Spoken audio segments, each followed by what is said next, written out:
der Livestream der Nürburgring Langstrecken-Serie. Präsentiert von Falkenreifen. Herzlich willkommen zur Nürburgring Langstrecken-Serie. Welcome to the Nürburgring for the NLS, the Nürburgring Langstrecken-Series. Und jetzt ist das Rennen freigegeben. The red lights are out now. Viele Zuschauer unterwegs.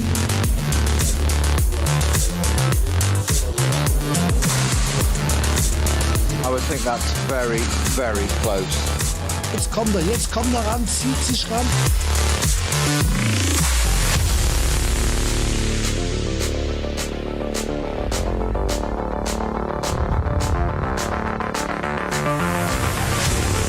Itself, and mainly because the whole of the Grand Prix track is absolutely shrouded with fog, and a similar situation we had in 2024 for the Nürburgring 24 hours. Exactly the same part of the circuit was affected. Strangely enough, a lot of the Nordschleife is fine for racing, but to be honest, the fog on the main start-finish straight does not show any signs of clearing, and that means that qualifying has not been able to take place so far today. Johnny Palmer in the Global Broadcast Centre. Delighted to be joined as well by Peter Snowden. My first opportunity to say good morning to Snowy. Unfortunately, though, we've not really got the weather for it. Morning, Johnny. No, not really. It doesn't bode well, does it, if we've got to this stage and no qualifying yet. Obviously, that's got to run a certain amount of time, but just looking at pictures and out of the window and webcam and all that kind of stuff, trying to put it all together and process it, it's not looking brilliant. But exactly as you said, Johnny, it's that age-old thing of the forest is fine, but the GP circuit isn't. And that's the problem. It's kind of from the Dottinghauer down, isn't it?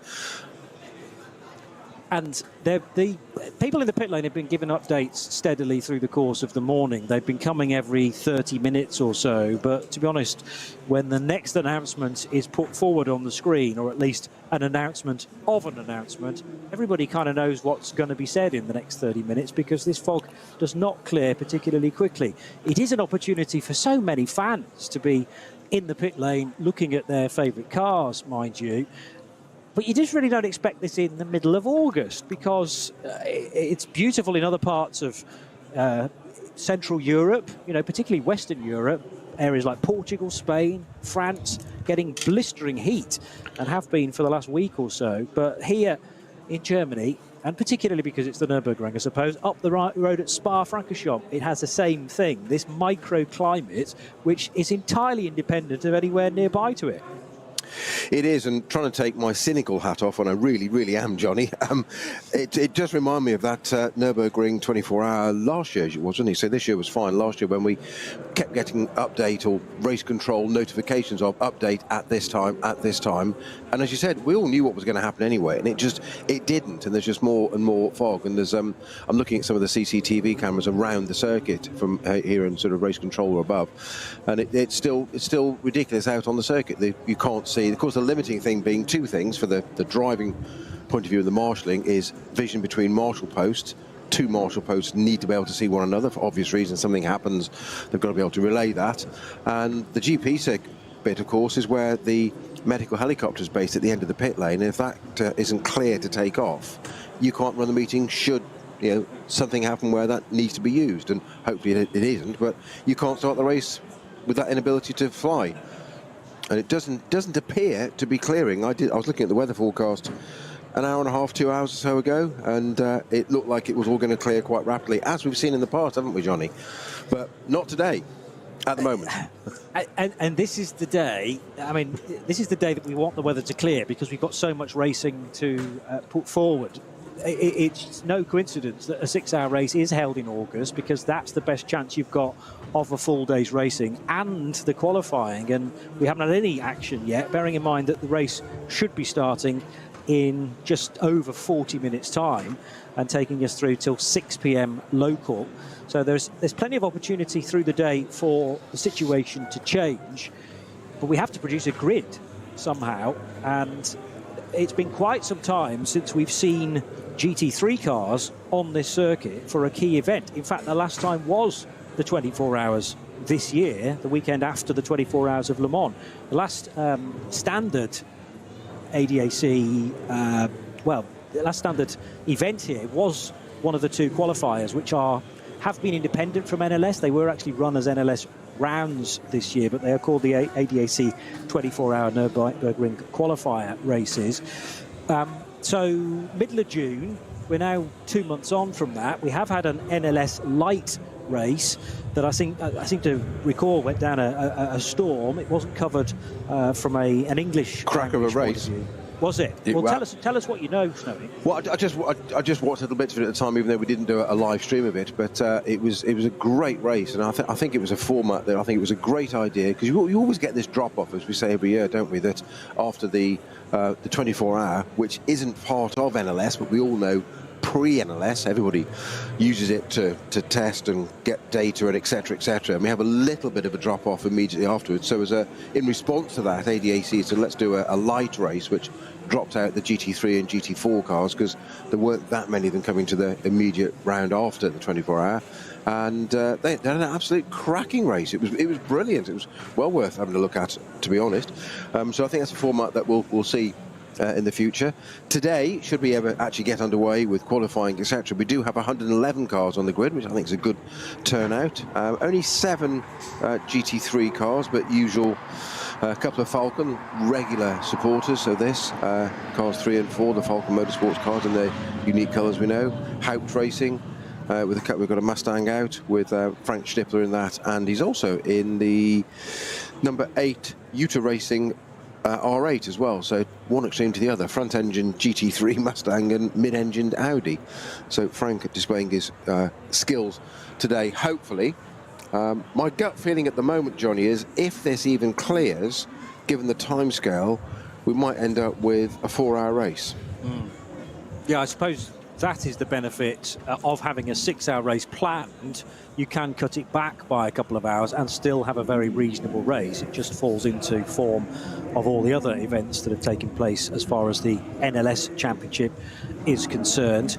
By the way, before we move entirely on from the NLS light race that was held on the 5th of July, that was a win then for the number 76 VW Golf Club Sport of Max Cruiser Racing. So well done to Nico Otto and Timo Hochwind, who win the inaugural NLS light race by 2.5 minutes at the end from a BMW M4 of Richard and Philippe Krizek. But just a great opportunity for some of those cars that sometimes fall beneath the radar. They're still going right at it, you know, hammer and tongs, often out of the view of the cameras that are honing in on the GT3s. But AT3 Golf won it from a whole slew of SP8T, BMWs, Toyota Supras, and Porsche 718 Cayman was 6th place and winning Cup 3 at the time. One of the intervention vehicles, or more specifically a circuit vehicle now, just going out to check visibility.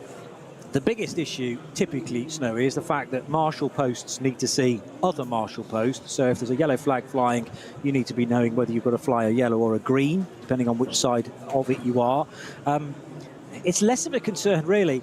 I mean, you are a driver, but to be honest, the drivers aren't really the priority. It's whether the marshals can see one another and provide a safe environment for you drivers. Well, exactly. It's drivers are particularly selfish, and they'll race in anything. It seems slightly comical that we'll race in the rain at night in the 24-hour, but we're worried about fog. Well, the officials are not. They're worried about, say, the marshals. That's the safety is the priority, and the safety of the marshals first and foremost, not the drivers. As you say, we have to see it from one post to the other, so that the messages can be conveyed, as you say, whether it be a yellow flag, a green flag, or code 60 or code 120 slowing down, and you have to have that opportunity, because quite simply, put the drivers to one side.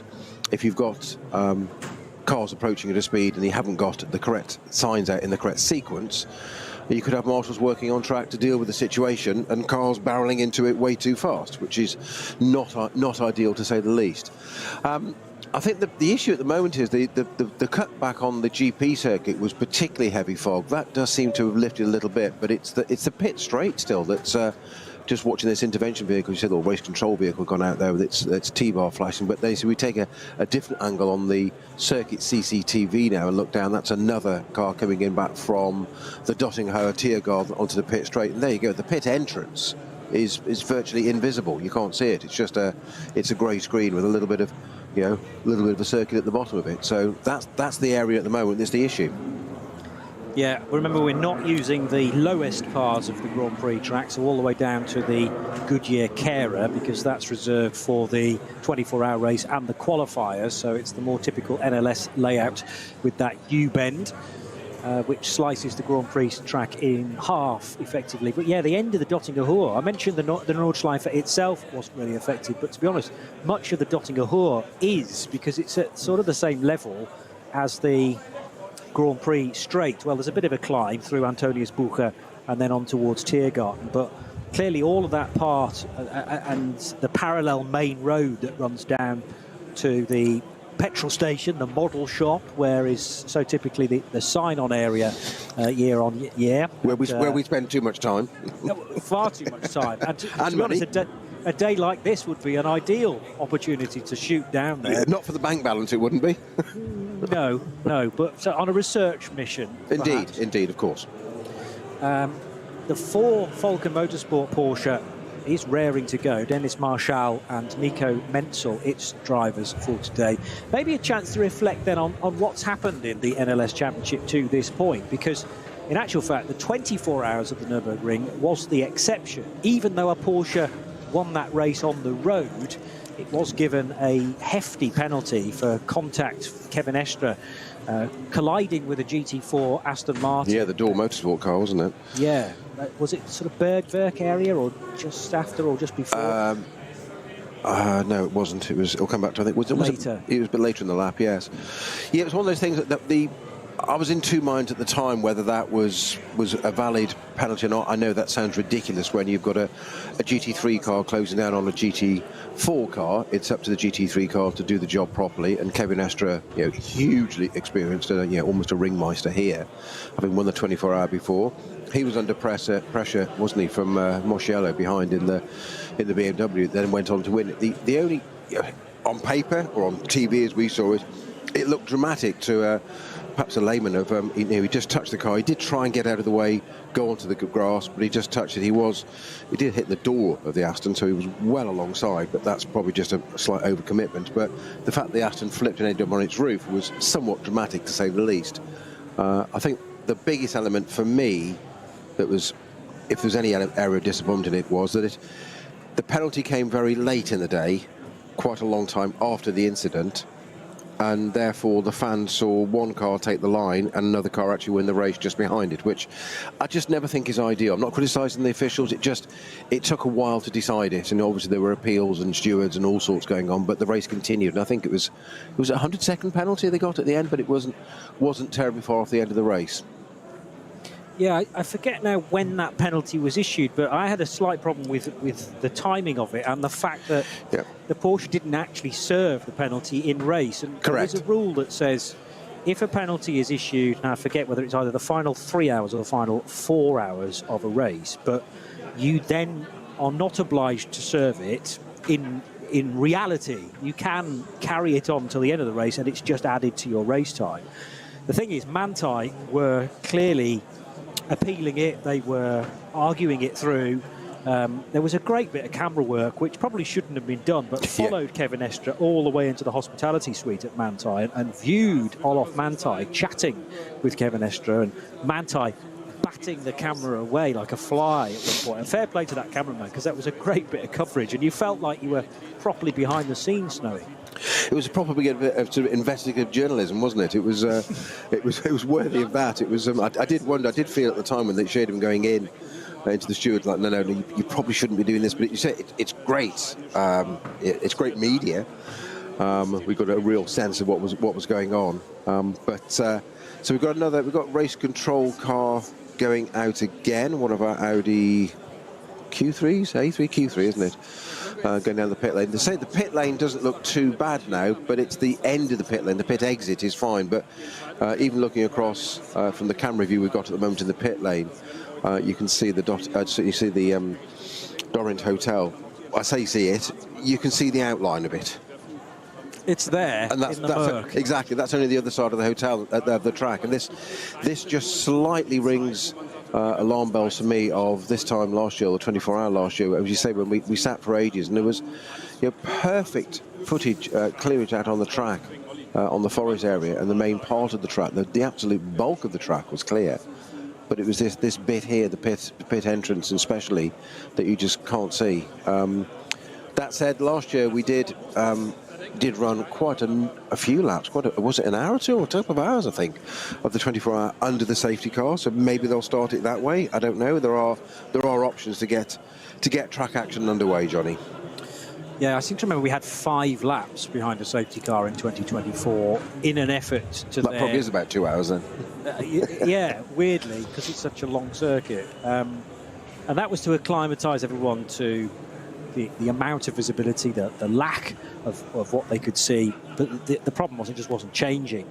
And to flip that image that you and I were painting of the Dorrent Hotel, the other side of the track from the pit lane, well, you and I have been sitting in the Dorrent, peering out of the glass to the track, and you actually can't see the circuit. The fog was that dense in 2024. I couldn't see, for instance, the alternative fueling area, which normally is crystal clear from the dining space within the Dorrent. So I think it's going to be a similar situation where you and I are sitting there today. Too much coffee again.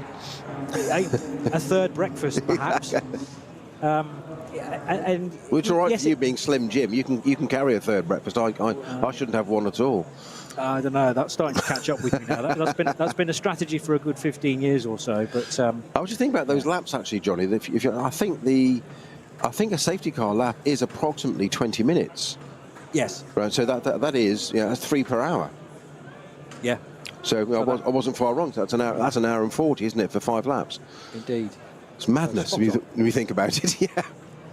And incredibly boring, I would have thought. I mean, fine if you're towards the front of your class and you have a reasonable view of the safety car, but otherwise you're just trying to keep some sort of tyre temperature there. But in the back of your mind, you're thinking, well, we're never going to go racing anyway, so what is the point of this exercise? There is that. So further, just a quick update from Race Control. Further information at 11:45, so in, 14 minutes' time now.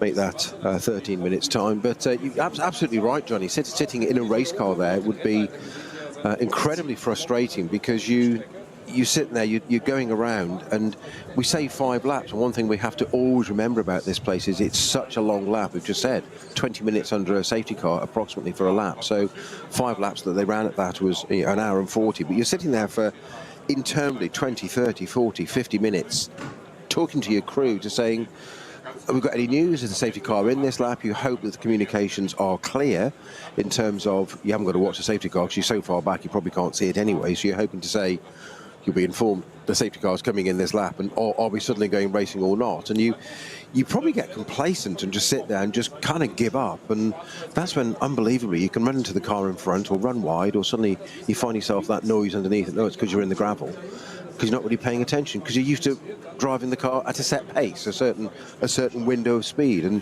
you're not interminably behind the safety car. Yeah, it's a first world problem being a racing driver, obviously, but indeed, during a caution. Just thought I'd add that bit, exactly. But the brain requires some stimulation, I suppose, and when all you're doing is just zigzagging along to try and keep the tyre temperature and roughly gauge how much grip was out there. I mean, the grip's not going to be an issue if it's not raining. It's not raining at the moment. The only problem is this low-lying cloud, which is preventing any visibility on the Dottinger Ruhr, and certainly the first part of the Grand Prix circuit. Just checking the weather conditions for later on this afternoon. What we need is some sunshine bursting through the clouds in an attempt to burn off this mist. It's going to get to a high of 20 degrees Celsius today. Very limited chance of rain. In fact, it's more likely when the end of the race has passed. Remember, we are able to have track action until 6 o'clock tonight, because the race was due to start in 25 minutes or so. I think there has to be some qualifying, although we've got a championship, this is a series, so there are points which other championships might determine a grid from, I suppose. You look at where everybody is within their relevant categories and put them in the order there, but not to have any running and just to unleash them into the race doesn't seem like a typical Nürburgring thing to do. Safety first all the time. Well, I think the thing is there, Johnny, you're quite right that in certain championships, and I've had this many years ago, decades ago actually, where we had a race at Donington, which was a season finale in the UK, and it was exactly like this. There was fog, so there were no there was no qualifying. They were not able to do it. So what they did was they decided the grid by the current championship standings from the previous round. That worked for me brilliantly because I was leading the championship, so I was on pole. Love it. But that's just an aside. But in this, it's not the same because, yeah, the last race was a light race. The one before that was the 24 hours. So we've got to go back to quite a way, and you won't have the same cars in that. They're not the same numbers all the time. It's not like it's the same cars all the time. So you can't really use that formula. Just looking down the pit lane. It looks deceptively clear in the middle of the pit lane, Johnny, and a little bit better at the exit, but still not at the entrance, and that's the bit that's concerning me. And there's still quite a bit out. Just looking around at some of the CCTV stuff that Race Control provide us, and it's still really quite foggy further around. Trees are moving nicely, which suggests that there's a bit of wind, which will help clear stuff, and just. We're just getting a long shot back down the pit straight at the moment, and you can physically see the mist or the fog moving on the camera by the M-Power bridge. But there's a lot out there still dotting her way. Tiergarten, it's not getting better there. Yeah, I wish it was. The danger is it's going to improve in certain areas, the worst areas perhaps, but then the kind of okay bits might get worse then. Yeah, precisely. Because fog is not a single being. It's so fluid and very, very difficult to predict. But it mystifies me. Oh, sorry. That was an open goal for you. Too easy. Yeah, low hanging fruit. I thought he'd get it out of the way and be done. How about that? Even before qualifying, let alone the race. Yeah. He goes cheesy. You're highly alert this morning, Mr. Snowden. Be alert. Your country needs alerts. Yeah. So we talked about the 24 hours and the fact that a Porsche won on the road, but then was given that 1 minute and 40-second penalty. So the only BMW GT3 car in the 24 hours this year went on to win. It was a Rover Racing BMW, so we shouldn't have been surprised, perhaps, and a splendid result for that car after BMW had struggled for a couple of years with the relatively new machine. But the NLS races have all been about Porsche. I mean, I'm just looking through the results from the start of the year, 22nd of March, which was the 70th edition of the ADAC Westfalenfahrt. That was a 1-2 finish for the Falcon crew, the three finishing ahead of the four. The number 3 car of Dorian Boccalacci and Alessio Picariello. They actually changed their drivers, but it still went on to win. So the first win of the season was Sven Muller and Boris Schuring in car 3. Then Boccalacci and Picariello took over in car 3 and also took a victory. And there have been a variety of Porsches tasting the champagne on the top step of the podium. Nobody's been able to stop them. And that's why I kind of thought, oh, Manthey guaranteed to win. A little did we know that the contact was going to take them out of it. But we now go back to the bread and butter of this series. Are you looking beyond Porsche, do you think, for a victory today if we do have a race? Personally, I can't really see it. I think you just can't discount, or cannot discount, Falcon. That said, Stippler in the Mustang, that car is getting more and more refined every outing, and it was never off the pace or slow or tardy anyway. But that's a car to watch, I think, certainly with Frank Stippler on board. No disrespect to any of his other teammates. The Haupt Racing team had those 3 yeah, spectacular Ford Mustangs, didn't they, for the 24 hours? And it was the less fancied one. I think there was a sort of Pro-Am one that was the highest finishing. I'll check that in the results in a moment. But for a first outing for this Ford Mustang, I thought they had a really good race. Yes, and I say it's only getting better. Which is good for us and good for the sport and good for the series. And yeah, I think 2026. I mean, the Mustang it's all over the world, isn't it? Playing different series, including its own challenge series. And it's just it's been properly developed. And people like Frank Stippler don't drive cars unless they're worthy of his talent. Even so much today, 2 cars, totally different, but he's doing it. Yes, looking at fog again, just looking at another just quick like CCTV. The pit entrance is now clear, so it has moved down, but it's getting down towards the other end of the circuit. So that long shot I mentioned a few minutes ago, Johnny, where it was sort of, you could see the mist rolling towards us, which was very, very romantic, I thought. Just a bit more romantic with the sound of engines going behind us. But it has moved away. The pit entrance is now completely clear to see. But it's moved down towards the GP circuit, which means if it goes off that way, that's good, because obviously we come back from the GP circuit and the Nordschleife is effectively behind us. So this bodes well for some kind of track action in perhaps the next, I don't know, 20, 30 minutes, I don't know. It's certainly a theory, and I'd like to agree with you. I'm trying to be positive. No, I can tell. I'm just slightly concerned where this fog is now drifting to, because if it's heading for the Hatzenbach, then it may get lost then in the early part of the Nürburgring itself, the Nordschleife itself.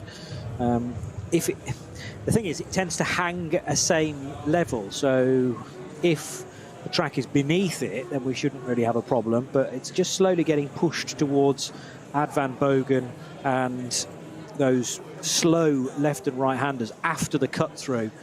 But I'm encouraged by how much clearer the Dottinger Ruhr is appearing now. The only other barometer I would add, Johnny, is that if race control were close to getting some kind of track action underway, we'd have cleared the pit lane by now, and we haven't. Yes, true, because there's still many people mingling amongst the racing cars, some of which are still out on the apron, many of which not yet having wheels applied, so that shows us how far away we are from a session beginning as well. They'll get ample warning to prepare their cars, and at the moment all we're getting is a next announcement in 20 minutes time, let's say. I was correct about the Haupt Racing Team Ford Performance Mustang finishing in 4th position. I never doubted you. Hours. Well, I did, in truth, but I remembered it being a Pro-Am car rather than the Pro, and it was the Family Vega car of Yusuf and Salman with David Schumacher and Dennis Fetzer. They won Pro-Am, but got up as high as 4th position overall, so behind the main GT3 Pro podium, which was the Rover Racing BMW of Augusto Farfus, Jesse Krohn, Raffaele Marciello and Kelvin van der Linde, then Manthey's Porsche, and then the dynamic GT Porsche, which had amongst its talent Matteo Cairoli, Joel Sturm, Bastian Boos was in that car, and Luke Hartog as well. But after that, yes, the Pro-Am Ford Mustang finishing in 4th position, and therefore beating the Pro Sport Racing Aston Martin that finished 7th, and the Conrad Motorsport Lamborghini, which got to the finish and finished in 8th place overall, with that slightly older Lamborghini Huracan, the Evo 2 of Peter Elkman, Pavel Lefterov, Maximilian Powell and Danny Sufi. Check again of the hairpin on the Nürburgring, and well, tricky to work out precisely whether there's been an improvement or whether it's just kind of stayed the same. But Sabine Schmidt's curve is also shrouded in a bit of fog as well. Can't see the castle, the Nürburg castle on top of the Schloss, the mound. yes. The Schloss, yeah, which still I think has scaffolding around it because they're doing extensive regenerative work there, renovation work. I think looking back the other way, so the Dorint Hotel, look at the pits. Start, finish, the checkered line across the track, sort of right in front of us, where the flag is displayed and the little sort of mini race control, if you like, on the pit wall there. Looking back the other way, Joe, that's clear there. It's not clear at pit exit, as I've said, but it's actually back towards the Dottinger Ruhr. Pit entrance is clear, but Dottinger Ruhr, or more importantly Tiergarten, is still heavily shrouded in fog, which, moving to the left, as you say, covers Sabine Schmidt's curve, which is obviously the beginning of the Nordschleife and down Hatzenbach, etc. So. And the pit lane's still full of people, and that's just logistically to get the people out of the pit lane and cleared. There are a good few hundred people down there. That's going to take a while. So I'm guessing, being as we're 1 minute off, 1:45 midday now, that we're probably not going to go for a midday start at this rate. And I think we've got spectators being allowed to sit in cars on the pit lane now. Such are they filling time. I think that's the. I think it's one of the Porsches there, yeah. Yeah, it's possibly in the Falcon pit, so it's not... Because they're in the car, yes, they're in the pits, aren't they? Yeah. Yeah. Not even on the apron. So it's not a guest drive as such. No. It is a clamber in the cockpit and have a look at how little space Just there is. don't press any, don't touch anything.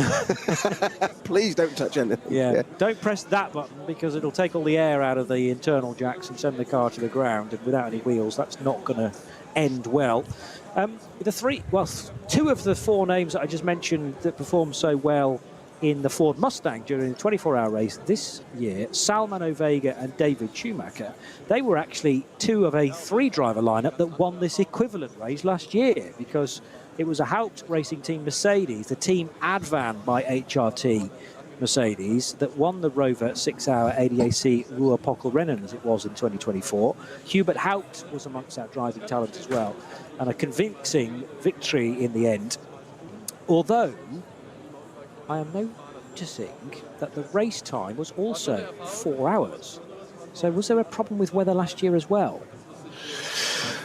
It was meant to run for 6 hours, but the winning time was 29 laps and 4 hours and 7 minutes. So clearly there was a delay of some description in 2024 as well. That might also have been fog. I think you and I commentated on it. Yeah, I'm just going back through the results. Yeah. My memory has completely been erased of most of the NLS races, but I have a feeling we were hanging around for a little while to get that underway. Maybe there'd been some sort of incident in the morning which put us back and meant that qualifying had to run late. But anyway, it was only a 4-hour race in 2024 as well. That smacks again as a big option for me, considering there is precedent now, and I've confirmed that. It was the only GT3 car to finish on the podium overall, because we had a couple of Cup 2 Porsches, second and third overall, with Black Falcon finishing ahead of the Avia WNS Motorsport equivalent GT3 Cup car, so 148 ahead of 120. Another lap about to be completed by the sighting vehicle. Dottinger Ruhr certainly looks better now. I can't see the start of the Dottinger Ruhr, but you don't need to necessarily. Just need marshal posts. I mean, it's a luxury and it would be ideal. I was going to say, you say that. I think from being a selfish driver, I'd quite like to see the start of it. If I'm going to get to the end of it, I'd like to see the start of it, please. Yeah, but is that unreasonable? If you're at the start of it, you will see the start of it. It's just that the camera towards the end can't pick out the Galgenkopf right-hander at this stage. But, you know, it's all relative, isn't it? The bit of track that you're on, you can see. It's just that you can't necessarily see a couple of kilometres in front of you. But you only need to see a few metres, don't you, to be able to know who you're racing? Yeah, I do. What you need to be is behind another car, because they do all the hard work for you. Then you just sit with them and then go past them on the king. If there is a hazard there, then they'll meet it first, I suppose. Yeah, just as long as you don't collect it as well. Yeah, you have to be high alert and make sure that you avoid. But that's the permanent fixture for or permanent setting for most of these drivers, many of which are still in civies, so just waiting instruction, and the next update presumably will come at midday. I haven't checked the latest alerts, but I think everybody's waiting for another 12 minutes to be aware of what happens next. So it is a chance to chill out a little, but you don't want to entirely switch off, because you may be told by your team manager, your engineer, right, we want you in the car in 15 minutes, let's say. So there is an element of being warmed up and ready to go on a short call, I suppose. Snow, you must have been in that situation before. Yeah, you're just on standby, but it's always that problem. You have such a set routine. Rather like us in production, we have a schedule, and it's almost down to the second. It's exactly the same on the other side of driving, the teamwork, because they've all got everything in place. The car's got to be warmed up, and etc. etc. And you're just in this sort of no man's land at the moment of do we, don't we, is it happening or whatever, and you're just in the hands of race control, which, as we've said, it's obviously based on safety. We totally get that, and that can't be helped, but you just don't know what you're doing. Are we going or not? Are we ready? Do we warm the thing up? Do we put your overalls on? If it's cold and foggy, put your overalls on to keep warm. That's one aspect of it. Do we have a change? And of course, it changes strategy, because nobody's qualified yet. Normally, we're done by this time, and done qualifying. We have an order, you have a structure, you know what's happening. and then you go on to into the race. At the moment, we've had absolutely no track action whatsoever. Yeah, and quite a wait, as described, for so many of the GT3 entry. And as we've described, it's not the biggest that we have seen, but nevertheless there is some quality there. And most of those entrants will just know this place. I've just remembered, Johnny, actually, you're right. It was you and I covering the 6 hour last year, and it was that beginning of lap 2, that huge incident at Hatzenbach that took out 9, 10, 11 cars on what was effectively the second lap of the race, including Stifler and all that. Remember, they all piled into one of the 5 or 6 of them at Hatzenbach, and there was such a long delay. It was then restarted as a 4 hour race. And that was in rain. It was absolute rain. It was like somebody just turned a tap on at Hatzenbach, which is not ideal. No. So everyone started on slicks. I mean, remember the crash. I hadn't remembered it was the 6 hour race. Yes, it was that race. That's what caused it. That there was so much consternation and things. They had to stop it for 2 when they restarted it as a 4 hour race. Yeah. Okay. So it may well be that for the second year running, that is the same scenario, but for different reasons. We will just have to wait and see. But at least, as I said, we want the weather to play ball for one of the keystone events in the calendar. But there is a little bit more wiggle room in a 6 hour race, as in you don't necessarily have to run it to the full quota, and we have until 6 o'clock tonight to get as many hours as possible into the books. But I'm going to say it's unlikely that we will get the full 6 hours in now, because qualifying hasn't happened yet. That will probably take the best part of 2 hours to get sorted. Then there'll need to be some downtime in order for the cars to be refueled and gridded up in the right order. There's a little bit of fanfare as well as the cars are positioned on the grid, and the fans can wave them off from the grandstand. The rolling lap takes 20 minutes, remember, and then we hopefully will be racing, but race control need to be confident that the fog has not only lifted, but has lifted for the day too. So, well, just looking at the possibilities and just reading through some of the rules in the background whilst you were just chatting there, Johnny, that there's a possibility, if we, as you said, we've got to have some form of, assuming we have track action first, yeah, there's got to be some form of qualifying, because we've got no grid order. So it probably needs to be an hour's qualifying given the length of the circuit. So you probably need to have that. Now, pit lane, just as I speak, pit lane is starting to be cleared of public now, so that's a good sign. So we could have a noon start, and then have, if you have the, we have the 2 hour gap. I think that normally have 2 hour gap between qualifying and race, don't we? I'm not sure. Now, drivers are starting to come out to cars with overalls on and lids and hands devices, so that's looking like we're about to get some kind of, hopefully some kind of announcement, wheels going on cars. That's always a good sign as well. We could end up with a 3 hour race, Johnny. yes, Because obviously there will be some kind of gap between qualifying and race. true. Because there has to be. I don't know whether they do 30, 40 minutes or the usual. I mean, normally it's 2 hours. I doubt they'll do that, but I'm not sure how much of a turnaround time teams are going to kind of demand, if you like, or want for various reasons. You know, is an hour enough? I don't know. Well, bearing in mind, you know, if qualifying ends at the worst possible moment for you, and you've just crossed the line, and the checkered flag at the end of qualifying comes out after you've crossed it, then you've got to do a full lap to finish the session potentially, and you know, everybody has to return to the pit lane and the paddock, so that can take the best part of 15 minutes, maybe 20. That obviously eats into the interval between qualifying and the race, and then there has to be a grid issued and the cars prepared for what might be a 3 hour, might be a 4 hour. Well, just on that note, Johnny, I'm getting an update from the ticker that we're getting a 12 to 12:40 quali, so a 40-minute session, not an hour. Okay. And then a 4.5 hour race starting at 2 o'clock until 6:30. So there is a bit of extra time, even beyond the initial time limit. So that's promising as well. So 4.5 hours. Okay. Has there ever been a 4.5 hour NLS race before? We may be working our way into new territory. Well, exactly, that was NLS Light last time. It's a new territory, yes. To say, breaking ground. But cars are most certainly being, there's lots of activity in the pits and garages now, so cars are being wheeled out. Interesting, just looking at one of the, this is the 150 BMW, that's going out on wets, as are a couple of the Porsches, 901 there. Yeah, they're going on full wets. And I did notice that race control vehicle going around when it was at the end of Tiergarten or Dottinghoe, came with the hill there. It was significantly damp on the, there's a dry line, but very, very damp, if not bordering on wet on the sides of the circuit. So I'm guessing that fog, mist, whatever, hasn't helped the surface.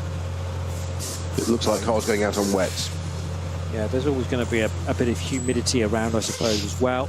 So one of the Black Falcon Porsches from SP7 is getting prepped as well towards the end of pit lane. Remember, SP7 is still fairly popular, even though it's not the official category for the most recent Porsche Cup cars. But if you've got an older shaped Cayman or a 991 Cup car, as RPM Racing have, then SP7 is where that can go.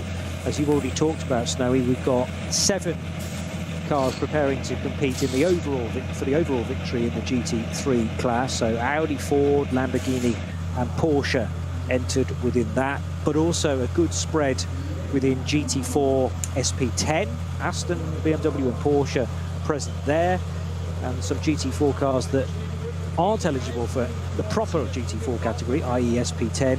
So if they're outside of the homologation, they can go into SP8T if they are turbocharged.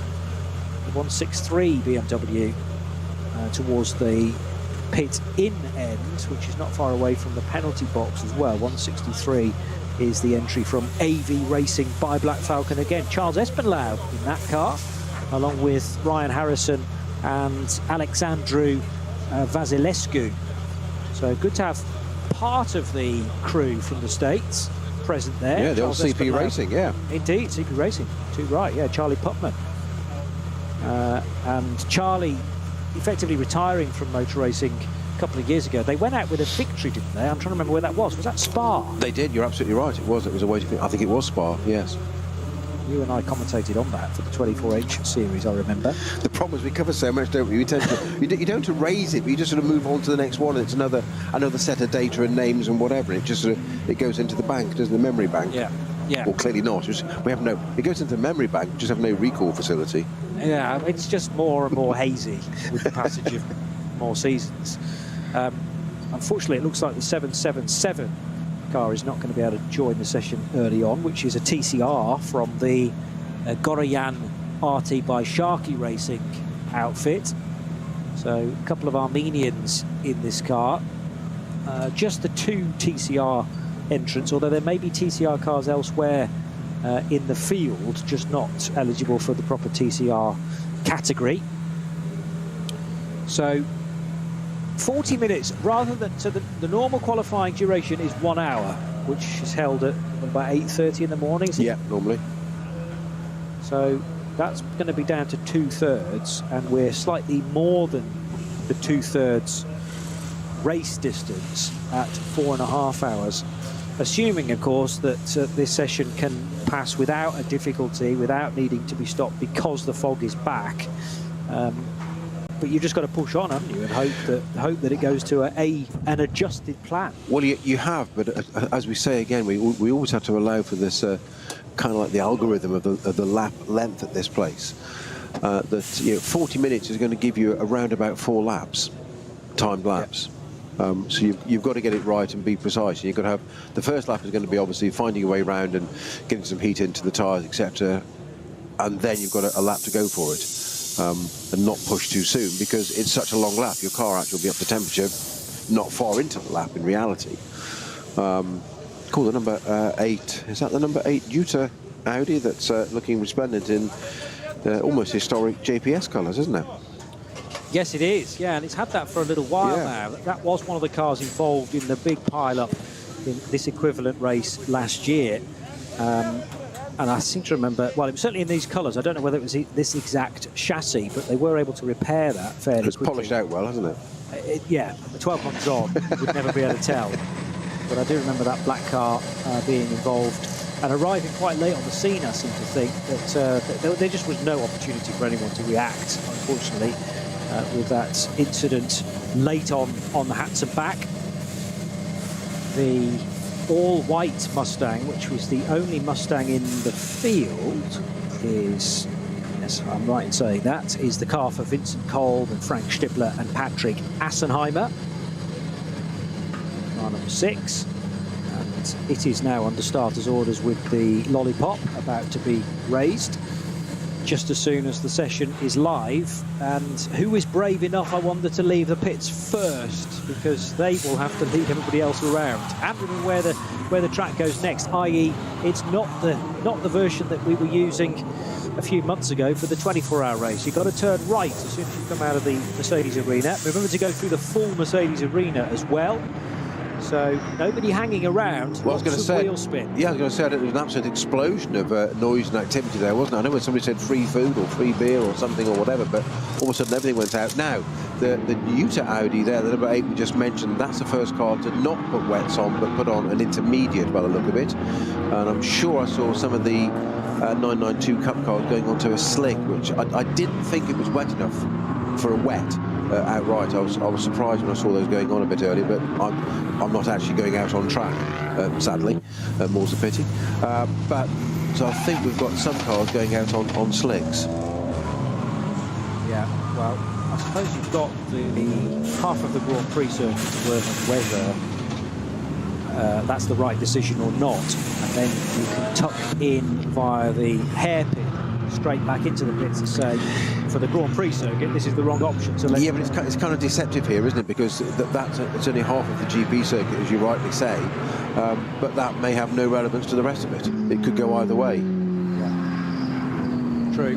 So yeah, you can judge it in a very local area, as in the Grand Prix circuit and nothing else. But it's going to take some bravery to do the full track, unless they've got some of the teams with a bigger budget might have some form of spotters further around the track to know precisely what the track surface is like. I think that's where you could have eyes on, as you say, eyes on the more experienced teams in the pit lane, and have somebody go up and down the pit lane, never mind spotters, on the track, and see what they've chosen to do.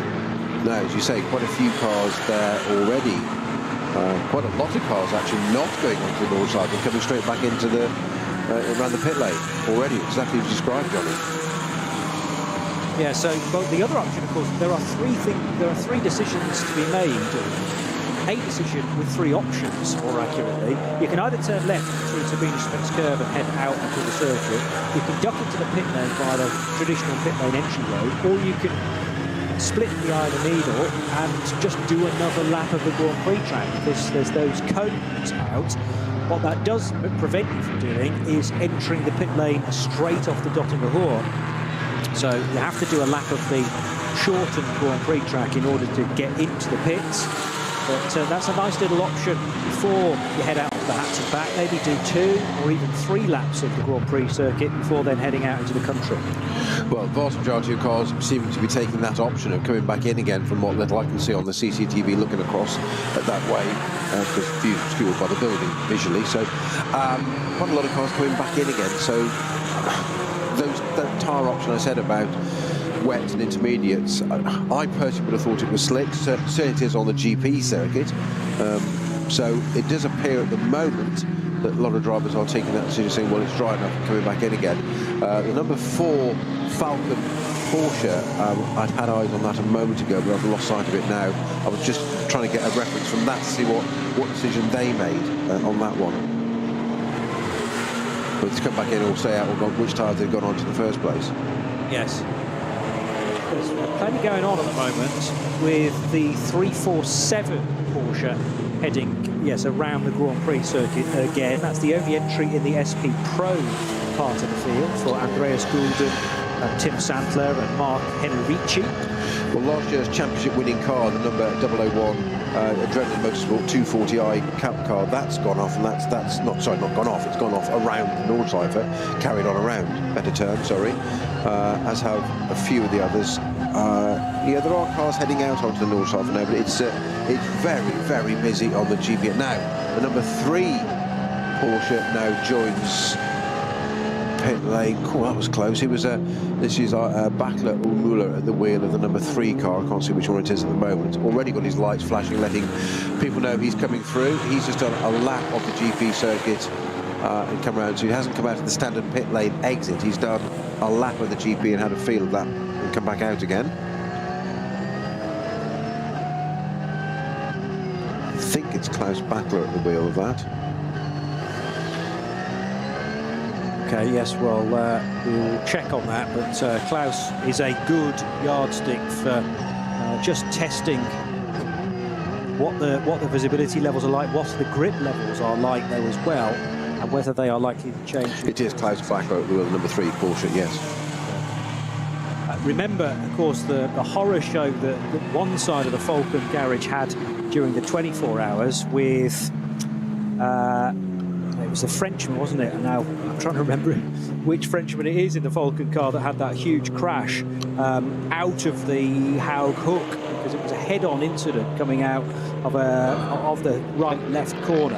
And his name now completely escapes me, even though it was on the tip of my tongue a couple of seconds ago. Not racing today, conveniently, so I can't just look him up. Plenty of you will be screaming his name at your TVs and your radios. So Klaus Bachler has taken the Sabine Schmitz curve, so he's heading down the Hatzenbach, so he's going on to the full Nordschleife for Johnny, so he's obviously happy with whatever tyre choice they've gone for. And Hatzenbach almost looks like a summer's day in comparison. The visibility is pretty good, and heading towards the tyre wall, which was the scene of the incident last year then, onward towards now the section which runs up into Flugplatz, and Klaus Bachler having to deal with some traffic though as well, as plenty of other people are heading for this part of the circuit, including the 919 Porsche, which is the Robin Cherzinovsky and Kirsten Jodexnes car. So Flugplatz, and then the run towards Schwedenkreuz, which was the scene of an awful lot of action during the 24 hours a couple of months ago, including that huge off for Laurens Vanthoor during the final part of Friday when they were all doing their single lap qualification. What should have been 2 back-to-back fast laps, but of course with Vanthoor's off, that rather curtailed matters, and they had to run the session much later on in the day. Lots of steering input required at Arenberg, I noticed, for Klaus Bachler. And then down into the foxhole, this does look very greasy indeed. So either there's more rain down here, Snowy, or it's just hanging in the air, because this is the tree line section on towards Adenauer Forst. Well, exactly as I predicted, if going to the GP circuit can be deceptive, exactly that. I mean, you've only got to listen to the throttle inputs of Klaus Bachler, never mind the steering input you've just observed, but he's tippy-toeing. He's probably using 20% throttle. Nearly lost it there at the top of the Adenauer, at the foxhole, and that's on virtually no throttle. I'd say 20% throttle, and he's struggling for grip. Now it starts to dry out a little bit. It's come out of there, and it's a pretty treacherous lap. He's still going to dive down the inside of somebody, of course, because it's Klaus Bachler, and that's why he drives for Falcon. Greasy again now online. It's definitely the most mixed of circuits at the moment, conditions-wise, which is not going to make your life easy, because just as you think you can get your foot in, you never know what's going to come up next, and that's always the danger of here. The one thing that always wins at the Nordschleife is, of course, the weather. That's true, and the problem is with the weather changing constantly as well. So, you know, in another 8 to 10 minutes time, it could all be different again. I don't see the section at the foxhole drying up necessarily, but there are other areas that could be dry. Someone has already lost it though. That looks like a Cayman that has ended up in the wall as the Dennis Marshall Nico Menzel Porsche works its way through. So Falcon not involved, but could so easily have been were they just another 200 metres further up the road. Yeah, it does look like that Cayman has just rotated. There doesn't look to be any damage to either circuit, grass or car, so it just looks like it's had a little rotation and stopped on its own. It may well have connected, I hope not. There's no yellow flag at the moment. Just watching the onboard there a moment ago that you and I were talking about, Johnny, of Klaus Bachler in the Falcon car. It was Verstappen that who was having the twitch on. That's where Estra had the moment in the 24-hour with the door Aston. It was the right-hand part of Versiphon. Versiphon, there you go. Yes, and sometimes it takes a vision of that corner from another Exactly car. what happened, yes. It's like, that comes back to me, yes. I remember watching that, yes. Yeah, well, there you go. There's really no space on the left-hand side at the exit of Versiphon. And the problem was it was an innocuous tap on the Aston Martin, but that speared it off towards the barrier, and then because of the angle that it hit the barrier, it flipped it over onto its roof, and I think became a much more dramatic incident than it may have been in another part of the circuit, when perhaps the Aston might have just slammed into the barrier, still with damage, but it wouldn't have chucked it up onto its roof. The Cayman we mentioned is the 961 entry, and that's W&S Motorsport car. It's a Cup 3 car, and that's the car that's we saw stationary on the left-hand side just after Bergwerk, and it's distinctive black and highlighted yellow colours. That's where that car is at the moment. A couple of the Supras running together as well, including the 520, which is the Miyazono-driven Toyo tyres with ring racing Toyota Supra. That car now just heading for Hudson back, so that falls into the VT2 division, and for VT2 rear-wheel drive cars. Remember that VT2 has been realigned for 2025, meaning that the all-wheel drive cars now go in with the front-wheel drives, whereas before it was a mixture of all-wheel and rear-wheel drive cars. So VT2 front and four-wheel drive is one category, and the rear-wheel drives go into their own. As the first times, are they legitimate times? Yes, they are. So Christoph Breuer Renazzo Motorsport Team Lamborghini sets a 9 minutes 5.8 as the quickest car so far. And who is that in the second fastest car? That is Jan. Actually, that's changed again, because Jan came through in the Müllner Motorsport Porsche.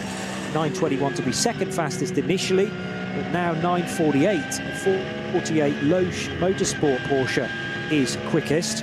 So we've got a Cup 2 Pro car leading the way from an SP9 AM Lamborghini of Christoph Breuer, and then a couple more of the Cup 2 Pro cars. Did the number 4 Porsche have a little bit of a moment earlier on? No, but the car immediately in front of it did. And that is a VW Golf of some description, but thankfully the car did not rotate. There are 2 Golfs in the entry. The 130 Kevin Sports and Racing, sorry, no, that's a BMW. The 474 Golf, which doesn't actually have a team name, nor does the alternative, which is the 494 car. So one is a Mark 7, and one is a Mark 8 GTI Club Sport. As more and more times are coming flooding through. We're in the 9-minute marker. Now in dry and non-foggy conditions, we should be well down into the 8 minutes and the low 8 minutes. So we're about a minute off absolute pace, but for understandable reasons, Snowy. Yeah, not at all at the moment, is it? It's very mixed conditions. We've seen around the track. We saw Klaus Bachler having a few twitchy moments on virtually no throttle. That car is now just coming up to the end of the lap, and it still looks very, very gritty through Tiergarten, so not ideal. He's just going to set his first proper lap time now. So I'm trying to get the recording of it is, yeah, a 9:05. Very, very busy into the first couple of corners for a couple of Porsches and I think a BMW. So even in qualifying, and with what 100 cars have so far taken part in qualifying, you'd think such a large track with just, in inverted commas, 100 cars on it, you'd be able to find space. But sometimes 3 found one another there and became 3 abreast into turns 1, 2 and 3. But wriggling free is the number 3 Porsche, which has registered a time. 3rd fastest then for Klaus Bachler in the number 3 Falken Motorsport Porsche, 9:03.9. But he's not as fast as the 9:48 entered car. 948 from the Loesch group, and therefore that time has been set by Tobias Muller. And Muller sharing that car with Noah Nagelsdijk and Carlos Rivas. Ford Mustang back in again. Who is driving that in the initial stages? I'm fascinated to know whether Stippler is actually planning to drive two cars. He is at the moment in the Audi, the Jutta Racing all-black Audi, car number 8. But it remains to be seen whether that's just an option for him to leap into the Mustang at a later point, or whether it's absolutely the plan. I suppose Jutta will be paying for his services to be the quick driver in their Audi, but he's also doing the development work for the Haupt Racing team in this Ford Mustang. So a little bit of work on the side, but Haupt have said, yeah, as long as it doesn't interfere with our plan for you in our race, then go for your life. Want it to be popular and in demand, eh? Indeed. So we've actually got a Cup 2 car is the fastest car at the moment, which is the number 948 with Muller at the wheel. That's a 904.1 at the moment. As you say, Brewer in the Lamborghini Huracan is second, the number 786 car, and Klaus Bachler. So we've got Cup 2 Pro fastest provisionally. SP9 AM is the second place car, and SP9 Pro is third place, Klaus Bachler. It's all slowed down at the moment because we've got a yellow flag and a just gone green. That's looking like it's going down to Bergwerk to me. Just seeing the onboard with Jimmy Broadbent car. Yes, it is. Yeah, so Jimmy Broadbent, Brown, Misha Sheridan and Metzger. So we've got a car, and now that looked like the 981. Well, of course, it is after Bergwerk, isn't it? It's the 981 Porsche that parked to one side. I thought it hadn't touched anything, but it looks like it has. That's a 961 Porsche. My apologies. Great sound of the flat 6 in the background of the. Now, the timing screen is not telling me whether it's Nico Menzel or Dennis Marshall in Porsche number 4. So whether Falcon have a genuine driver ID issue within that, or it's just the transponder's not picked it up. They may well have. Positioning class. No, that doesn't tell me. I wonder whether there was a column on my timing screen then that told me which number of driver was in, but unfortunately it doesn't. So I'll have to wait for it to maybe head back into pit lane and for them to do a driver change for that to be rectified, unless it can be done on the fly by Vega timing.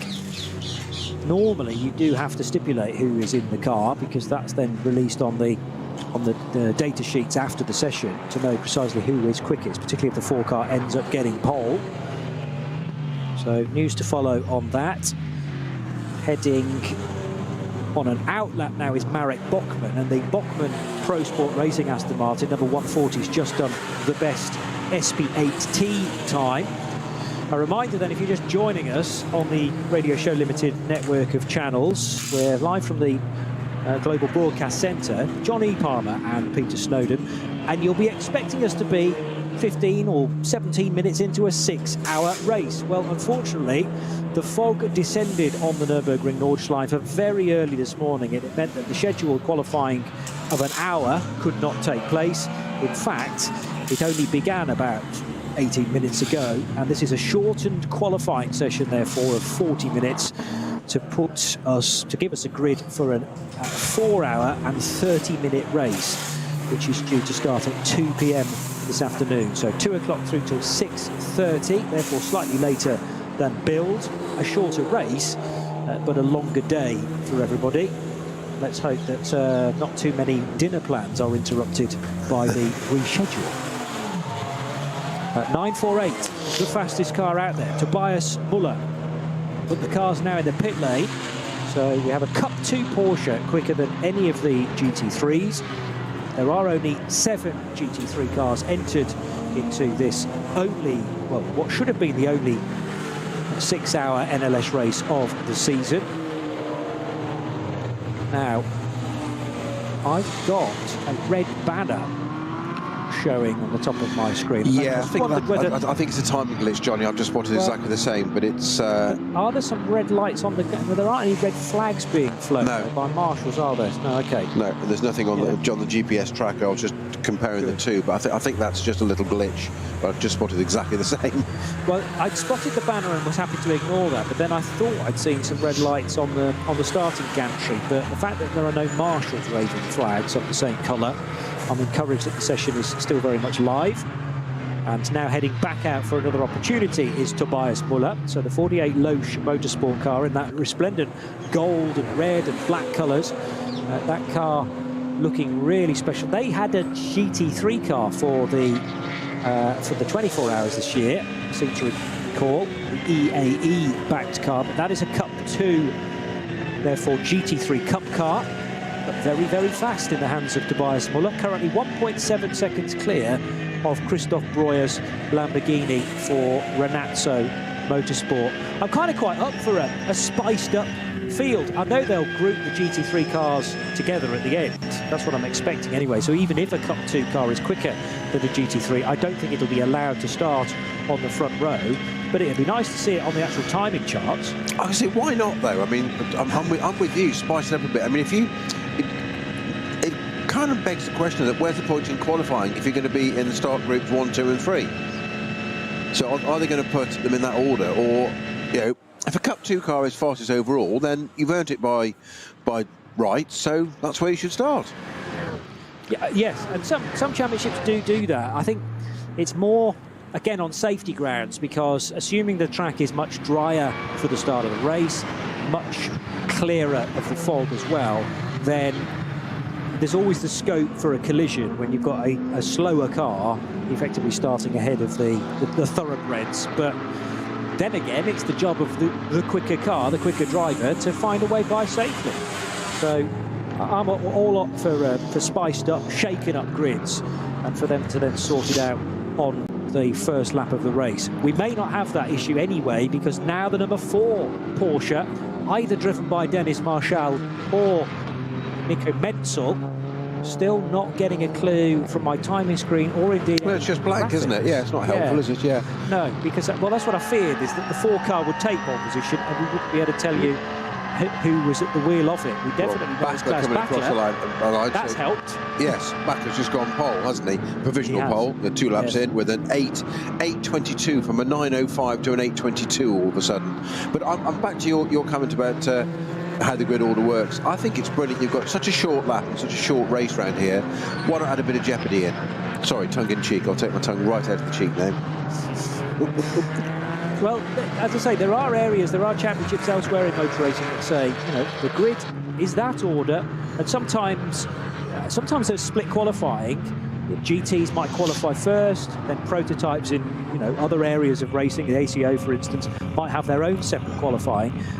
But it might rain in the prototype qualifying session, be dry in the GT3s, and you actually end up with the GT3s quicker. So do you then put the GT3s ahead because they've done the better times? That's where it starts to become... Well, no, I think you're right there, because the important bit there, as you've just said, that, you know, it might rain in the prototype session. It's a separate session. So these are all out on the track at the same time. So really, it should be as is, in my humble opinion. What do I know? I've never raced anything, so I don't know. We all know your line through your teeth. No, I was going to say we've got an intervention vehicle in the barrier there. We haven't. It's gone to dig out a... it looks like a Falcon, not a Porsche, but a Falcon-coloured car. It's certainly that memorable blue and turquoise. So I'm trying to think what other car that might be. I think that was a booted Audi of some description, like an RS3 or an S3. So it's either... Well, it can't be the 482 Audi, because that is in the pit lane at the moment. It may be the 777, but I don't think that's carrying that livery. So I'm left with either the number 10 car, which is sort of in that vicinity. It's in sector 3. You're right, it is. It's the number 10 car. You're absolutely right. Okay. Yeah. It did look Audi-shaped, and rather than the fastback, the hatchback. So that's a Max Cruz racing car. Yeah, number 10. Yes. Yeah. Yes. Max Cruiser Racing, remember, victorious in the NLS Light race last month, the first ever NLS Light race, but not with an Audi. That was with their number 76 VW Golf, the alternatively fueled VW. Audi down to the first sequence of corners is the Equipe Vitesse entry. Arno Klassen, third fastest now. He's just done an 8:38. Times are really tumbling now, Snowy.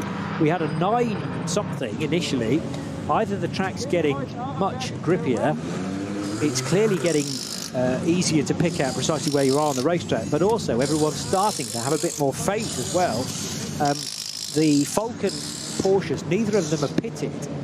Now, can you remember what tyres the 3 and the 4 started on? Surely to do an 8:22, they must be on slicks. I think they're on intermediates, you know. Okay, yes. I see, again, doing other series that don't have inters, I've kind of written those off, but you can have a cut slick in this type of racing, you can have intermediates as well. There are many different versions of, and remember there's a tyre battle going on too. So Falcon Motorsport, needless to say, are running on Falcon rubber, but we will also have Michelin and the Mustangs, aren't they on Yokohamas? I think they are, yes. Yeah, you're right. The black and white stickers just about visible on the white Mustang, which is now seesawing its way through Tiergarten and Hohenrhein and back onto the main start-finish straight. So now very resplendent in its American racing colours, isn't it? Yes. White and the twin blue stripes, as per sort of 1960s. Yes, indeed. Very evocative. The classic Mustang shape, which obviously this newer version, the newer iteration echoes. But yes, those photographs from the 1960s, which I've seen. Yeah, the black and white one. So the stripe is blue, by the way, on those photographs. Okay, so the paint scheme is very... Yes. For those watching in black and white, yeah, the central stripe is blue. Yeah, the pink's behind the blue. Indeed. So that car now heading out of the Mercedes arena and towards this very tricky cut through the U-bend, which is, the camber is in your favour, but nevertheless, if you go a little bit hot into it, then it's very easy to run out wide, particularly on a day like this, and find the grass, and if not worse, the tyre barrier. It's a good overtaking opportunity there as well. All the best overtaking spots are generally on the Grand Prix circuit, unless you've then got a very good run on arrival towards the end of the lap, because the Dottinger Ruhr is the classic ending to this lap. The perfect excuse for a slipstream, a double toe, a triple toe if you're lucky enough. We saw some splendid overtakes there a couple of months ago during the 24 hours, of course, as well. 347 is Henrici driving his Toyo tyres by Ring Racing Porsche 991 GT3 Cup car, and that is the only SP Pro car in the order. Yes, we had an SP Pro car in the 24 hours as well, which was this car, I seem to remember, running on the Toyo tyres and on the early part of the Grand Prix lap. But still a good spread.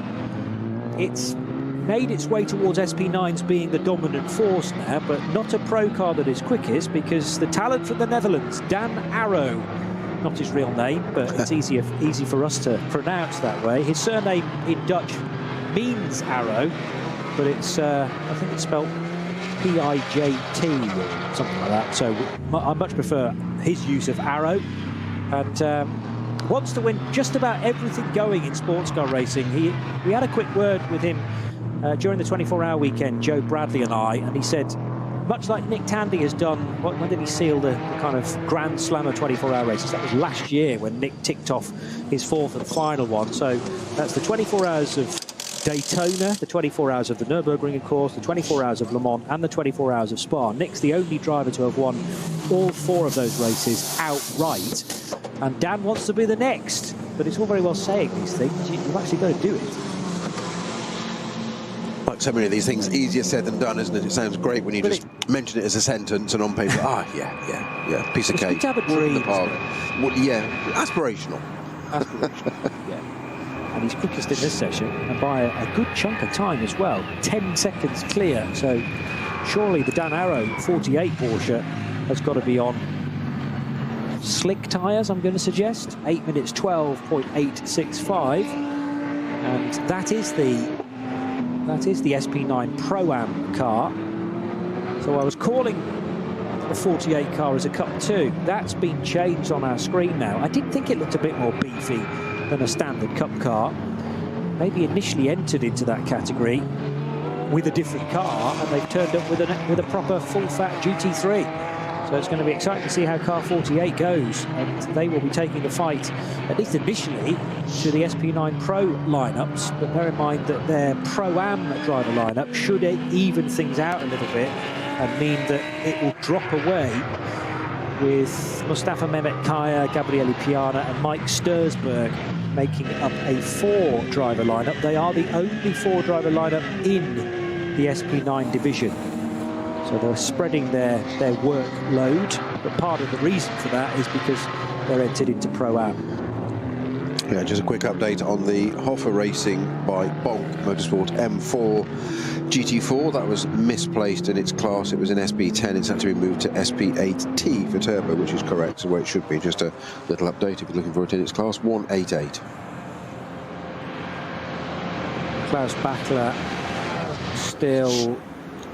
That was Klaus going through on the Dottinger Ruhr, but he was just taking a moment to keep the tyre temperature there or thereabouts, so swinging the car from left to right. I just wonder whether he realised he'd made a slight error and therefore making sure the car is in the perfect condition to push again on this lap. Nevertheless, this may well be enough to lift the Battler Porsche, the one with the teal door mirrors, above Dan Arrow. No, it's not. So he had clearly backed off in the middle of that lap. May have even caught an incident somewhere. Hence the reason why he took the final few moments down the Dottinger Ruhr to warm the tyres, and now it really goes up. Dan Arrow has pitted. I think I mentioned that. He's only done 2 laps, but he's the quickest of anybody as the Ford Mustang now crosses the line as well. In the hands of Frank Stippler. So Stippler's been in the number 8 Audi. He then got out and got straight into the Ford Mustang. So if he's qualifying both cars, you have to think the plan is to drive both cars in today's rearranged 4.5-hour race. And the 2 teams, they're not connected, so they will have to be in sync to make sure that no car is driverless at any point. You know, they bring it in, they go, right, where's Frank to take over the car? Well, he's not returned the Audi yet. He's on the Dottinger Ruhr. So that's, you know, they're going to have to be in constant conversation to make sure that there's not a little whoopsie thrown there. I was going to say there's communication is key there, isn't it? As in many aspects of life. But yeah, where's our driver? You know, it can be that, you know, they're still asleep, or they're chatting to somebody, or not paying attention and not ready for their stint. But when they're actually still out in track in another team's car, that's a bit surreal. And it's not as if the 2 cars are remotely the same either. You've got a mid-engined Audi with a 5.2-litre V10, the front-engine Mustang with that very low-positioned giant V8, the Coyote engine. What was that, about 5.4 V8, I think it is. A classic, normally aspirated American V8 power.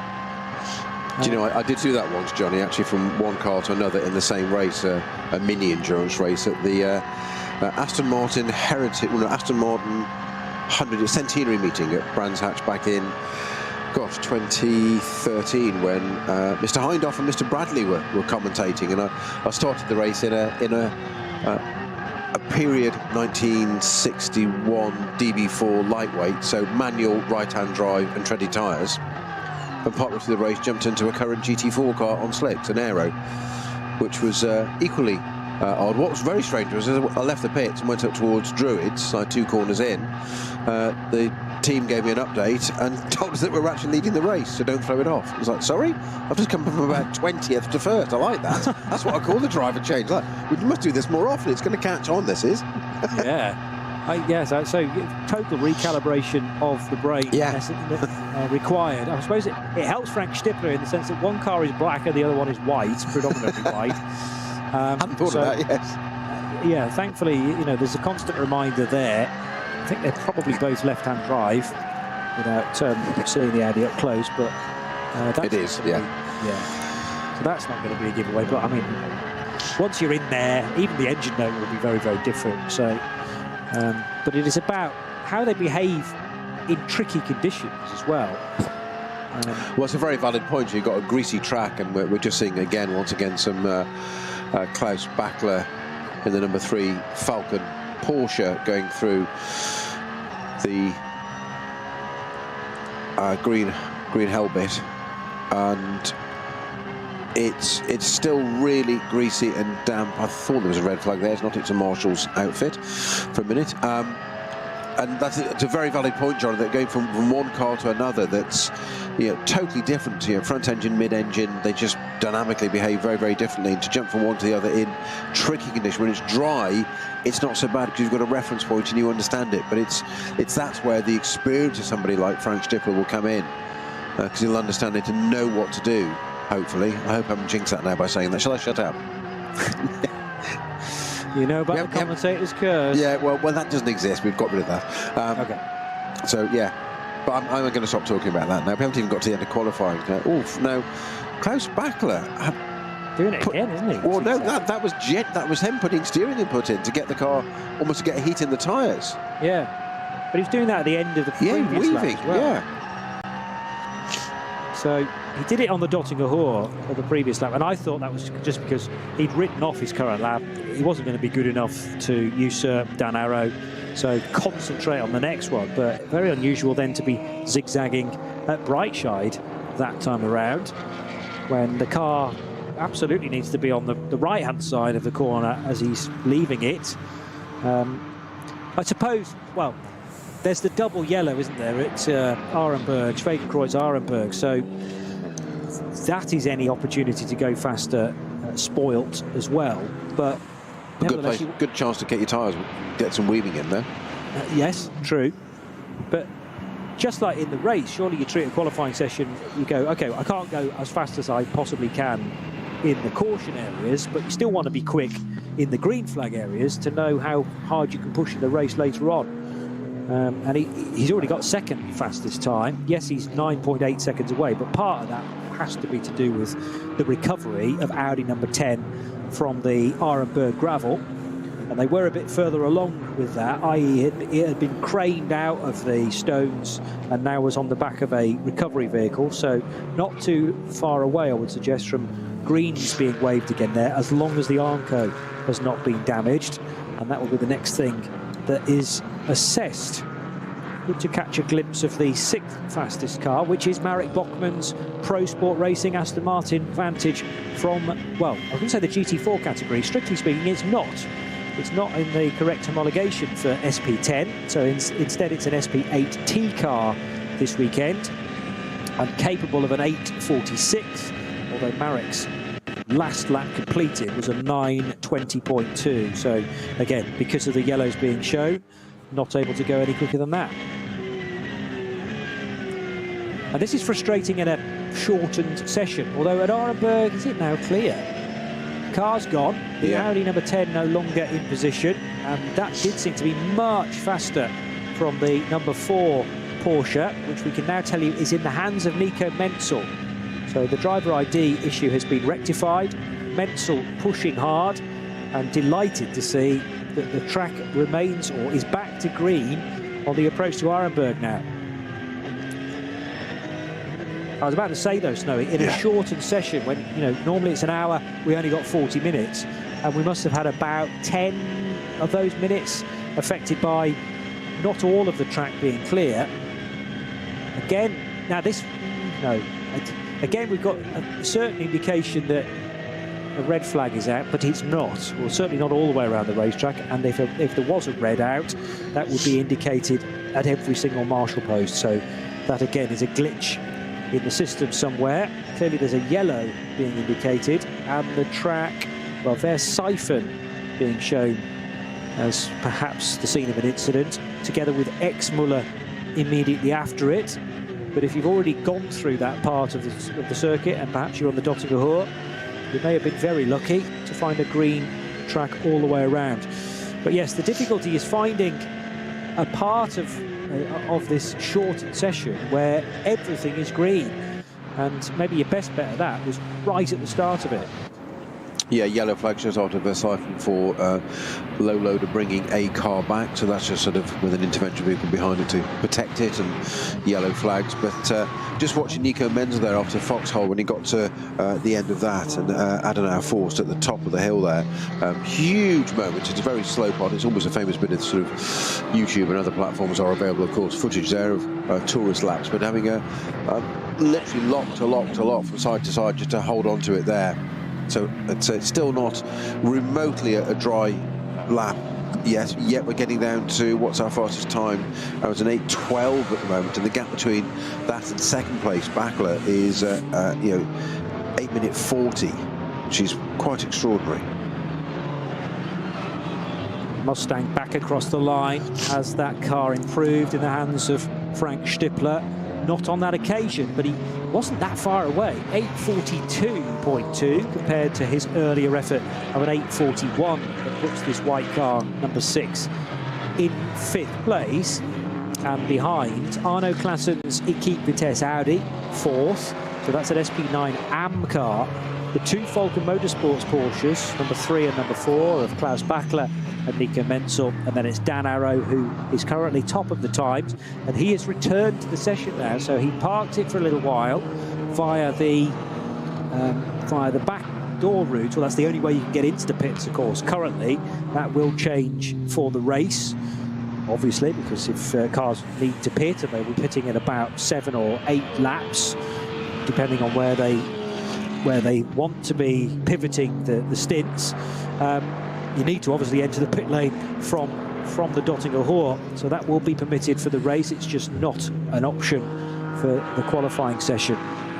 The Best Cup 2 car is a Pro version, and this is Tobias Muller's 48 Loesch Motorsport Porsche, number 948, quicker than Grosser's SRS Team Zorg Rennsport Porsche, number 901. And then the 786 car, 786, is that not the Lamborghini? Yes, from Renazzo Motorsport Team. And Sak Nana is currently at the wheel of that. Could well still be the Christoph Breuer time, though. They're also driving with Dieter Schmidtmann this weekend. No, that is a Nana time. Nana's just done an 8:52.3, in fact. Therefore, 2nd in SP9 AM and 9th when you group everybody together. Now, we've got another code 60 at Arenberg. And unless my eyes deceive me, that's for the number 8 Jutta Audi. Oh dear, that is not a happy gravel bed for Audis, is it? So the number 10 car was in it not that long ago, and now we reckon that the 8 car has fallen off there. Yeah, it's in straight. It looked like it's outbraked itself and gone in straight, but I was just watching the onboard with the 978, I think it was, and that was approaching there, and suddenly there were yellow flags, and I thought, hang on, we're coming up to here again. I thought that had cleared, which is what got my attention, and it has gone back to yellow because it's the 8 Audi has gone what appears to have gone straight on. So clock should be stopped. I thought our session should be over by now, isn't it? Yes. There's going to be a 12:40, I understand. We're 12:42 and 30-odd seconds now, so we're 2.5 minutes over. That is true. Did it start bang on midday is the next question. And I'm not sure I can tell you that, actually, from my current screen. But we are not seeing a checker flag so far. May not be too far away. Oh, there it is, in fact. So it's now being displayed.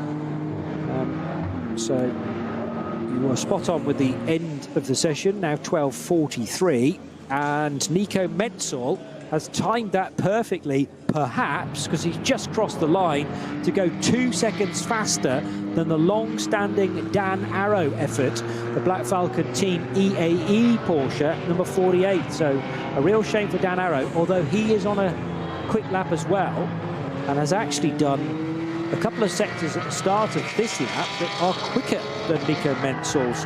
So there is still scope for that time to tumble yet further. Arno Klassen's just crossed the line in the Equipe Vitesse Audi, the SP9 AM car, to go 4th fastest. It was already 4th quickest and quicker than Frank Stippler, but that's a better time from Arno with an 8:32.110. But now the Black Falcon Team EAE Porsche, the gold and red one, is the meat in the sandwich between two Falcon Motorsports Porsches. But we have yet to see a response from Dan Arrow. And likewise, Klaus Bachler needs to set a time as well. And he is partway round a decent lap as well, setting very similar times to Dan Arrow. Yeah, but will he have been delayed at Arenberg with the Utah car in the gravel? Oh, almost certainly, yes, of course. God, I was building things up there. but actually, when you think about it, it seems unlikely that they're going to be able to carry those times through. Yeah, 2:16.7 for Arno Klasser. Harley Horton's just done a good time in 9:59 as well. His SRS Team Zorg Rennsport Porsche 718 Cayman goes 7th fastest. And the 160 car has just done a very good time. 160 being one of the Toyota Supras, driven by Giuliano Alesi, son of, and Alesi sharing that Toyo Tires Supra with Miki Koyama. So great time there from a car that has a little bit more mechanical grip than a GT3. But Alesi's taken the 160 car to 7th fastest, and therefore the best of the SP8Ts. I want to say the best of the SP8Ts. No, it's not, because Marek Bachmann's even quicker than that. He's just crossed the line in the Pro Sport Racing Aston Martin to be the best of the SP8Ts, and therefore Alesi is second in that category. Bachmann 6th overall, Alesi 8th overall. Now we have a drama, perhaps for a car that's seen the checkered flag, but hasn't then made it all the way around the Grand Prix lap and has come to a halt. Still waiting for Dan Arrow and Klaus Bachler to complete their lap times, but they are not going to be quicker than Nico Menzel, who squeaked through past Arenberg and past the scene of the stricken number 8 Audi before the yellows were shown. Well, the Audi hadn't arrived into the gravel, so therefore Nico Menzel was untroubled. The problem for Dan Arrow and Klaus Bachler is that they began their laps at the wrong time and therefore have got caught up with that yellow flag incident and will be significantly slower. So it looks like another pole position this year for a Falcon Motorsports car, and the number 4 takes it. I don't think I'm going too early on that, although the Mullner Motorsport Porsche crosses the line, number 921, and is that David Yarn in 921? Yes, it is. Test sharing with Tim Scheerbart and Arne Hofmeister. And the Mullner Motorsport Porsche late in the day sets the best Cup 2 time in this rearranged qualifying session, 8:21.5, but that is improved upon by Tobias Muller, who goes a further 6 seconds quicker in the 48 Loesch Motorsport by Black Falcon car. So 9:48 now, the best Cup 2, and 3rd position on the grid. Maybe not on the grid, but 3rd position in the times. So we can pretty much tear our eyes away from Dan Arrow and David Yarn, or Klaus Bachler, I should say. But others that were further around their lap could yet upset the apple cart. Great time as well from Porsche number 917, and that was a lap time done by Alexander Fielenbach, sharing with Eric Brown and Tim Heinemann, and Fielenbach will go 6th fastest and 3rd of the Cup 2s. Bachler hasn't necessarily given this up. He's getting a good tow from, might actually be the Dan Arrow Porsche up ahead. No, they're not in the same sector, so it can't be. But now Bachler will back off, and I reckon he can't come straight to the pits because that's all coned off. So he will do a lap of the Grand Prix circuit. But this is surely not to be an improvement for Klaus Bachler. And isn't it's a good 30 seconds slower than he had managed earlier. So that gives us an indication as to how much of a delay everyone is suffering at Arenberg. Over 30 seconds, in actual fact, Snowy. And unfortunate for those that were wanting to leave a good time late on. Yeah, and just looking at the pit exit there, as you say, the Porsche and now the Mustang just going across the line. Absolutely perfectly crystal clear. A little bit overcast, that's not a contradiction, but as in no fog at all compared to what we saw an hour, 2, 3 hours ago. Yet the Dottinger Hoa still, that long shot going back from Tiergarten almost for the kink, still quite foggy on there still, so, and very damp at other parts of the circuit. So I think it's quite remarkable that we're getting times down to 8-minute 10s. Bear in mind that 8 minutes is around about the mark where the ADC always want that magic number not to be broken. We've seen it done. We've seen, I think, 7:53, haven't we, from Nicky Team? I think that's the fastest lap I think I've seen around here off the top of my head. Okay. Yeah, but so, you know, more than respectable times for the conditions. I mean, Adenauer Force is very, very slippy still. And again, that long shot back down the pit straight, it's kind of grey. It clears, ironically, down by the GP circuit where it wasn't that much earlier on for us. So we are getting there, as long as it all stays away now. So an odd time distance race this afternoon for us of 4 hours 30. As we don't think we've ever seen that before. As you said, Johnny, another breaking ground for NLS. We've seen 6 hours reduced to 4 as we did last year. That was because of the rain and an incident, and this is because of fog this year. As you say, you don't really expect this in August, but a 4 hour 30-minute race. I thought we had a curfew at 6 o'clock, but it obviously is until 6:30. There's obviously a little bit of wriggle room on that, so we'll have a 2 o'clock start and a 4 hour 30-minute race this afternoon. Yes, so these weekends often have to be replanned, repurposed at various points through the year, purely because this is outdoor sport at the end of the day, and the weather has to be in our favour the majority of the time. A bit of wet stuff often adds to the entertainment. The equivalent race in 2024 went beyond the point of entertainment into, unfortunately, a scrapyard for GT3 cars, and several cars very heavily damaged as the rain arrived absolutely out of nowhere. You might remember that the 6 hours started on time in 2024 with everyone on slicks, and the first time that they tried to go through Hatzenbach, the heavens opened, and we must have lost 6 or 7 cars in one fell swoop, maybe more, some of which were able to take the start, many could not. And it turned out, although I'd forgotten this point, that the 2024 running of the 6 hour Ruhr-Pokal-Rennen was also a 4 hour race, 4 hours and 7 minutes in actual fact, and won by a Mercedes on that occasion. We do not have, I was about to say any Mercedes in this race. I was going to say GT3 Mercedes, but I don't think there's a Merc at all in any of the classes, not even GT4s, SP8Ts. Can't see a Mercedes listed at all. So Mercedes were definitely present a couple of months ago for the 24-hour race, and on another day might have got a decent result, but they were just that little bit too far back from the Porsche and the BMW pace. But we will welcome Mercedes back with open arms in future. That part of the reason for that is that Haupt Racing Team have changed manufacturer to the Ford Mustang, and we have one gleaming example from Hubert Haupt's team in the form of the number 6 Ford Mustang.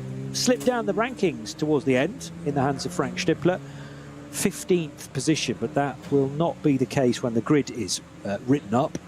It will be, I reckon, starting first, second, third, about 5th or 6th probably, if all the SP9s are grouped together. Cup 2 will be headed by the 948 offering from 48 Loesch Motorsport and the blue and white Müllner Motorsport crew, who are based pretty much at Spa-Francorchamps, very close to the Stavelot corner, or the corner that used to be known as Stavelot. Several corners, you know, everyone still refers to them as that at Spa, but they have been renamed since. But yes, Müllner Motorsport just a stone's throw away from where the old course feeds in to what is now called Curve Paul Frere. Then further down, good lap from Alexander Fehlenbach in the 917 Porsche. The sister Müllner car of Ben Bunagel, number 904, should start from 4th position in Cup 2. So, lots of patience required today, Peter Snowden. It took us a little while to get the conclusive information from race control, and fair play to, you know, all of the clerks, the stewards, the race director, Walter Hornung, for having to consider the conditions, and then really work out what was the best way forward for the fans, clearly, for the drivers and the teams, but namely from a safety point of view, because the marshals are out there in all weathers wanting to take care of drivers, but they have to therefore have the conditions in their favour to be able to do their job properly. Yes, but at the end of the day, we've got down to track action, which is just win-win all round, because everybody wants to have that. The teams, the organisers, the promoters, the drivers, mechanics, spectators, even us. We want to see some racing, and that's what we're here for. So I think it's always the build-up to the issue, because you left us saying that no man's land, aren't you? That sort of wasteland of what's happening, are we, aren't we, etc. What do we do? And there's nothing worse than that. And so I think, is it even going to happen? We've had a couple of rounds in the past where I think Bruce and I were covering one event. I think it was 21, where we were doing pre-race build-up, and it was snowing, and they were building a snowman in the pit lane, and all of a sudden it was cancelled. So everybody got to pack up and go home, and it's nobody wants that, because there's a ton of effort and logistics from all sides to get these things to work. So we've got some decent track action. We've had some qualifying now. I'm just looking down in the pit lane at the 504. Not a Peugeot, by the way. That's an old car.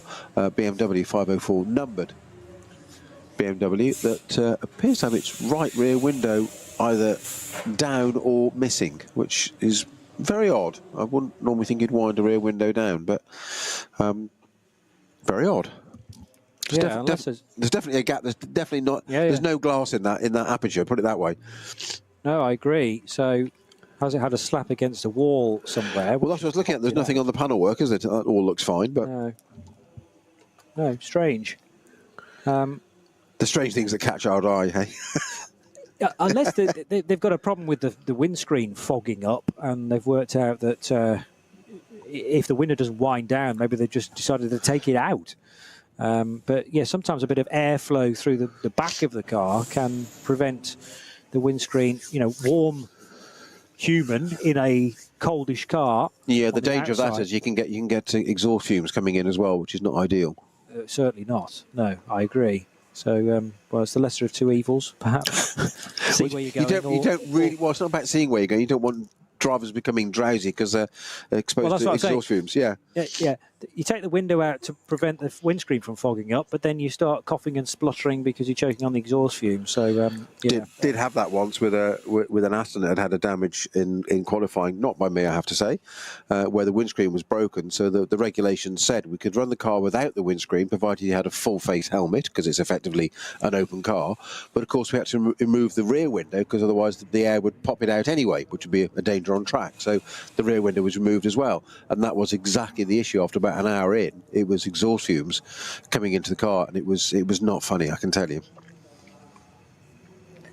I mean, the problem is when it starts to, just trick your mind, I suppose, so you can start to talk yourself into it's not as bad as you think, but in actual fact, it's probably beyond the point where it's then safe. I remember Max Angelelli coming to the end of a Daytona 24-hour race in one of the old school Wayne Taylor Racing prototypes prior to, I don't even think it was DPI, I think it was the back end of the previous iteration of the top class. And yeah, there was fuel fumes being pumped into that cockpit, and he was almost out for the count at the end. Somehow he got the thing to the finish, because he was, I don't think he won, but he was on course for a podium, and amazingly did get the car to the line, but then the medics just flooded around the car to make sure that he was okay, and it did take a bit of time just to get some oxygen into his lungs and get him to think straight again. But that's what's often on the line, especially at the end of a 24-hour race, when you've pushed like crazy along with 3 other people. You say, well, regardless of whether I could even see the hand in front of my face, I'm going to get this car to the finish. It's what they do, isn't it? Mad. Drivers, absolutely mad. I've always said you are of a different mindset entirely. Yes, but that's not necessarily a compliment either, no. Without people willing to drive cars very, very fast, then that will put me out of work. So I'm very happy that you do it and provide us with all the entertainment. So the plan now is to have about an hour off, and then to go into a 20-minute rolling lap, isn't there? So the cars actually will need to be fueled and ready to go within the next 20 minutes, I'm going to say. 20 minutes to prep the car, 20 minutes to get it on the grid, and then 20 minutes to kick off with a rolling lap before we start at 2 o'clock. There's not really much downtime here at all, Snowy. Not at all. To what we were saying earlier, how much time do you need to prep a car and turn it round? I mean, as ever with these teams, they will always adapt to that whichever the officials have decreed, and they've got their reasons for doing things. And this one is there's a curfew on noise, so they want to get them as long a race as possible. We can't quite do the full 6 hours, so they've managed to do a race within 90 minutes of that, so 4 hours 30, which is great. So it's a bit different to an ordinary NLS round, so a little bit of a difference there for strategy, etc. But teams they're so adaptable. These things, once you get a race control bulletin to say, this is the time start, this is the time distance, and that's the end time, people just go, right, okay. And we just all tend to get on with it. Whether that be teams, strategy, drivers, commentators, whatever, we just accept it and say, right, at least we know what it is now, and we all put our thinking caps on, and away we go. And so it will be. Yeah, and the nice thing, I suppose, is that an NLS race sort of runs automatically for a lot of the experienced teams, so some of it's down to muscle memory, and they can get the jobs list out and say, right, well, we can cut that short a little bit, we can scrap that entirely, as long as it's not mitigating or not compromising any safety, of course. But there are certain bits that they can tighten up, and sometimes there's the luxury of getting, I don't know, a photograph with the 3 or 4 drivers that you're going to be running with around the car, just things like that. The bit of social media that perhaps is done at the start of the race will have to go by the wayside, because the priority will be getting the cars out onto the grid. And for that, then an official grid needs to be produced fairly rapidly as well from the team within Vega Timing. Can have a little look in a moment or two at the provisional times that have just been set. As mentioned, Nico Menzel in the number 4 Falcon Motorsport Porsche, setting an 8:10.838 to be quickest. He managed 4 laps in that session. There were 1 or 2 that did 5, but no more than that in the top 20-odd positions. So the Nico Menzel Porsche quickest from Dan Arrow's Black Falcon team EAE number 48 Porsche. The 948 Tobias Muller driven 48 Loesch Motorsport Porsche was 3rd fastest and tops the Cup 2s. These are Cup 2 Pro cars, ahead of 921 David Yarn in the Mullner Motorsport car. Also, Klaus Bachler in his Falcon Motorsport car, not faster than the 2 Cup 2s, interestingly. Part of that, of course, will have been down to the fact that the yellows came out at just the wrong time. And Klaus Bachler only capable of an 8:22.7. He was a second away from the slowest of those 2 Cup 2s. A great lap, by the way, for Alexander Fehlenbach in the 917 Porsche. Car number 917 is 6th, ahead of Ben Bunagel's sister Mullner Motorsport Cup 2 Porsche. Then Robin Cherzanovsky in the 919 Cup 2 911. Equipe Vitesse with their Audi, car number 50, in an SP9 AM division, was 9th fastest, ahead of Farnbacher. That's not Dominic Farnbacher, is it? Who I've completely missed from the entry list. No, it's Mario Farnbacher. So of the same family, car 78, Mario Farnbacher doing a time in his RPM Porsche 991 Cup car. So that's an SP7 entered car. 11th, 12th, 13th and 14th overall are all SP8T cars. So Marek Bockman was fastest in his Pro Sport Racing Aston Martin Vantage GT4, 8:35.9, ahead of the Team Bilstein by Black Falcon BMW M4 of Manuel Metzger, and then Griesik and Wustenhagen were 3rd and 4th in SP8T. Further down the order, Harley Horton, quickest in Cup 3, which is the class exclusively reserved for Porsche 718 Caymans, and his SRS Team Zorg Rennsport 959 car, fastest in that division and 19th overall. And a little further down, 41st. By the way, a total of 108 cars were able to do laps within that shortened session. Max Partl. Well, was it Max? It was one of the two family Partls. I can't tell you specifically which one, but the Partl family's 188 BMW M4, sixth fastest in SP8T. And behind that, the Stanko family Audi, number 323, second in SP3T. Quickest of the BMW M240Is was the number 1 car. And who set that time? Bear with me. It was Sven Markert in the number 1 BMW 240i. That BMW, Kevin Van Bach and Adrian Rishny, together with Sven Markert, they were, as a team, the champions in 2024, hence the reason why they run with the number 1 car. And much further down the order, 91st position for the 664 BMW 240i of the Cooper and Cooper family, I'm going to say, although one is with an umlaut and one is not, so that's interesting. I think that's actually the same spelling, but it might be just how they've been entered onto the sheet. 101st place for the SP4T pole sitter, which is another Porsche 718 Cayman, and there are a couple of BMW 325i's towards the back of the field, together with the SP4 pole sitter.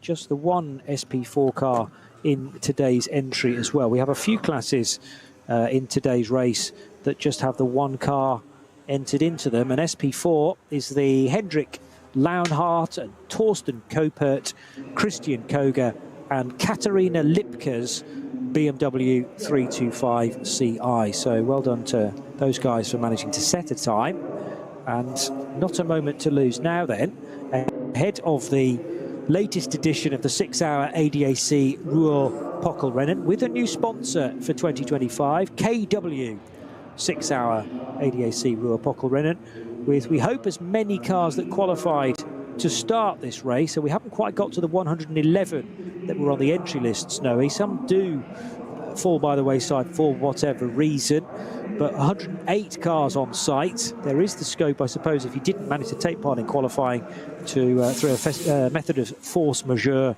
be able to take the race start. But still, north of 100 cars is pretty good for the middle of August, particularly as there's so much other racing taking place around this part of Europe. Yes, I'm intrigued to see what's going to happen to the number 8 Utah Audi, because that obviously we saw it going into the gravel, or we saw it in the gravel and causing the code 60 there. But has it been? Well, obviously, it will have been retrieved. But is it did it connect? Well, you know, what collateral is there to it? Because it did just. I just seen the onboard I saw at the time, which is what alerted me to it, was just, it looked like it had just gone straight on, to be honest, and stopped as it not connected with the barrier. That's the proverbial optimist in me, I hope. It hasn't actually got to the barrier and done any problem taking that car out. Just largely because it's one of our front running cars. But we say 111 on the entry list, so down to 108. So 3 cars missing. I don't think what the other 2 are, Johnny, off the top of my head. Ooh, now you're asking. Yeah, I'm kind of asking myself, not you. Don't worry, I'm not fine. I wasn't expecting you to sort of come up with some magical answer and pluck a car out of the air. Go on, pick a car, any car.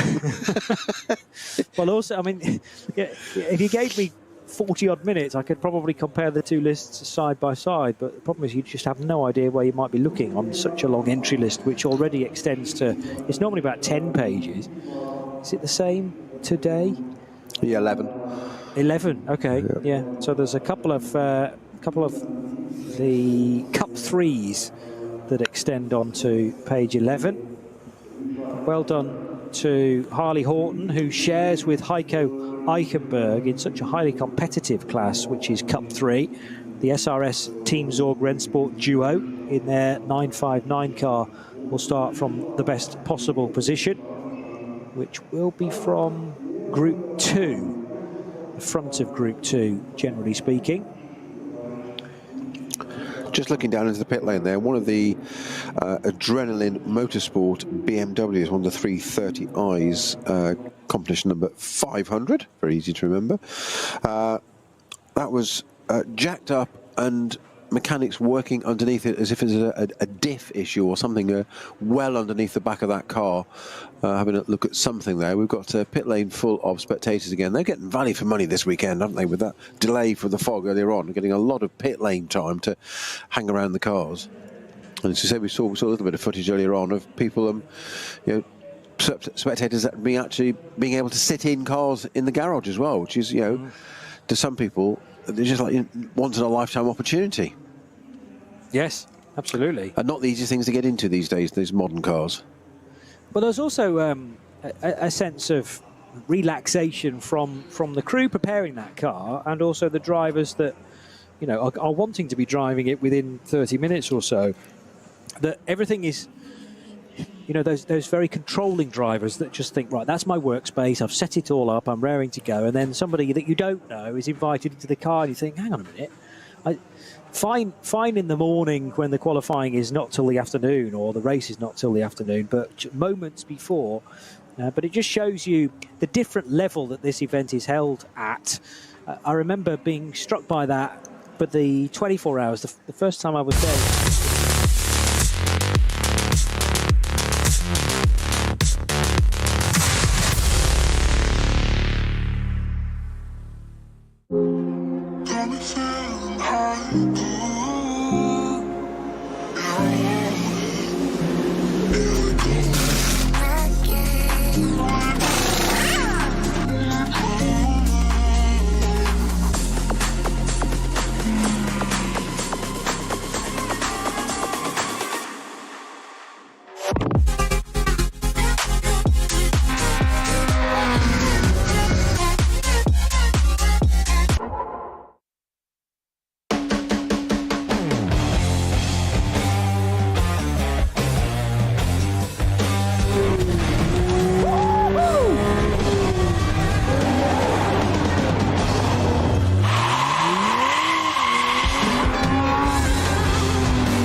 Sie sagen, es ist nur ein Auto, aber wir sagen, es ist Herzblut, Schweiß und Perfektion.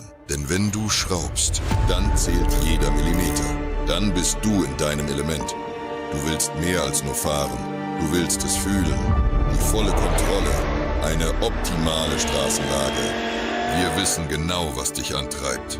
Denn wir teilen die gleiche Leidenschaft. Egal ob auf der Straße oder auf der Rennstrecke. Wir sind immer an deiner Seite. Wir sind H&R. Offizieller Partner der Nürburgring Langstrecken-Serie.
Liebe Fans, Lovely fans. besucht uns auf unseren Social Media Kanälen. Follow us. Auf Facebook, Instagram, YouTube und TikTok.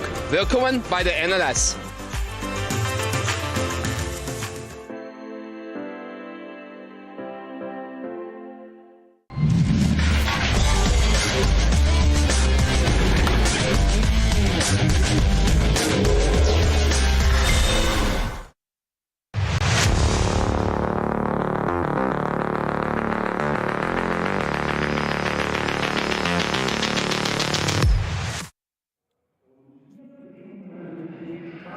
And silence descends across the start-finish line. This is the interval between qualifying and today's race then. 1:15, we're due for a 2 o'clock start. And this awkward number to get to the finish. Normally, you can slice the cake evenly, i.e. pit on about the hour. But this extra 30 minutes now that one or two teams might be thinking, right, how best do we approach this then? Well, I think teams being teams, Johnny, will... how can they take advantage of it? How can they make something of it? As ever. It is only 30 minutes, but that's going to be effectively, what, three and a bit more laps, isn't it? Than an ordinary 4-hour race.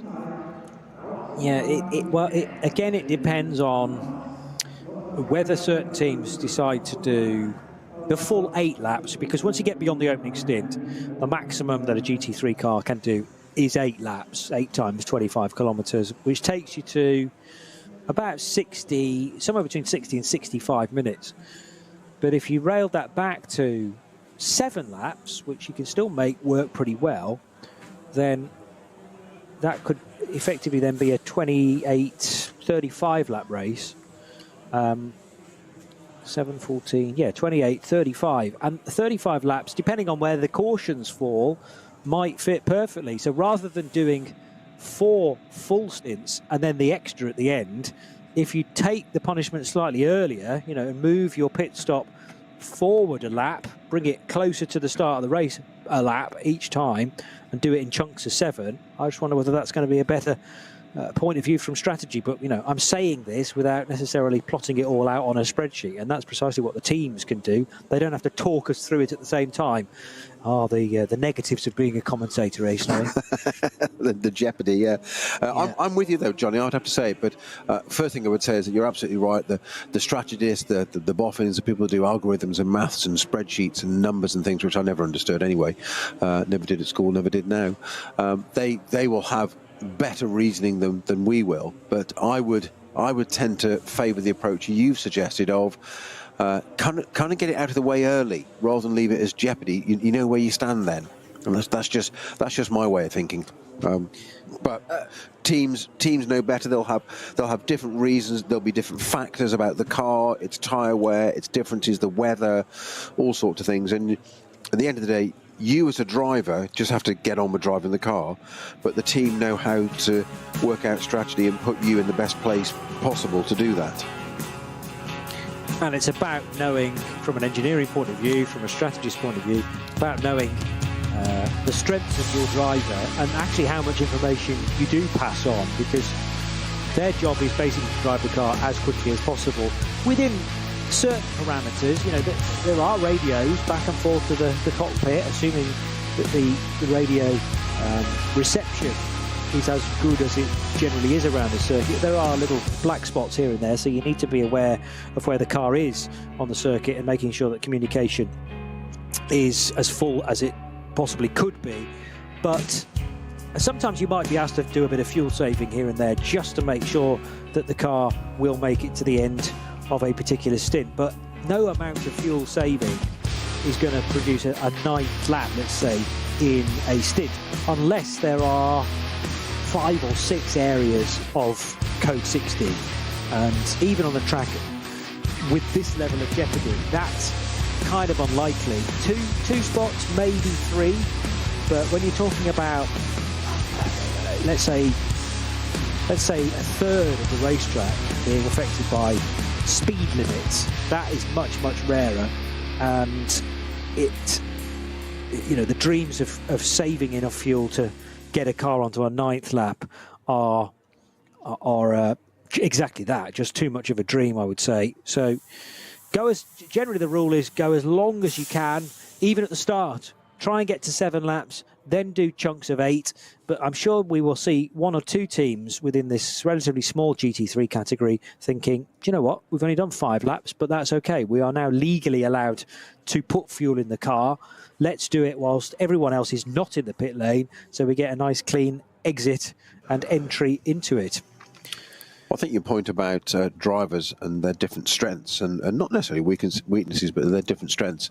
Yeah. Everybody brings something different to the party. It is teamwork, quite literally, but it is exactly that of how much has a driver got left in the tank, not so much as what's in the fuel tank of the car. That's obviously important. We always say that, but you know, if a driver, if they're lapping at a set time, how much have they got in reserve to go quicker if required to do so? Because if that driver can't, another driver has, say, can lap at a similar time but have, say, 3 seconds in the bag, as it were, spare, you know, you can ask that driver, should the need arise, to say, right, push, and they can do 3 seconds quicker. You've got a driver who can't do that, who's operating at, you know, the race pace is pretty well their maximum, and that does happen sometimes.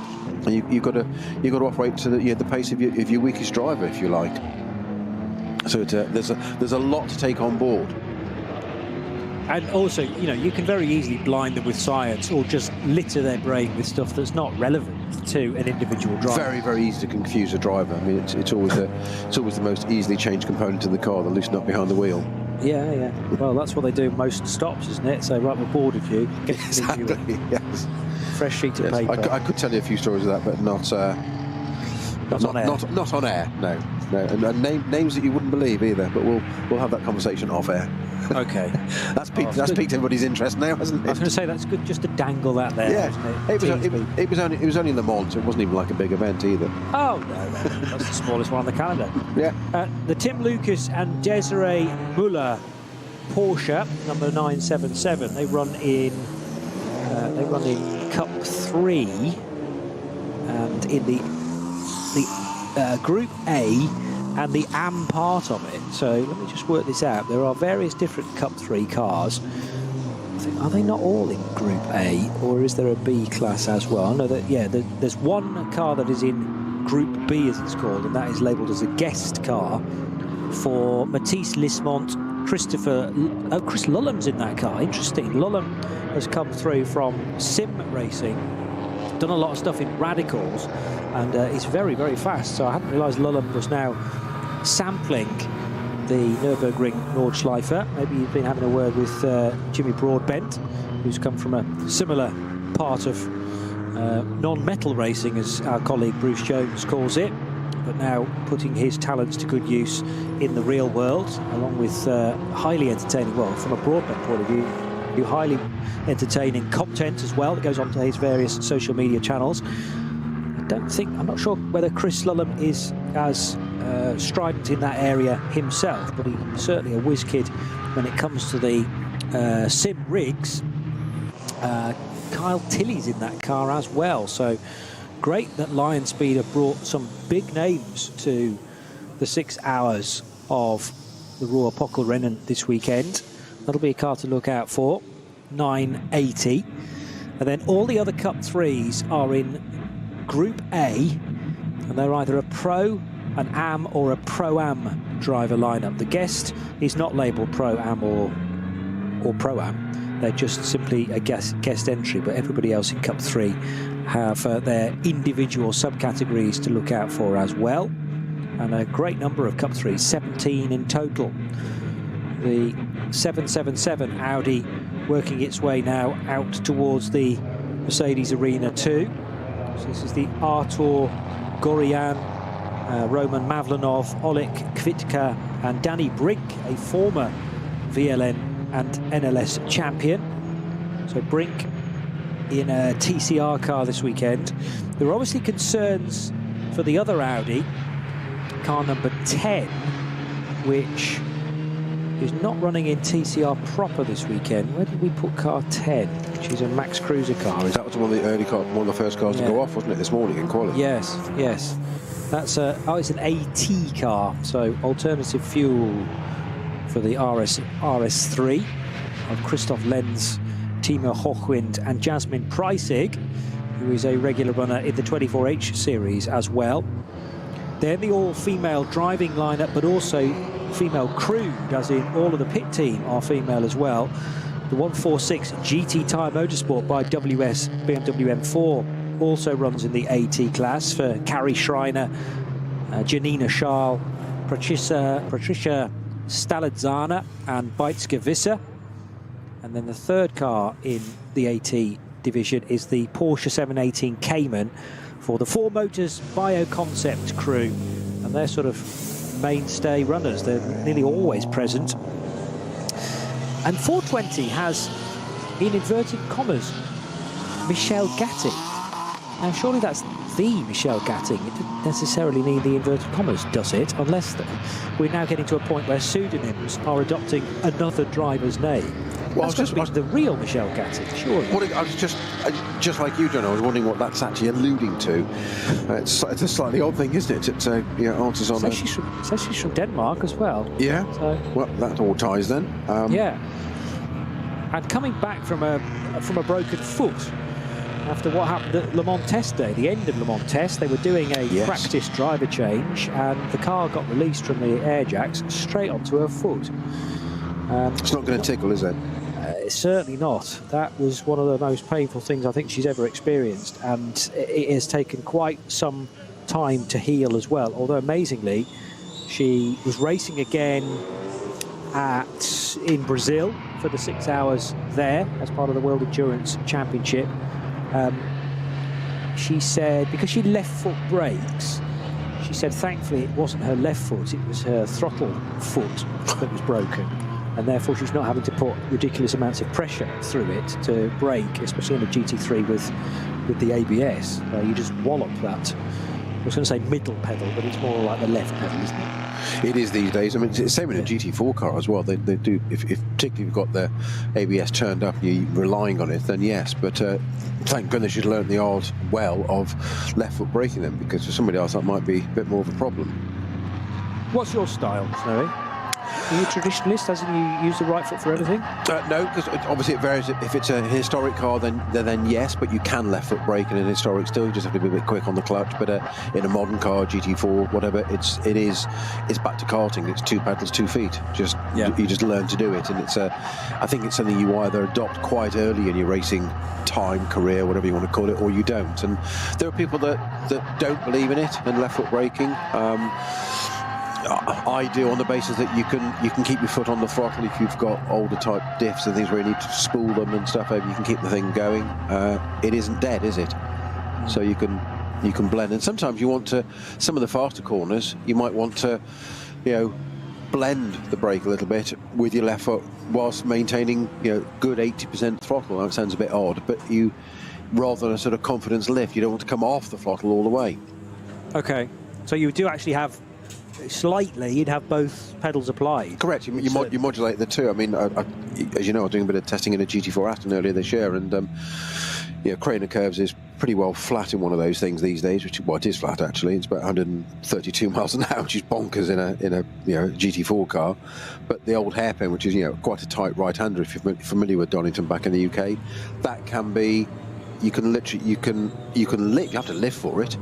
Down a couple of gears, but you can definitely have an advantage by left foot braking into there because you're back on the throttle quicker. Yeah, fascinating stuff. I had a similar conversation with Johnny Molam a few weeks ago when I was covering the 6 hours of Brazil, funnily enough, the race where Michel Gatting came back. Well, actually, she'd been racing the previous weekend in the European Le Mans Series as well. I won't say he's dead against left foot braking, but he's just never done it. And he says that to him, you're losing time at any point where both pedals are applied in even minuscule amounts. But it is about that sort of cross point and getting that as efficient as possible when you're using both feet. But it was interesting to speak to more of a traditionalist, as in Molam, as in he says, I just never have left foot braked, and I don't think I ever will. There we are. I don't think it's a disadvantage. I mean, obviously Johnny's record is, incontestable, so it hasn't affected him, has it, at all? No. But it's interesting. I think it is one of those things you either adopt or you don't. It's almost like the sort of flat Earth society. There are some people that will still say, "What do you mean you left foot brake? Why?" and they just don't get it. It just seems totally bizarre. But I was encouraged to early on, and in a rare case of being open-minded about something, I did it. Yeah, yeah. Well, you know, there is never too late to learn a new skill. But we are talking a few years ago now, so that's probably become the norm for you as well. Still very cloudy above head on the start-finish straight. Thankfully, though, the cloud is at a more reasonable level, as in the sky, rather than down on the ground, and preventing us from racing. We are going to be sending cars off in about 10 minutes, mind you. And included amongst those will be Dieter Schmidtmann in his Lamborghini Huracan.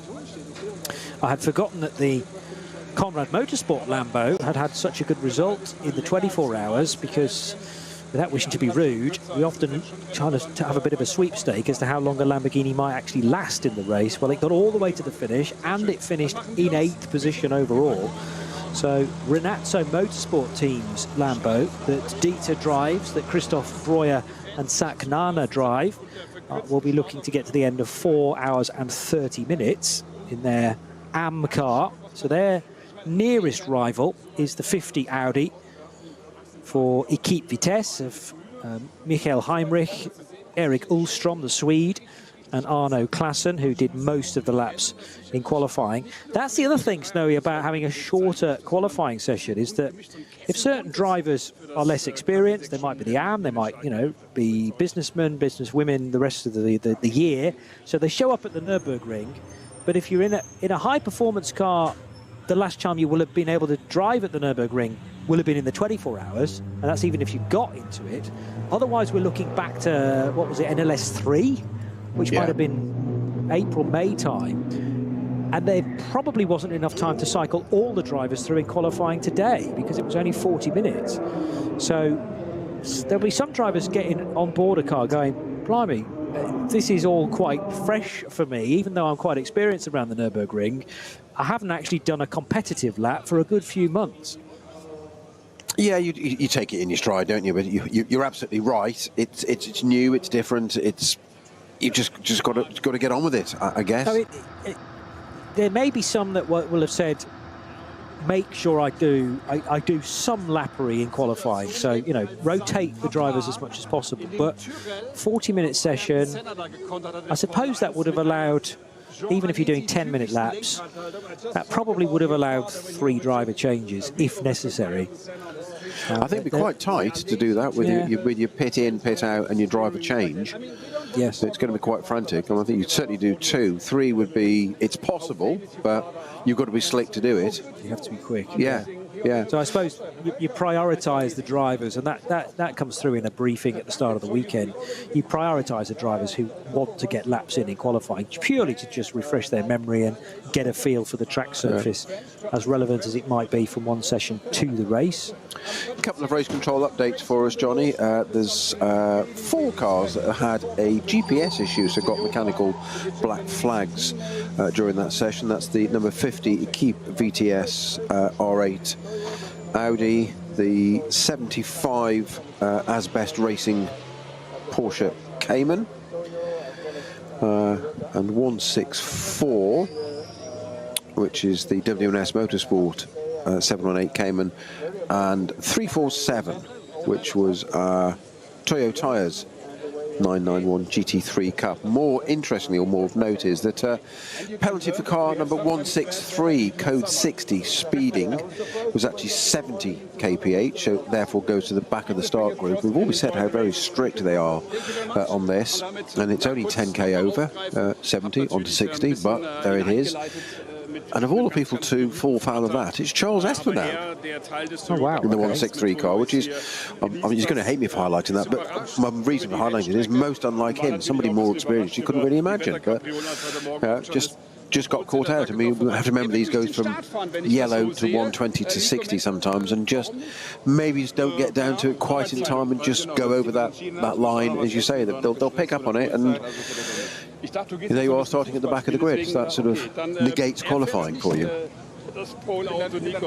Yeah, when qualifying is clearly meant to be an aid, it's meant to judge the pace of cars and put them into a relevant order for them to then do battle, but of course it's only ever based on a single lap by a single driver. So if you have AM or Pro-Am driver lineups, then it's not really representative of how the car is going to go at an average speed. But nevertheless, if you're putting in your gun driver to start things off, then things should be about right. Now, I was suggesting that the SP9s might be grouped together, but do you know what? So far, that's not proving the case, because one of the Mühlner cars is very much up there, which it was in qualifying, in fairness. See whether the qualifying sheet has been issued to the main championship website. No, it hasn't. But we spoke about Nico Menzel being quickest, and I'm now trying to remember who was second fastest. It was Dan Arrow, wasn't it, in the 48 car, who I think it was, second yes. fastest. Yeah.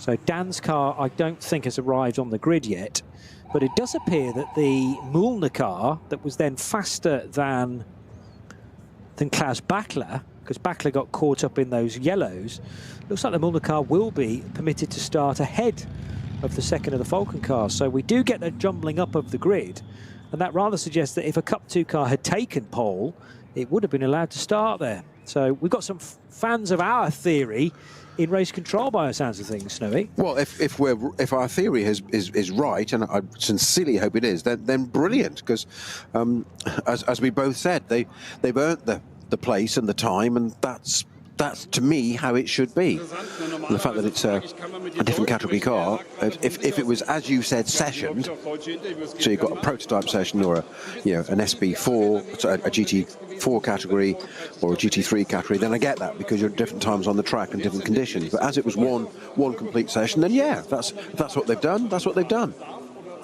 Yeah, and I fully identify the difference that you're pointing out there. You know, everyone is able to do effectively the same time, because it's the same conditions for all. And if you don't glean a good enough time to be quicker than a Cup 2 car, well, that's your own lookout. But the Cup 2 has earned its better starting position. Sometimes the racing gods go against you. Sometimes somebody else has an incident preventing you from putting in a good time. And one or two GT3s did struggle in that regard. The 48 numbered Porsche is now being shown a safe route to the front of the grid. And thankfully those personnel that are positioned in the middle of the grid are getting the warnings, the whistles being blown by the marshals. Dan Arrow, Mustafa Mehmet Kaya, Gabriele Piana and Mike Stursberg then will be starting, well, depending on who starts that car, it may well be the talented young Dutchman for the opening stint. But I wouldn't imagine him to be bookending the race. He'll do pretty much a stint and then have to get out to allow the non-pros to do their relevant time. But Gabriele Piana could well be held back for the final stint and a half, as it could turn out to be, because he's just about as quick as Dan Arrow to bring that car home, and we will see where it finishes. So just refresh me, Johnny, you were taking that from the starting group order from Race Control? Yeah, well, from the way that they're being lined up. Right, well, that's why I wanted to check that I wasn't just repeating that which you've said. So I've got the starting group orders here, and it does say, this is issued by Race Control, so row 1, pole position, Marshall Menzel in the Porsche. Alongside is Arrow Kaya in the GT3. Got the 948 GT3 Cup car is third. Yes. 921, fourth. That's the Mühlner car, the first of two Mühlner cars. Yeah, and then Bachler, number 4, is fifth. Bachler is in car 3, is he not? Correct. Yeah. So that order is right. So it is GT3 on the front row, GT3 Cup the second row, GT3 and GT Cup on the third row, 917. It can only be a Porsche, can't it? 917. Yeah, that is the order. So they are taking it that way. So we've even got some there. We've got the Aston Vantage you commented on, the Dumoulin car is on the 140, is on the 6th row, with alongside that the Broadbent Brown M4 GT4 BMW number 150. So Stippler is as far back as row 8 in the Mustang. Yeah. Right. Well, Yeah, I'm just I've noted looking the for. time. I can't see. So the 8 is listed with Vedemenko and Selv. Another one of those non-de-plumes on row 13. We have 18 rows in the starting group. Espinal in the M4 GT4 and 163 being put at the back because of that 10k violation under code 60, as I just mentioned. And that's just starting group 1. Indeed. So start group 2, which Yep. should have the Cup 3s at the front of it from memory. Does that have 959 on pole position? Because it was a great effort from... Of course it does. Yeah. Yeah. Great effort from There's Harley no point, Horton. no point in me looking it up, because you just know anyway. Well, You and British your driver, crystal ball. British driver Harley Horton, tremendous effort from him. He's sharing with Heiko Eichenberg, but it was Harley's time through and through. Has put the 959 on the front of that massive grid. There's 17 cars in Cup 3, so Yeah. that's going to keep us very entertained for 4.5 hours. So he's got the 940 alongside. 940. Silver Grush there, 9718. Yes. So Nico Silva, David Griesner, who's vastly experienced, and Norwegian racer Oscar Sandberg. And then the second row you said was 962 and 944. So again, that's an all-Porsche number, that isn't it? 962 and 944. big time. Yeah. So W and S Motorsport, and the 944 car is the entry from, well, team nameless, but Leonard and Moritz Irma, a family crew, and they run in pro as well. So all of these, I'm going to say, are pro cars, although they don't necessarily have to be. They're all built the same, and whether you've entered with a pro or a pro-am or an am lineup, less likely, I suppose, with an all-am lineup to be locking out the front 4 positions. But if you put your pro in for qualifying, as most pro-am crews will have done, then we could have 1 or 2 interlopers there as well. Yep, so row 3 is 949, 955. 949 is the Team Zorg Rennsport crew for another British driver, Josh Hislop, with Jan Niklas Stieler and Kasparas Vingilis. And 949 is joined by, which number did you say? 955. 955. Linden Stick and Yes. Schicht. My apologies. In the Speedworks automotive crew, not that Speedworks. No, not British Touring Car Not Speedworks. British Touring Car Speedworks. Speedworks with a couple of X's at the end for Alexander Fehlenbach. Well, it was a great lap actually for Fehlenbach from 955 to go 6th place. But already the grid is having to be cleared because, well, we've got a rolling lap to begin. Yeah, we've got a 1-minute board. Yeah. Most unconventional race day then for the latest race of the Nürburgring Langstrecken Series, billed to be a 6-hour. It's now going to be 4 hours and 30 minutes. The KW, we'll still call it a 6-hour ADAC Ruhr-Pokal-Rennen. Every moment of this 4.5-hour race brought to you live on RS1, part of the Radio Show Limited network of channels. It's Peter Snowden and Johnny Palmer in the Global Broadcast Centre. About to see the cars waved off with Dennis Marshall or Nico Menzel doing the opening stint. Remember, it was Nico Menzel who did the time to put car number 4 on the front of the grid, but we're not going to get driver IDs until part way around this rolling lap, possibly not until they actually start racing and cross the line for the first time. So a little bit of guesswork.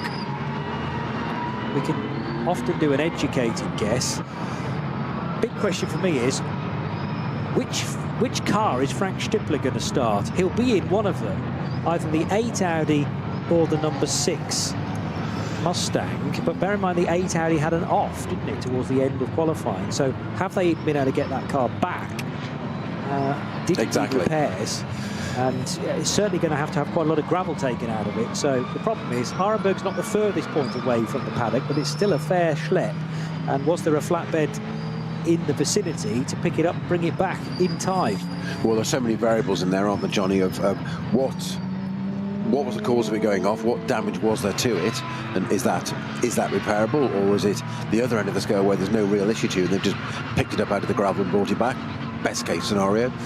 and also what the deal is between Haupt Racing and the Mustang that he's driving and the Jutta Audi as to what the priority are, who gets what.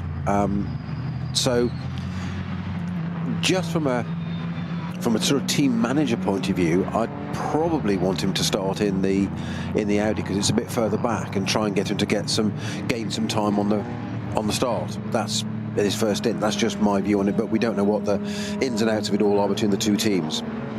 Does your start Group 1 sheet have a place for the Audi? Yes. Is it listed? Yeah. Okay. It's you can make me go back and find it now, aren't you? Yes. I knew need that. to work out then whether it's actually there or not. The Keep Vitesse Audi's there, number 50, but I'm not seeing a black Audi, which should be in this initial group. Of course, it had already set a reasonable time. I'm trying to remember whether Frank Stipper... Yeah, I think Stipper was in it. I think it was listed as row 8, I think, off the top of my head. No, that was the, right. the Mustang, 15th for the Mustang. Correct. I thought the Audi was actually quicker. No, it is. No, I was right. It's there. It's Veremenko, and so it's in row 13, alongside 929. Is listed on the start group. Whether it's actually taken the track is another issue, of course. Yes. So row 13, not position 13. Correct. Row 13. Okay. So I'm not sure whether we saw all the way back to the rear of that start group, but the second of the starting groups now going to be led by Porsche, Cup 3 Porsche 959, and again it remains to be seen who's going to be doing the opening stint within that car after a great performance from Harley Horton, but he does have Heiko Eichenberg, who is supremely talented as well as his co-driver. Great to see the number 10 Audi, though, returning to the racetrack, because that was the other car that had a more significant off at Arenberg. Looked like it had landed in the barrier quite heavily and couldn't get out of the gravel on its own, so they did have to call a flatbed. But that was the earlier incident in qualifying, so clearly they got the car back, and they're just having to sort of, look at it as quickly as possible, address any minor difficulties. Let's hope the suspension's not bent. I mean, they wouldn't be putting it in the race if it was. They consider it still to be reasonably straight, and then they'll get a report from the opening driver at the end of his stint to say, how's the car? Because sometimes you have to drive a car that is far from ideal. In a 24-hour race, when you get to hours 21, 22, 23, the car that you were first given for the opening stint is incomparable very often. But that is the beauty of driving around problems and trying to get a car to the finish of a time test such as that. Slightly shorter time test today, shorter than we were expecting as well, but nevertheless a big challenge. So the Cup 3 Porsches are pouring out now towards the Vidal chicane, and we will wave them onto the hats and back shortly, Snowy. Yeah, very quick update for us, Johnny, from our good friend Ian McCarthy, who has picked up on your comments about the Michelle Gatting in the 420. It is her, and it is in aid of earning permits for a move into GT3 in the near future for all the drivers in that car. Okay. That's why she's taking part. So yeah, that was cleared up. So welcome again, Ian. Always valuable input. Thank you. So that rather suggests some other of the Iron Dames will get an opportunity then in maybe later NLS races this year. Rahel Fry, quite possibly. Sarah Bovey, Celia Martin, who's the new bronze in the GT part of that. But there are also other drivers within the Michelin Le Mans Cup and the Iron Dames initiative. Just a little aside for you there. I was talking to Sarah Bovey at the Festival of Speed, or interviewing her for Goodwood Radio, actually. And in the top 10 shootout, she had their car. And despite baking hot weather, they were running it on wets up the hill. And I just commented to her and I said, "Oh, you said why the wets?"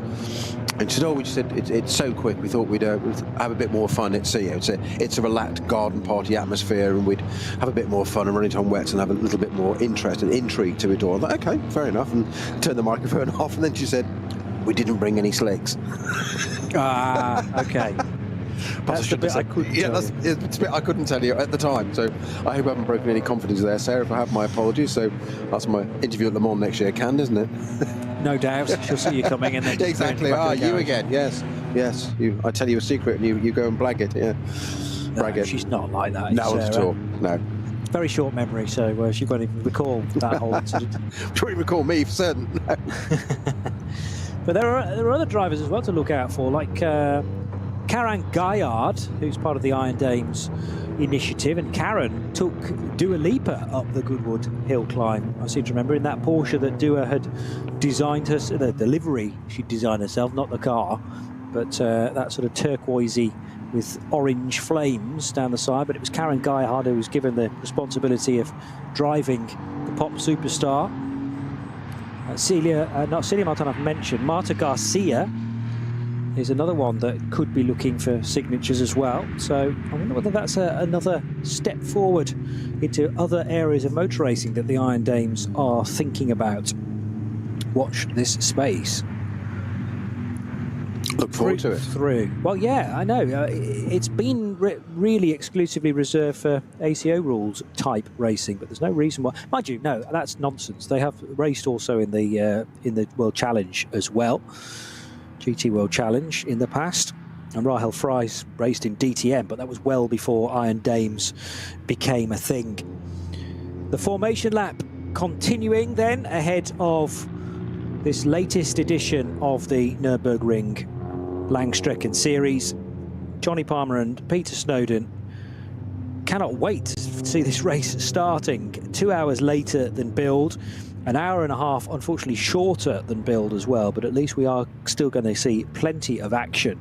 And I kind of quite like the awkward number of this race distance, as the key runners are now heading down towards Breitscheid at the front of this start group. And no doubt about it, the Klaus Bachler Sven Muller car has some work to do. A couple of things to note there. We've got the 500 Adrenaline Motorsport BMW going around waving to the crowd on the way around on a formation lap. Einmal im Rennwagen über die Nordschleife. Ein Traum vieler Rennfans, der für die allermeisten nie Realität wird. Mit dem neuen Gran Turismo 7 aber ein ganzes Stück realistischer. Mit der neuesten Auflage des Kultspiels für die Konsole fahren wir zu den wichtigsten Streckenabschnitten der grünen Hölle. Die AMG Arena. Erstes Nadelöhr nach dem Start und durch die unterschiedlichen Linien ein toller Ort für Positionskämpfe auf der Grand Prix-Strecke. Auffahrt Nordschleife. Nach der Vidol-Schikane biegen wir ab vom Grand Prix-Kurs. Hier beginnt der 20 Kilometer lange Ritt durch die grüne Hölle so richtig. Fuchsröhre. Mit Vollgas bergab, durch die Kompression und den Berg wieder rauf. Wie so oft auf der Nordschleife, kein Platz für Fehler. Breitscheid. Der tiefste Punkt der Nordschleife. Die Brücke über die Hauptstraße von Adenau ist ein Zuschauermagnet. Das Karussell. Benannt nach Rudolf Caracciola, einem der ersten Heroen des Rings. Die alten Betonplatten der Steilkurve sind Kult. Brünnchen. Der Zuschauer-Hotspot. Ob beim Rennen oder bei Touristenfahrten, ob bei brütender Hitze oder im strömenden Regen, hier ist immer etwas los. Die Döttinger Höhe. Windschattenschlacht bei 270 km/h und die Überholmöglichkeit schlechthin am Ende der Nordschleifenrunde mit dem neuen Gran Turismo 7. Und damit von der virtuellen wieder zur realen Nordschleife.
Sie sagen, es ist nur ein Auto, aber wir sagen, es ist Herzblut, Schweiß und Perfektion. Denn wenn du schraubst, dann zählt jeder Millimeter. Dann bist du in deinem Element. Du willst mehr als nur fahren. Du willst es fühlen. Die volle Kontrolle. Eine optimale Straßenlage. Wir wissen genau, was dich antreibt. Denn wir teilen die gleiche Leidenschaft. Egal ob auf der Straße oder auf der Rennstrecke. Wir sind immer an deiner Seite. Wir sind H&R. Offizieller Partner der Nürburgring Langstrecken-Serie.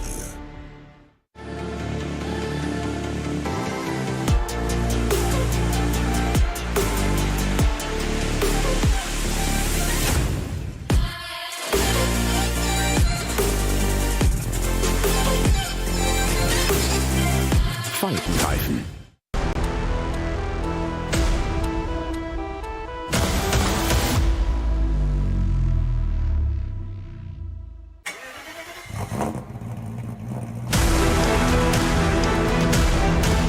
Hol dir jetzt dein eigenes Motorsporterlebnis nach Hause.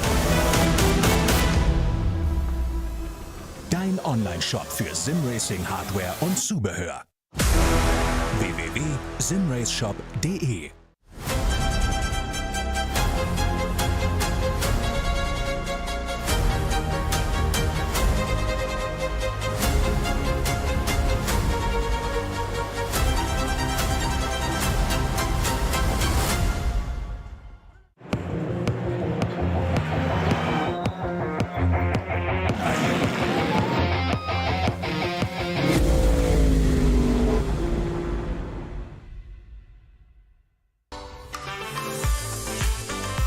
Liebe Fans, Lovely fans. besucht uns auf unseren Social Media Kanälen. Follow us. Auf Facebook, Instagram, YouTube und TikTok.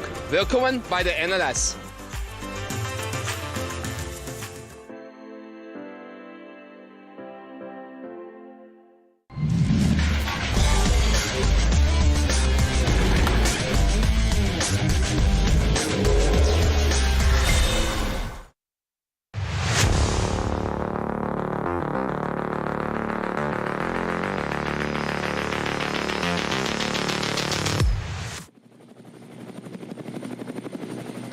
The Nürburgring Langstrecken Series returning to its traditional home. It never goes anywhere else, frankly, but it has been away for a few months because of the inaugural NLS Light. That was part of the NLS series, strictly speaking, but minus the very high performance cars. They are back on the bill now then, after a 2-month break since the latest edition of the 24 hours of the Nürburgring, and prior to that, 2 N24 qualifier races. And this was meant to be the extended race distance, the real party weekend of the 6 hours, with a new sponsor for 2025, the KW 6-hour ADAC Ruhr-Pokal-Rennen. But after early mist and fog, rather threw the schedule out the window. Well done to all involved for getting that back on track, by the way. We are now about to begin a 4.5-hour race instead, with qualifying held at midday today, at the point that we should have been racing. And there are 1 or 2 cars out of position as well, so it's going to be fascinating to see how the Klaas Bachler car number 3 gets on in the early stages, together with 1 or 2 others as well that are quick, just that they weren't able to do the quick times at the right times because of various other cars falling off towards the scenery. Remember that just as in qualifying, in the race, if there's an incident, it will be dealt with in a live format. So we don't get a safety car, we don't get a full track neutralisation. It is local yellows, it is local speed limits, and very often large yellow HGVs mingling with race traffic, which is done nowhere else to my mind. You might get the odd free practice session in the World Endurance Championship. We'll have a tourist bus out with prototypes. That's also equally bizarre, but they're not racing in that setup. They are racing here, and reliant entirely on all of the marshal signals that are done very officially and therefore must be obeyed. White flags, single wave yellows, double wave yellows, code 120s, code 60s, all may well be used, and you have to be highly observant around this 160 plus corner racetrack. Hairs standing up on my arms, the back of my neck as well. It's been a little while since we've been able to call a race around the Nürburgring Nordschleife, and I've been counting off the days, Snowy, but we're about to get going again.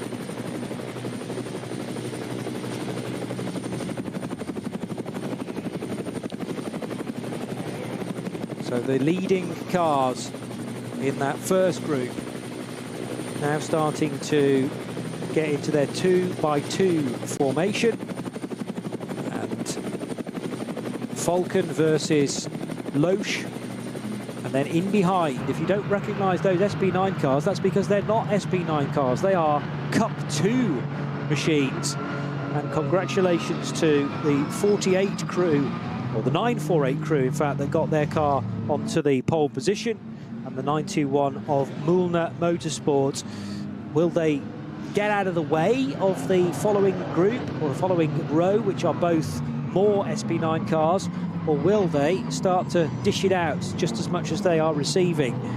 The Mühlner car just holding back a little bit as the Dennis Marschall and Dennis Fetzer Falcon Motorsport car waits for the red lights to change to green. They do so now, and the 6-hour Ruhr-Pokal-Rennen live from the Nürburgring Nordschleife is go here on RS1, part of the Radio Show Limited network of channels. Already one of the leading Cup 2 cars tried to take the race lead away from the Falcon car there, didn't quite manage to do it, but the 48 cars, the Loesch machines, are in different paint schemes, but they are from the same team. As to the high side now goes the Klaus Bachler number 3 Porsche. Has that been started by Bachler? No, it's Nico Müller in the number 3 car, and he's made short work of the Mühlner Cup 2 car, but cannot get by car 948, also started by a Müller. That's Tobias Müller, who is currently in 3rd position. Nip and tuck, as it always is, but so far, this Porsche tribute race, really, it's Porsche certainly in the top 6 positions, but they are all neat and tidy in the early stages of a 4.5-hour race, Snowy. Yeah, as you're saying, will the Müller cars and the Cup cars actually sort of hold station or get out of the way? Well, they certainly didn't, certainly not the leading one, and it made very hard work for the second of the Falcon Porsche there. You said made short work of it. We had to make the long way round, and that was the advantage of that, the grip of that car.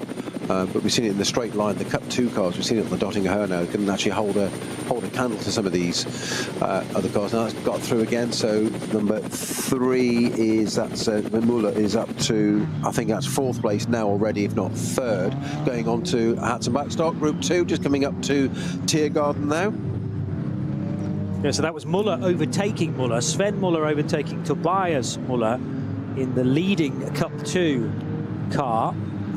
But now 17 Cup 3 Porsches, so they're all the 718 Cayman variety, with the Harley Horton Heiko Eichenberg 959 on pole position, but they are not going to get it all their own way for sure. And will they be leading for the first time out of the Mercedes arena? Well, that is clearly the aim, because this is the most difficult part of the racetrack, to actually stay ahead. Loads of overtaking opportunities, it being a Grand Prix circuit, but 959 stays nice and wide. The one that didn't get away was from the outside of the front row with the orange wheels, and that car's already fallen back to 4th place, it looks like. So car number 950's not got away too well. Other cars working their way through include the GT Tyre Motorsport BMW M4, that was starting a bit further back. And that turn 1 is always like a sort of compelling vortex there, because if you're down the inside, you think you can dive down the inside and it's tighter than you think. If you go around the left-hand side, around the outside, you think you've got more space than you have, but you don't. You run out of track and have a load of runoff area and end up increasing the radii. So it's a real difficult one to judge correctly, but it's always, you're trying to capitalise as much as you can at the start of a race. Yeah, because you stand to gain so much, but equally, if it goes wrong, you will lose a hatful of places. So Nico Silva I reckon in 940, who should have started second, has lost the ground, but we will check on that the next time they go through a split. It is Harley Horton who's begun in 959, who is in the lead of that category. Having said that, no, I think that might have changed now as well. Cup 3 not that far away from taking their start to the race. But yes, the second group now led by a couple of SP7 Porsches by the look of things. Unless the SP7 started at the tail of, yeah, the SP7 were in Group 1, weren't they? So Cup 3 up against some of the other Cup 3 runners. But remember, you've got Cup 3 within Pro, Pro-Am, and the Am lineup as well. So lots of different subcategories to weave into the mixture. As the third starting group now is heading towards the start-finish line. So out of Tiergarten, they will go. It's one of the Hoffer BMWs on the front row from start group 3. So that's the family Partel M4 from SP8T, which heads away. One of the Audis in there as well, which may well be the Jürgen Nett, amongst others, Audi S3, which didn't get that far into the 24 hours of the Nürburgring. I seem to remember they were so excited about getting going, but didn't necessarily have the luck in the early sessions of the week, and were kind of chasing their tail from that point on. Around the Mercedes arena then will go this first group of cars in Group 3, but at the head of the order, Dennis Marshall led them off from Dan Arrow and Tobias Muller. But remember that by Sabine Schmidt's curve, Sven Muller had ducked underneath his namesake and hustled the second of the Falcon Motorsport Porsches into third position. There are no yellow flags being shown at Schwedenkreuz, though, that very fast left-hander down towards Arenberg, which may suggest a car has left the road at that really flat out in some cars left-hander before you then muscle the car to the left-hand side of the racing line to work your way through Arenberg. And there are now yellow flags at Arenberg as well. Marshall Post 88. Yeah, it's 959 is the number. Oh, that's the leader in Cup 3. Yeah. From the pole. So have they made contact, or did Harley Horton make a mistake? We may never know if there are no cameras recording that. We might be able to explore some on board. But if Silver and Horton, or possibly Bednarski getting involved as well in the lead for Cup 3, but 959 from pole position, sounding like, if not out of the race, being now heavily delayed by being in the gravel at Arenberg. And the fight is on between one of the Mühlner cars and the Equipe Vitesse Audi now, number 50, which is an SP9 AM entry. But remember that the Audi through the twisty stuff is going to be much quicker than a bog standard, they're still rapid cars, the Cup 2 Porsche Cup car. Sorry, Snow, I cut you off there. No, not at all. I was just in an effort to try and, don't know what I've done, I've just pulled up on a different screen of mine the onboard footage of the number 3 Porsche Falcon car. So when that comes to that part at Arenberg, I'll try and get eyes on that and see what we can see literally there, because obviously we can't see it from here. So it's a great shame for Harley Horton to say if that's it's definitely stopped and stationary in the gravel at Arenberg at the moment, which is not good. The 48 car, which has been started by Dan Arrow, is certainly moving a great deal through the right-hander at Galgenkopf and onto the Dottinger Hohe. Is being caught, though, every metre of the way by Sven Muller, who's got a cracking run. He is right in the sweet spot to be picking up the toe, picking up that draft, and even has the opportunity to just adjust and tighten those belts. Can he get the overlap with Dan Arrow, though? The answer is no, so the Dutchman fends off the approaches of Sven Muller. And Sven is going to have to stay in the wheel tracks of car number 48, but at least Sven has gained 2 positions on this first lap. He has dispatched Tobias Muller's Cup 2 Porsche and Tim Scheerbart in the 948 and 921 Cup 2 Porsches, respectively. Heading down towards the first corner, Mercedes Arena, which is a much tighter right-hander than we were utilising during the 24 hours, remember. And the track rather opens up a little bit into these two left-handers. So 48 from 3, and very nearly Sven Muller wasn't quite able to stop the car in time, so just had to adjust the steering. I don't think he was in any risk of running into the back of Dan Arrow. Maybe didn't expect Dan to be braking as readily as he did in the second bit of the Mercedes Arena. Yeah, despite being in identical cars, theoretically, obviously got different team setups, disciplines and beliefs on it, but it does look like Muller's just slightly quicker than Dan Arrow there, and it's only going to be a matter of time before he gets through and makes it to Falcon 1-2. It just seems to be, I think he was just caught out unexpectedly there by Dan Arrow, wasn't it? Where how early he braked. I'm not saying he did anything wrong, Arrow, just it was close. Yeah. Well, you can start to be distracted a bit too much by the mirrors and then lose focus on the road in front of you. There's also different tyre manufacturers to be weaving into this as well. Not that different tyres necessarily mean that you're going to be braking earlier, but he wanted to be confident that he was going to make the corner, and very likely Sven Muller was trying for the overtaking opportunity, but the door was shut, so he had to open the steering a little bit to avoid any slight contact. Good dice as well, as we always knew it would be at the top end of Cup 2, which has Kiki Reshko in the mixture. So that was the second batch of Cup 2 Porsches. Tobias Muller leads from Tim Scheerbart. Then the second of the blue and white cars is the 917, also run out of Belgium for... beg pardon, 917 is Speedworks car, isn't it? So which car is Kiki Reshko? I was going to keep an eye on this now, because these two cars have got this on board. No, it's going through Flugplatz now, which means you've got Schwedenkreuz and approaching Arenberg. So I'm trying to see if we can see anything quite literally to be able to report of that Harley Horton car in the gravel at Arenberg. Yellow flags there being waved as we go down Foxhole. Is that? No, not sorry. That's sorry, Schwedenkreuz. My apologies. So double yellows now, which will become a code 60, which would suggest that that car is still in the gravel there. That is an issue. And Muller just almost catching the back of Dan Arrow there as they slowed right down. Arrow exactly doing what he needed to do.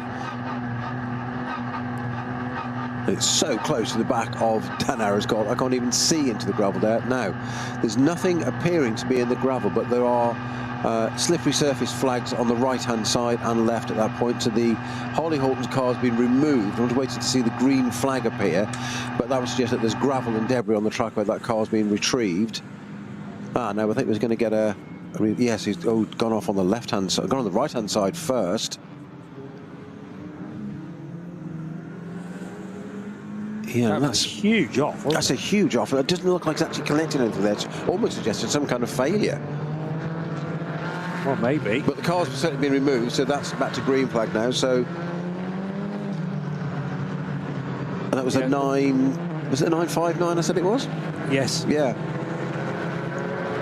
Yeah. So 959 either out of the race or, if not, heavily delayed.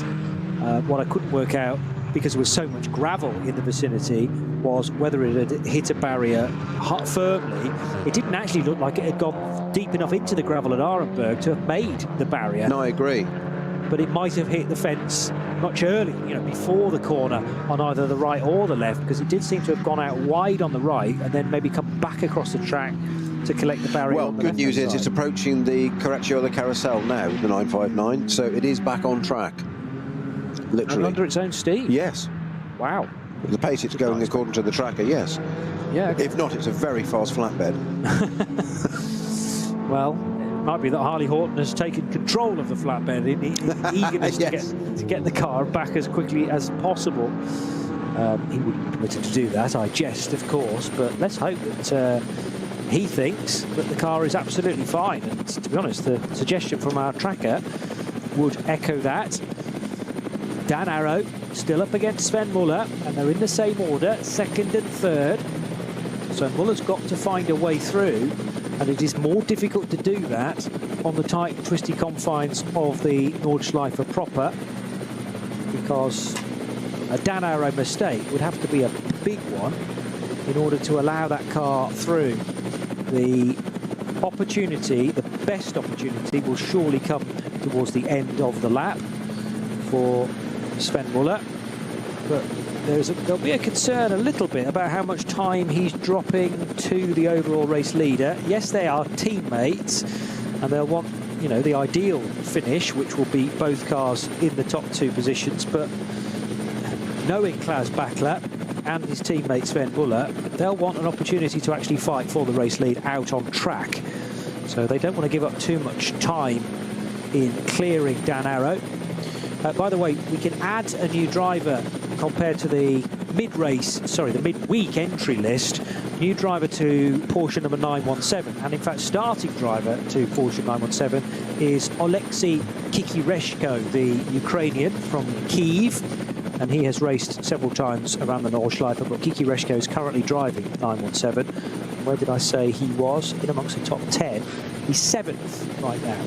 Now, interestingly, Johnny, this battle between 48 and 3, Dan Arrow and Sven Muller in these 2 Porsches, as ever, they're busy holding one another up. And look who's decided to come and join the party. Frank Stippler in the number 6 Mustang. From 15th on the grid. It's suddenly right with them, yes. It's like, hello, boys, I'm here. It's just like, and they're like, and then you can see, you almost imagine Sven Muller going like, Frank, really? We didn't even send you an invite, and you're here. Yeah. Well, he's spent a career of ignoring invitations, I think, and just getting on the scene. He ticked off another year in obviously his racing career, but also a round figure in terms of his age. Still platinum, officially. Might be at an age now where you drop back a rating. Anyway. I think you have to get to my age before that happens. Oh, is it another 10 years on from that? Okay. God, you were straight in there, weren't you? Wow. God, somebody slept in the knife drawer last night. There you go. I didn't know whether being a platinum, whether you were permanently a platinum forevermore then. Probably my understanding was that I think it is, although like, I guess there has to be some kind of cut-off. Maybe it's 60, I'm just guessing, I don't know. But I certainly thought in your 50s, if you're platinum, you're platinum because of the measure of the grading. Yes. Yeah, it's sort of ring-fenced, protected, whether you like it or not. And those teams that are looking to try and make up a Pro-Am lineup will be expectant of the day where Frank Stippler is no longer platinum. He would only drop back to, well, it could only be bronze, couldn't it? He didn't drop to silver, for instance, because silver tends to reserve for up-and-coming drivers. Yeah, they'll have timers set in their phones and calendar reminders, won't they, for the midnight it changes and the phone will ring. Yeah. So Stippler, they said now, so Sven Muller not getting the side draft again on Dan Arrow, but it's Stippler that's made the most ground on the 2 Porsches there on the Dottinghoe coming up to the Tiergarten at the end of that lap. He's gained it there. Looks, I'm not going to say cumbersome, but the Mustang just doesn't seem quite as agile yet as the Porsches are through the section, the more technical sections like Tiergarten there. It's obviously got the straight line speed, and its overall lap time is clearly adequate enough. Now, that said, Stippler is now down the pit straight. He's flashing the lights at Muller, who has a look down the inside of Dan Arrow to say, I'm still here. Yeah, Dan not really in need of that reminder because his mirrors are full.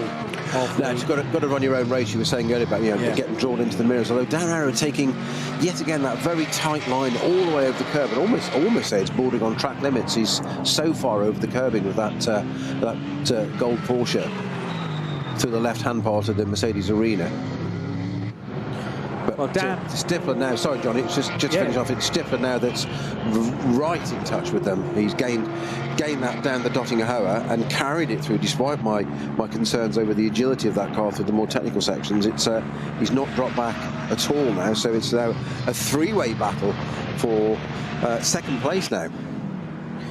Dan was a champion last year in the GT World Challenge Endurance part of that series in the silver category, so has come from a background of racing Mercedes AMGs. This is quite a big gear shift, if you will take that pun, to move to Porsches, although he's still racing with Windward Racing elsewhere this year.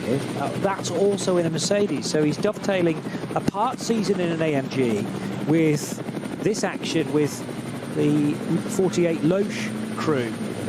who are Porsches through and through. They've got one in GT3, they've got one in Cup 2. Dan's first taste of the Nürburgring Nordschleife was, I reckon, 3 years ago, when he was earning signatures in an Adrenaline Motorsport. Well, Dan Arrow just being held up a little bit there, Johnny. I think as so we've got that. There's a white flag, so we've got a slow-moving vehicle. Now becomes a yellow flag. This is Hatzenbach, but that's put Muller right in touch. There's an incident vehicle there on the track. That's because of a flatbed with barriers on the back of being taken out to be repaired. But that's given Sven Muller a real opportunity now to capitalise and try and get past Dan Arrow's Porsche in front. Frank Stippler conflated the two names there.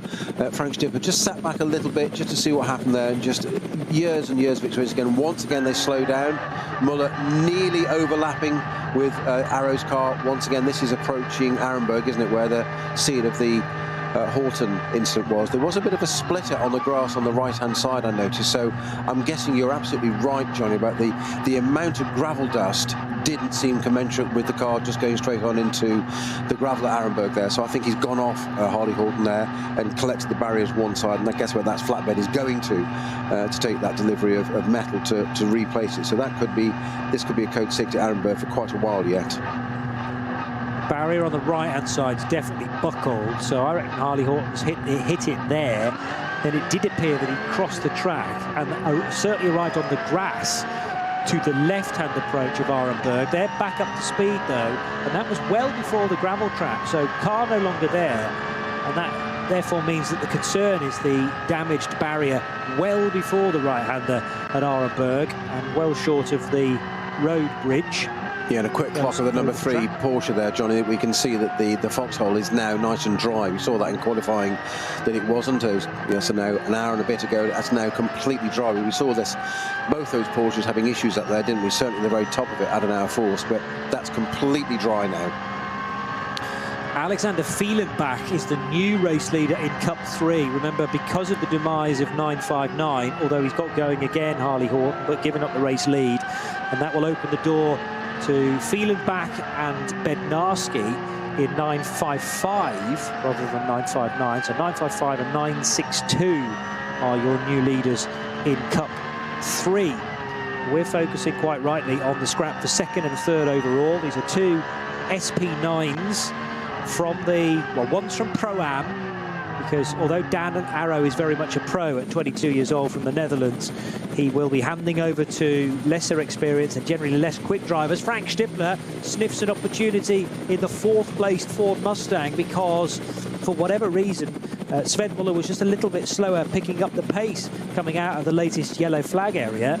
So 3 cars absolutely together for 2nd, 3rd and 4th. And this is giving the dream scenario to Dennis Marshall, who at the start of the lap who had built up a 4.5 second advantage over this next 3 cars. It's probably even more than that, because there have been massive gains in the 2nd sector, about 4/10 of a second gained in the 3rd sector. That was even Stevens because of the 2 separate yellow flag areas, but a big increase in the gap now, 1st to 2nd through sector 2 for Dennis Marshall. Well, the battle is really for 3rd place now, because it's Stippler all over the back of Muller, isn't it? And Muller's now just caught up a little bit onto Arrow. And Dennis Marshall will want Muller to get past Dan Arrow, largely because he'll want his teammate as a buffer right behind him to let him carry on. Now, Stippler having a little look down the inside, never misses an opportunity. He was never going to go for it, but he still put the white nose of that Mustang just alongside, just to say, I'm here, I'm here. He was flashing his lights. Muller was flashing his lights at Dan Arrow. He's now flashing his lights in turn at the back marker in front. 1, 2, 3, they're all past it nice and clear into the carousel, hooking into that concrete onto the left-hand side and out nice and cleanly. But great battle for 2nd place here. It really is anybody's guess at the moment. And it's equaled out again. They all spread out nice and evenly. A couple of car spaces between each of them now, whereas a moment ago it was Frank Stippler right over the back of Muller. Muller dropping back from Arrow. Then all of a sudden that just changed in a matter of probably 100 metres. So absolutely great racing here again, Johnny. Sadly, the same can't be said for the number 605 BMW M3 from Hoffa Racing. Alexander Prins has brought that car in very early on and is now parked up in the garage. Hopefully the team aren't giving up on that and they're trying to assess what needs to be done. But the car entered into the H4 category, already into the pit lane, the garage, and possibly into retirement. But work is still going on there. As meantime, working their way through Brunchen now, Arrow, Muller of the Sven variety, and Stippler, not officially connected, but so they might as well be. You could almost throw a blanket over them through the right-hander at Brunchen. They're now heading on towards Flanskart, where the cars will briefly leave the ground. And then the Stefan Bellof S, the Kleider Carousel, and the run back towards the start-finish line via the Dottinger Hoor. And another great opportunity for Muller, maybe in third, Stippler maybe in fourth, because the Mustang impressed me with its straight-line speed coming down the Dottinger Hoor on the previous lap. Just a quick update on the situation at Arenberg. I'm just trying to process the fact that as you say, the Mustang coming out of the mini carousel a little bit quicker there, as you say, almost on the back of Muller. Just back to the Arenberg incident, the amount of gravel and dust we had about, as you say, doesn't seem to relate to Harley Horton managing to keep that car going. That may be because I think there may be unrelated incidents. There's cars 111 and 117, which are both BMW 325i's. The 111 being the JS competition car, and the 117 being the rent-to-drive car. I think they had it coming together at Arenberg, which that might be that then Harley Horton got a little bit involved in.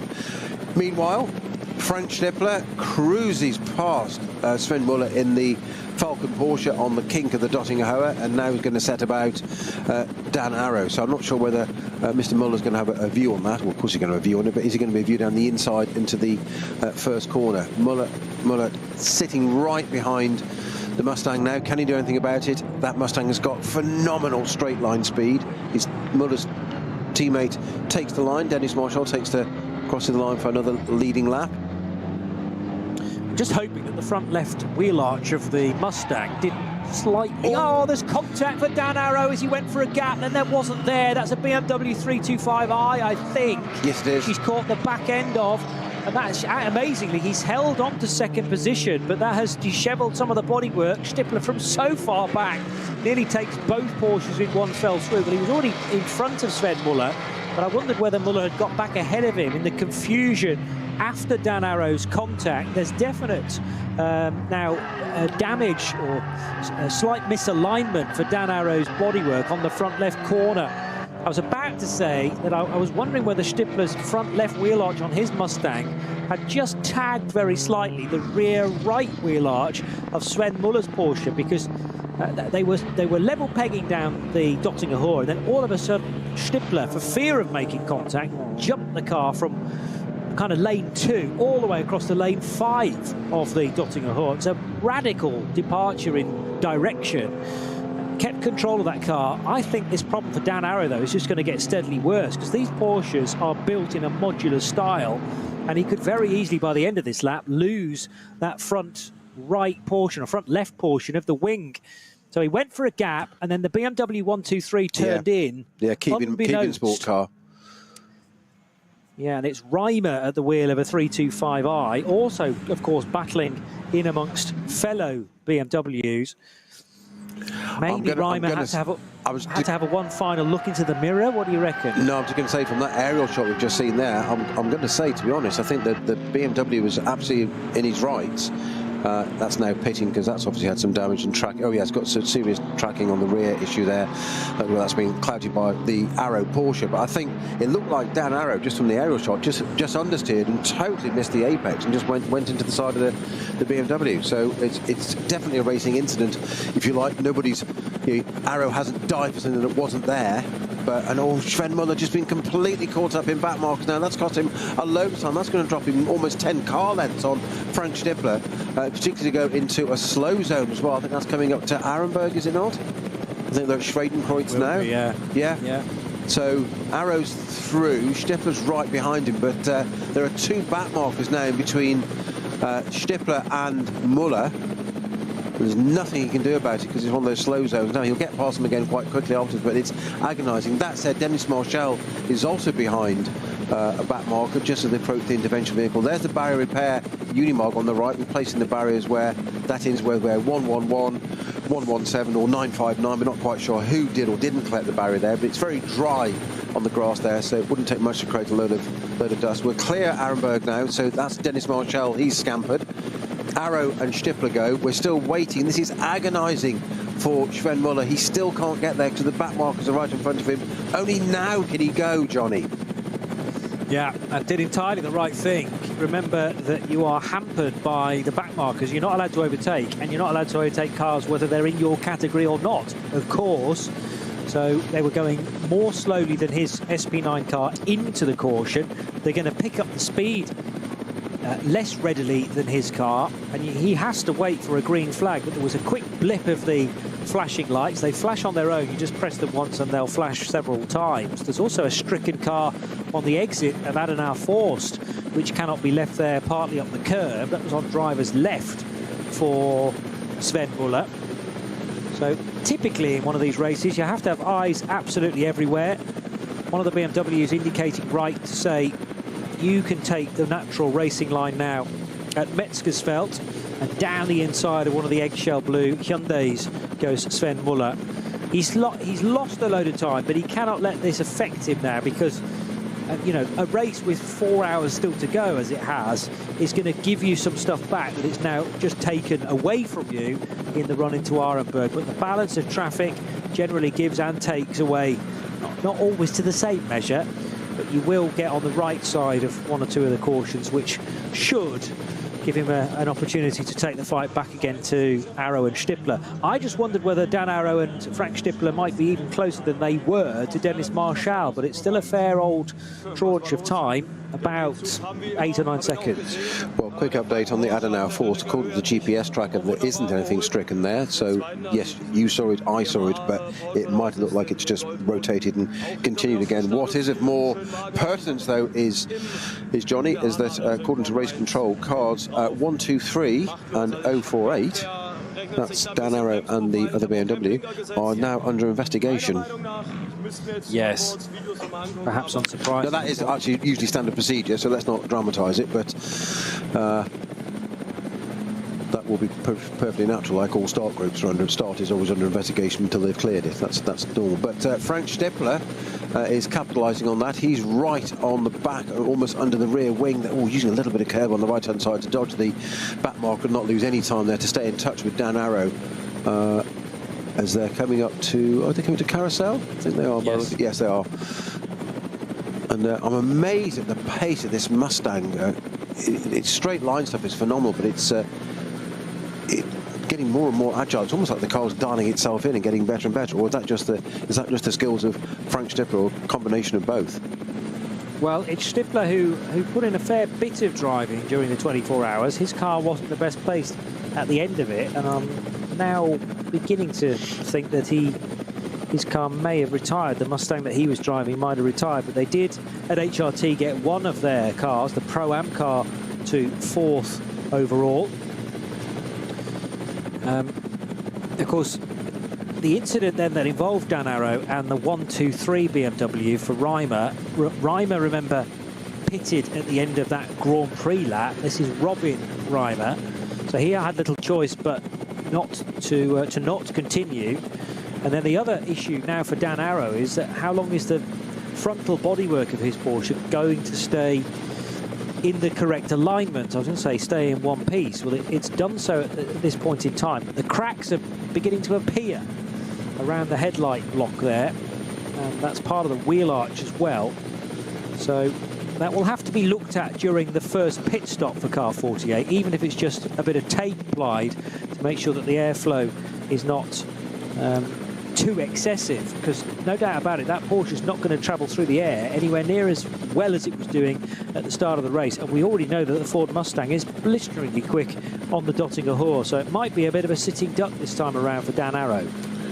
Well, exactly as Frank Stippler is demonstrating right now, although Arenberg, he did have just a little moment, sorry, not Arenberg, it was at Provisional, sorry. He had a little front end wobble, little mid-corner understeer where the car twitched noticeably. I don't mean a tiny bit, it was quite noticeable. I think he just carried quite a bit of speed in trying to get past a back marker. But here they come now. This is where he's going to have his opportunity. I think it's almost a slam dunk here. I think this Mustang will just breeze past Dan Arrow's Porsche. The left-hand side of that Porsche is the issue, is it not? Yeah. Yeah. You can see the gap in that overhead shot now. You can see the wing is the perfect side draw from Frank Stifler there. Plots Dan Arrow behind another back marker. In fact, two of them reads the traffic to perfection and just gets the job done. As I said, absolute slam dunk. But that Porsche bodywork, front panel and bodywork. And of course, you've got your radiators and stuff inside there, so it's only going to get looser with the vibration and more you go over curbs and stuff. And we know that Dan Arrow uses quite a lot of curbs, especially on the Mercedes Arena left-hand part, the hairpin there. He hasn't pulled away though for all that straight line speed of the Mustang on the Dottinger Hoa. He hasn't dropped Dan Arrow's Porsche down the pit straight, which would suggest that he used the back markers perfectly in the side drafting, but hasn't actually got the ability to punch a hole through the air quite as well as the Porsche has. Well, he's getting it in reverse now. He's almost like sort of just getting the slipstream, isn't he? Yes. Well, the advantage for Dan is the size of that Ford Mustang, punching a massive hole into it. And Dan Arrow is going to try and go around the high side now of the Mercedes Arena, the second part of it, second left-hander, but doesn't quite make it.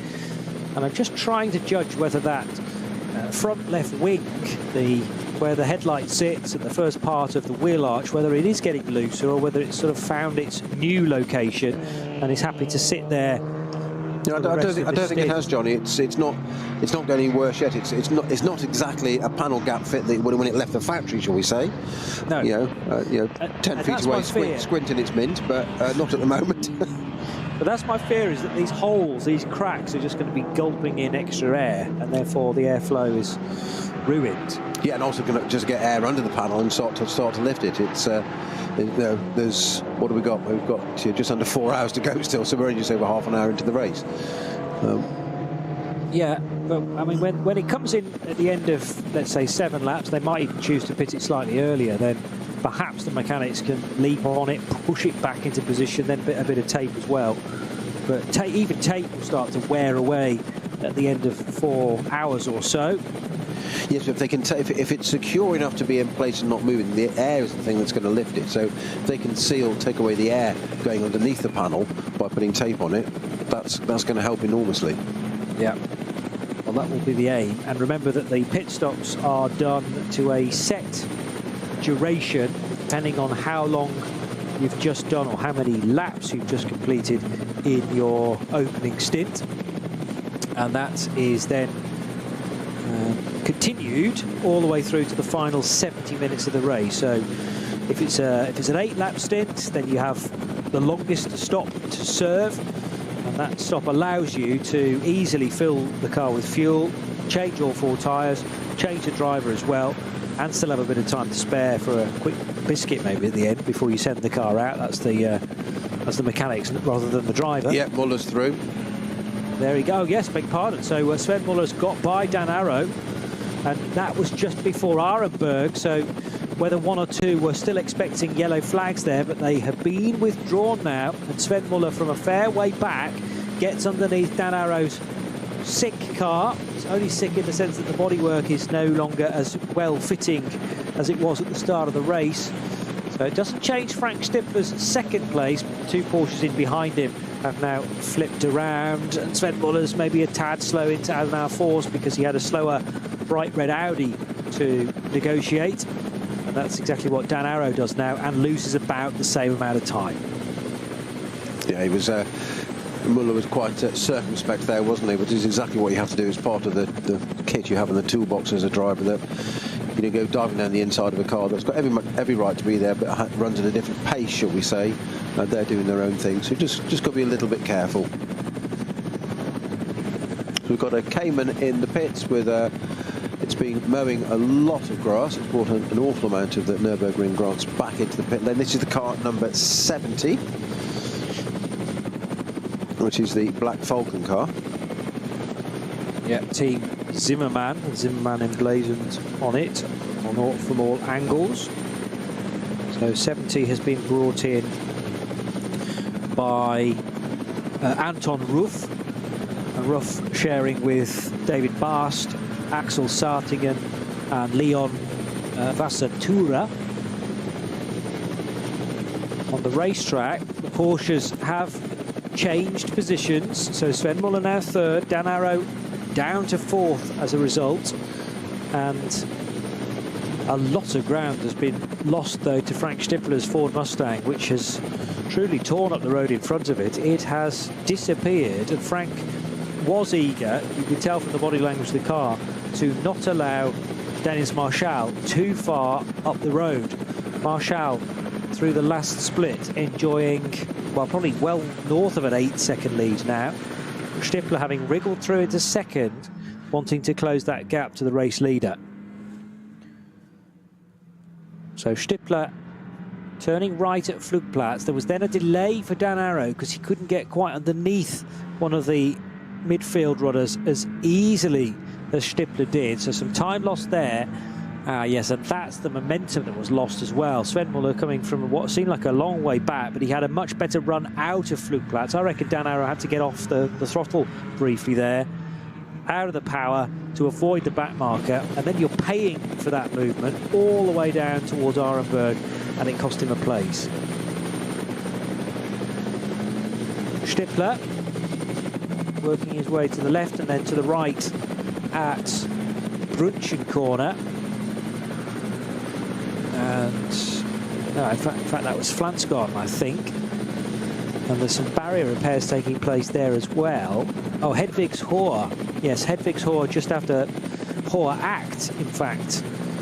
So they haven't quite got to Brunchen yet, but they have just done the carousel. There is a yellow ADAC lorry towing a trailer full of Armco bits too. So everybody being warned of that by the white flag.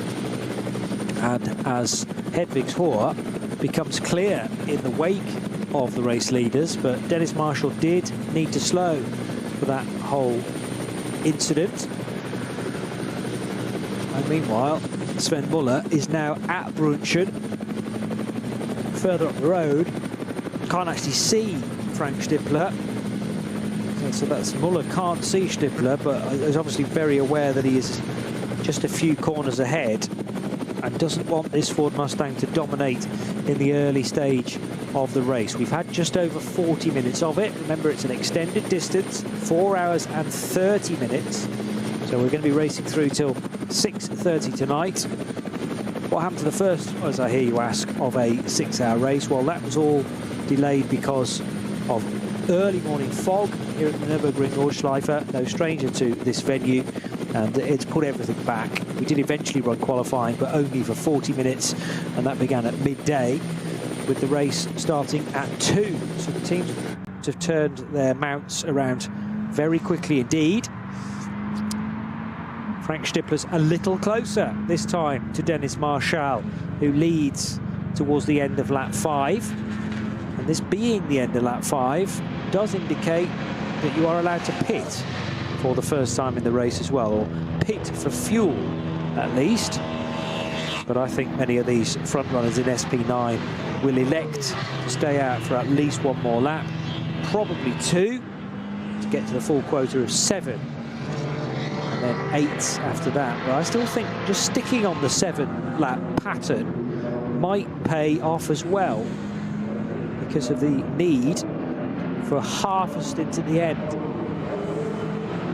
The question is, has there ever been a 4.5-hour NLS race in the past? It's not the normal length, but this has had to be thought about on the fly. I bet there has somewhere. 2-second difference there, but a little bit more actually. It was 8.8, I think it was, now 6.1 between Dennis Marshall in the number 4 Falcon Porsche and number 6 Frank Stippler in the Haupt Mustang. Muller it is that's in 3rd position. Obviously he came up past Dan Arrow, so that's Falcon Porsche's 1st and 3rd. He is some 10.5 seconds adrift to Frank Stippler, and Dan Arrow now dropped down 8 seconds to actually, sorry, my apologies, 14 seconds, my apologies, I'm reading the wrong column. I've spent much of today doing that, in truth, so welcome to the club. The 917 car, we're just getting some whispers of a throttle sensor problem for Tim Heinemann in his Pro-Am Cup 2 car. But 917 is running in 8th place. Well, it was 8th. It's going to get worse than that now, because that car's actually come into the pit lane. And I remember telling you that it was Alexei Kikireshko to start car 917. Well, there's actually been a driver change there as well. Kikireshko was not on the initial entry list. Tim Heinemann was. So that remains to be seen whether Kikireshko has replaced Eric Brown or whether they are actually doing this race with 4 different drivers. I know Alex Fielenbach is definitely in the 917 because he qualified the car into a good position of 3rd in class, I seem to remember. So Heinemann's in the car, Fielenbach is getting a drive today. Kikireshko's already been in it, but will we see Eric Brown? Watch this space about that, as one of the recovery teams is already heading back for home now, so having done the replacement of the Armco. Heading down the Dottinger Ruhr on the main racetrack, yes, with race traffic and with those white flags being erratically waved to make sure that everyone sees them and abides by a slower car going down the fastest part of the circuit. 5 laps completed. Race leader is the number 4 Porsche for Dennis Marshall, 6 seconds to the good. So there's been a little bit of a close there of 3 seconds, first to second. And whether we can hear this interview with Giretti, Frenchman, so he'll be speaking in English.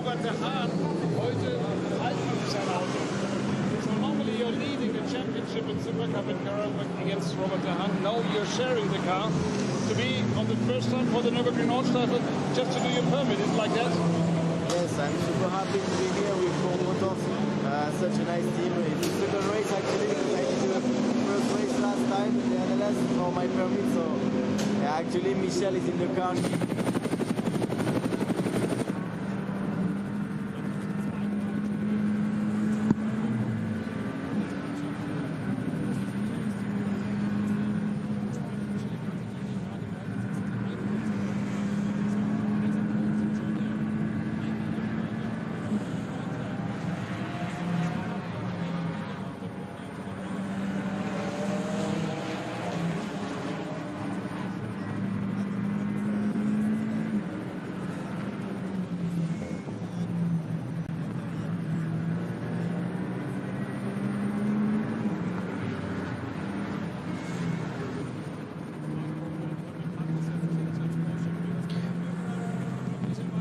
Alessandro Giretti leading then the Porsche Carrera Super Cup, the championship that follows the Formula 1 Grand Prix to a lot of venues. So he's leading, but only by 4 points over Robert De Haan. Very, very narrow margin. Here's another question, though.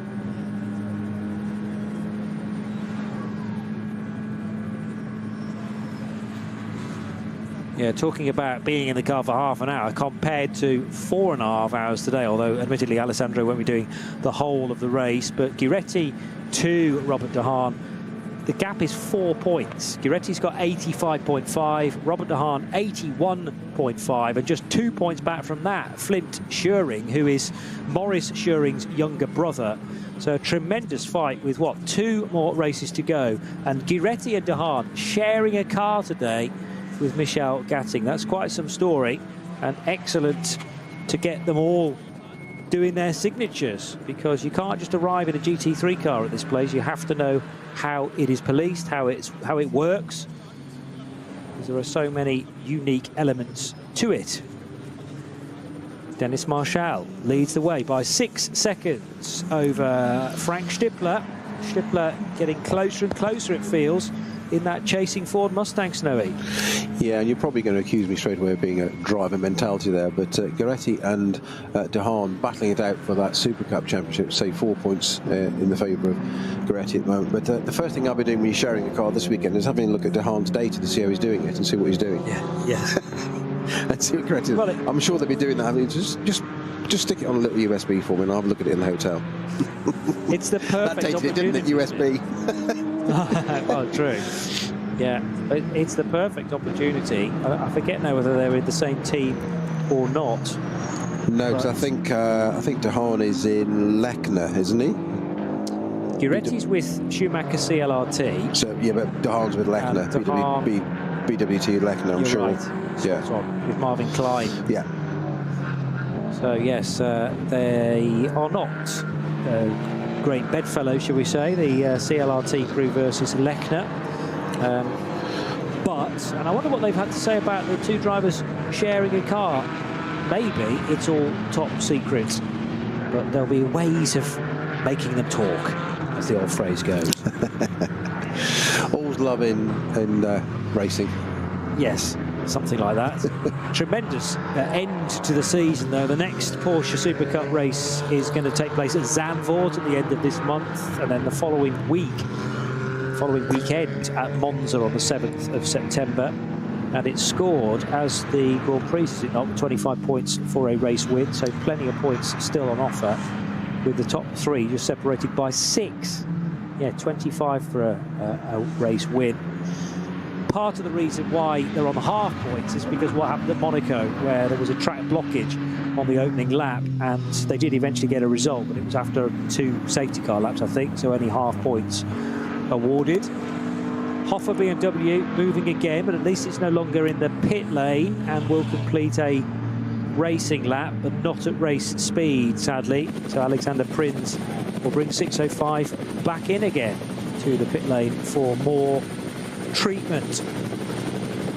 It's the 6 hours about.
Sie sagen, es ist nur ein Auto, aber wir sagen, es ist Herzblut, Schweiß und Perfektion. Denn wenn du schraubst, dann zählt jeder Millimeter. Dann bist du in deinem Element. Du willst mehr als nur fahren. Du willst es fühlen. Die volle Kontrolle. Eine optimale Straßenlage. Wir wissen genau, was dich antreibt. Denn wir teilen die gleiche Leidenschaft. Egal ob auf der Straße oder auf der Rennstrecke. Wir sind immer an deiner Seite. Wir sind H&R. Offizieller Partner der Nürburgring Langstrecken-Serie.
Liebe Fans, Lovely fans. besucht uns auf unseren Social Media Kanälen. Follow us. Auf Facebook, Instagram, YouTube und TikTok.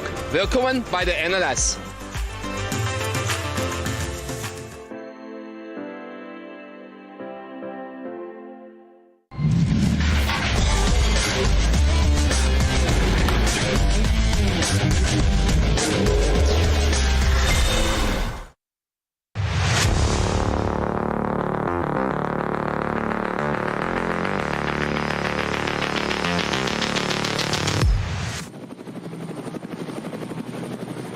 Thankfully, the fog is now a distant memory, which hampered our day earlier on this morning. Very, very misty around the Grand Prix track of the Nürburgring, which delayed our start. But now, even from a fair old height, good views of the Nürburgring Grand Prix track are there to be had.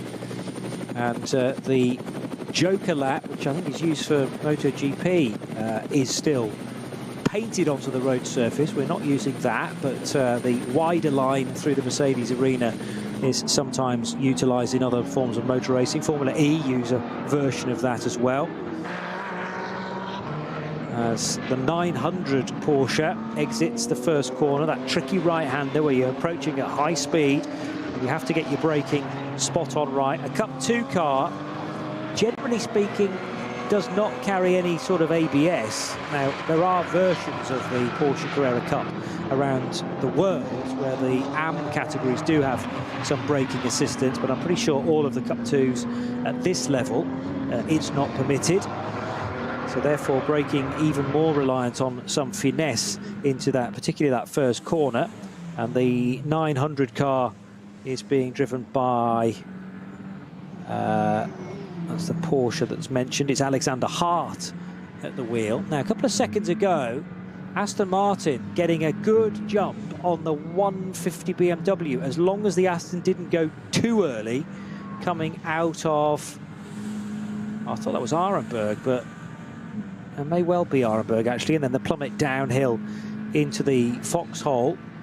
But that's a good fight for... No, it's further around the lap than that, I apologise.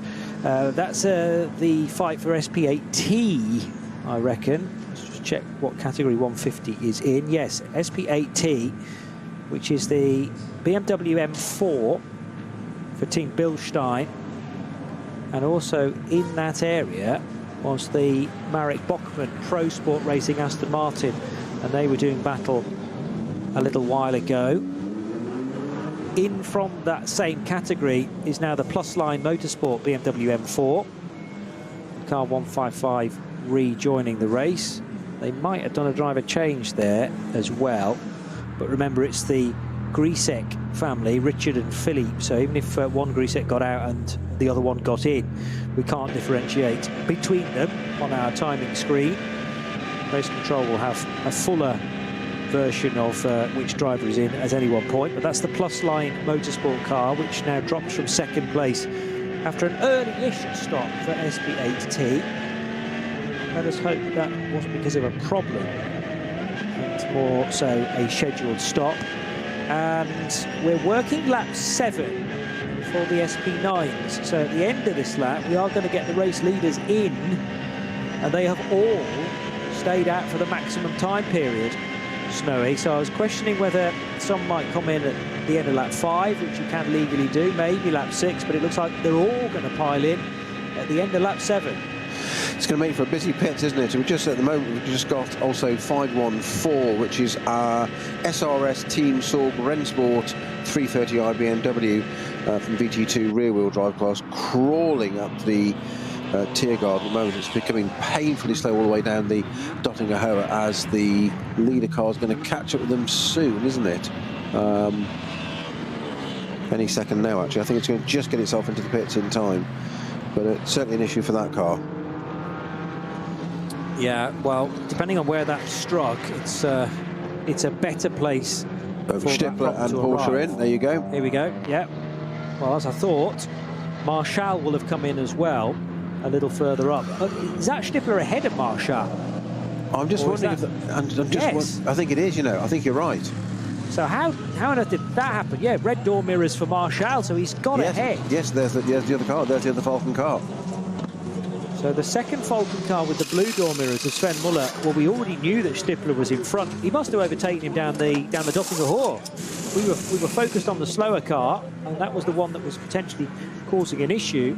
But Stippler thinking, well, we're all going to head into the pits, and I want to be leading when we get there. And he was.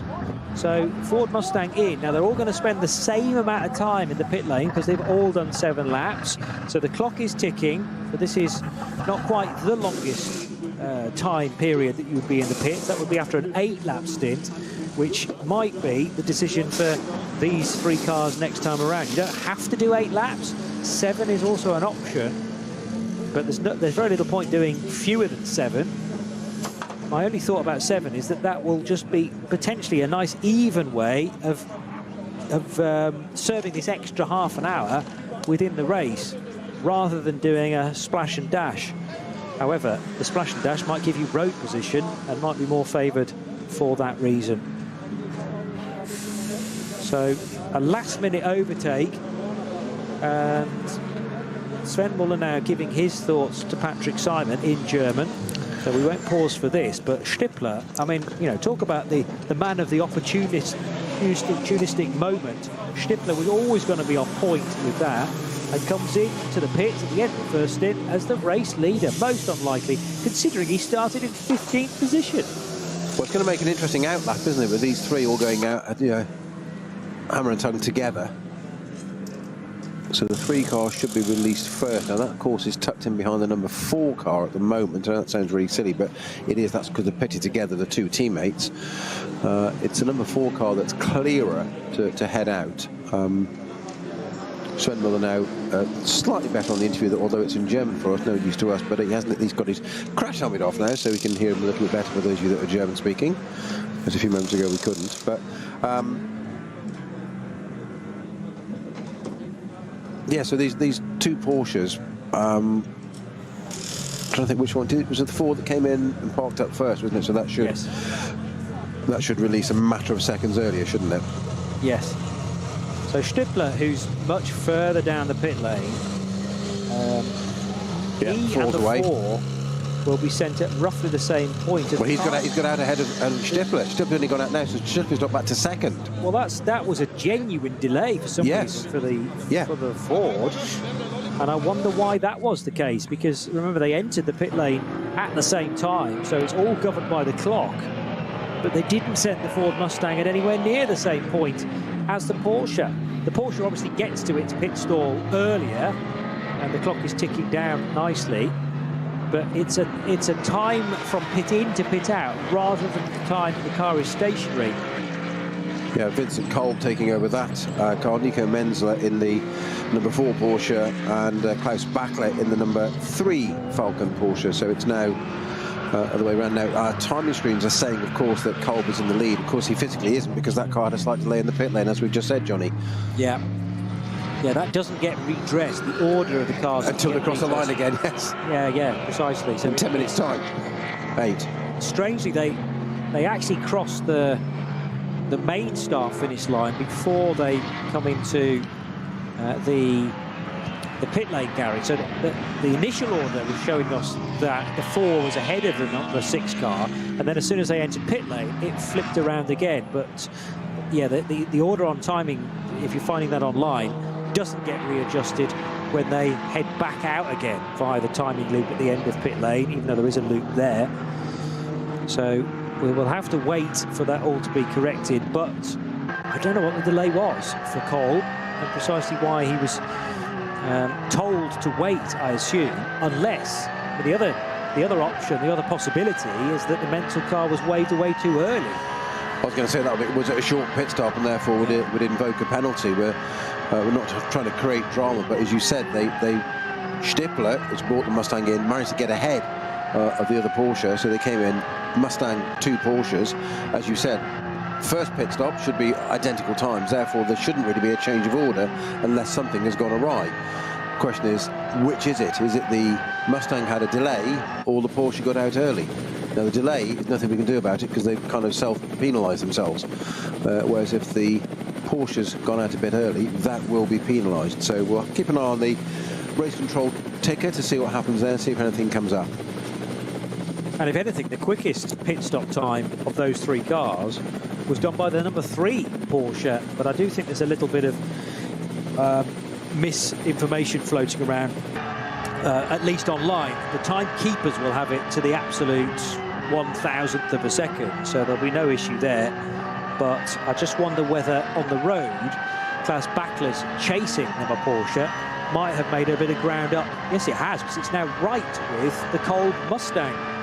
So 3 Porsche has had a very quick stop as well. They also did a driver change with Sven Muller getting out and Klaus Bachler getting in. Bachler, though, has also had a terrific start to this lap. I'm just looking at the sector times. The first sector time for Kolb of 4 minutes 2.3. That includes the pit stop, remember. So they'll go over the timing line and then the cars are released. So it's from the point that the car crossed the timing line to the first sector split, and that's a 4 minutes 2.3, 3:58 for the number 4 Porsche, and a 3:57.8 for the number 3 Porsche. So of those 3 cars that all pitted together, the quickest stop was done by Porsche number 3. Just watching the onboard footage there, actually, of that car, actually, number 3, Klaus Bachler. Just looking behind, down through the foxhole up to the top, Adenauer Forst, and just watching the Mustang with its distinctive 3-stripe tail lights that were always part of that car originally, and they've carried that over into the current iteration of it. But it was interesting that when Vincent Kolb stabs the brake pedal, the brake lights don't come on together. Or more to the point, when it's turning, it looks like the left-hand tail light comes on and then the right-hand tail light comes on. It's almost as if it's on a steering sensor, which is slightly odd. I've never seen that before, but I'm not going mad. Trust me, Johnny, just bear with me. That's exactly what happened. Okay. We've seen this before, where you've got brake lights that flash, obviously, because it's over the brake pedal pressure, which is for normal road use, and that's quite standard. We've seen that in the past, but I've never seen that before. Though, so it almost just gently illuminates one side, then the other. Then when he hits the brakes, they both come on much brighter. You do get, of course, with the LED tail lights, the fact that the frame rate from a camera lens is quicker than the human frame rate, the human eye frame rate. So LEDs are flash, even though to us they are not flashing. Yeah, this is definitely side to side, which was what intrigued me. It's Frank Stepper being interviewed, of course, will be in German, so probably not a great deal of point to be highlighting that, was there? Unless you're a German speaker. They've not yet given him a race suit that matches the livery of his car, I noticed. He's in yellow and a very smart blue. It's previous Haupt colours, wasn't it, as per a couple of races ago? Well, they had one car, in fact, they had 2 cars that were blue and white. One mainly blue with a bit of yellow, sorry, blue and yellow, rather. So mixing the blue and white, the blue and yellow. There were 2 at the 24 hours. There was one that was principally blue with yellow details, and then they inverted that for the other car. And then the final car, which was also at the 24 hours, is here this weekend in the white and blue, the much more classic Ford Mustang colours. As now in at the end of, now I'm not quite sure how Dan Arrow has managed that, but he's done 8 laps on the opening stint. Is that right? Yes, 8 laps for Dan Arrow. Oh no, because he's already back out. No, he's not back out again. That's his first stop. No, you're right. 8 laps, yes. Yeah, Dan Arrow has done a rolling lap and now 8 laps as well. So did he have a slower lap somewhere, which has enabled him to do that? I just wonder whether the caution, because he came in with an 8:14, and if there was enough caution out during the stint, have they eked out an extra lap, which is normally a total impossibility. But that's great fleet of foot driving from the young Dutchman, if that has been possible. He's had the carpet slippers on there, but burning very little fuel, but has crucially got to the end of the stint, and therefore is scored as the race leader, because so far that's the only car to have completed 8 laps.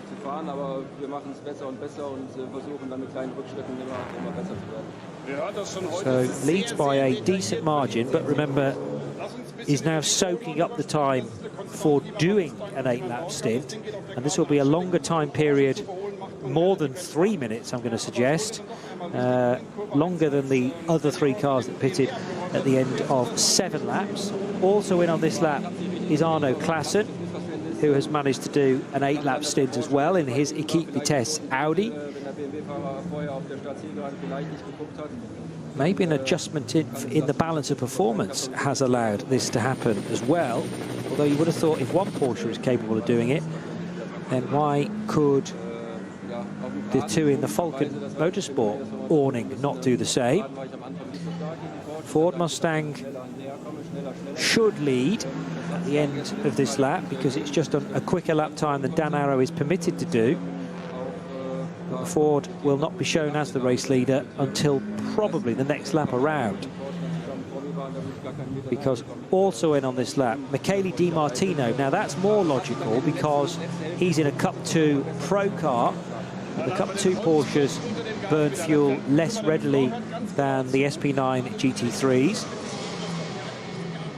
Mustang struggling to get by one of the back markers. Of course, if Frank Stippler's in the garage talking to Patrick Simon, then there's a new driver in car 6, and that is Vincent Kolb, as we described. Kolb now heading back across the line. And he will become the new race leader. That just won't be shown on the timing screen until the next time around, because still to be sent back into the race, Dan Arrow in his Black Falcon Team Porsche, the gold and red, the Equipe Vitesse Audi, which has made a stop after 8 laps, and the K. Kramer Racing Porsche of Michele Di Martino stopping after 8 laps in number 929. So it's the Falcon Motorsport Porsche, I beg your pardon, Nico Menzel, who now leads, of course, because of that slower stop for Vincent Kolb. Kolb fell behind Bachler in the end as well. So a very good stop for Klaus Bachler, and also a good stop for Nico Menzel, but not quite as good as the sister number 3 car. And was there a hold up on the Vincent Kolb Mustang, or are they the only car that's done a legal stop? We're keeping our eyes on the ticker for any news to come of that. But the new top 3, Falcon Porsche number 4, Falcon Porsche number 3, and the Ford Mustang car number 6 is 3rd. I'm just trying to look at the analysis to see if I can get the pit stop times, but fortunately it's not playing ball at the moment, because I could see how long those cars had stopped for if anything had fallen short, but it's not wanting to at the moment. Have you, I know you always carry the bit of paper for pit stops at the end. The aggregator, yeah. Have you got the ones where you've just done, for example, a 7-lap stint, and how long you have to be in the pit lane for? I can have, bear with me. Okay. Stand by, just Thank you. Talk amongst yourselves. Yeah, we can do that.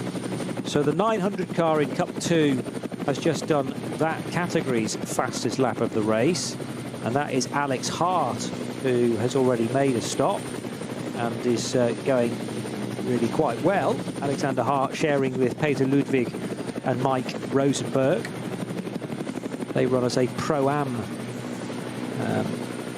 driver combination, so that they've just done the best Pro-Am lap time in actual fact. Michele Di Martino leads Cup 2 Pro from the pit lane.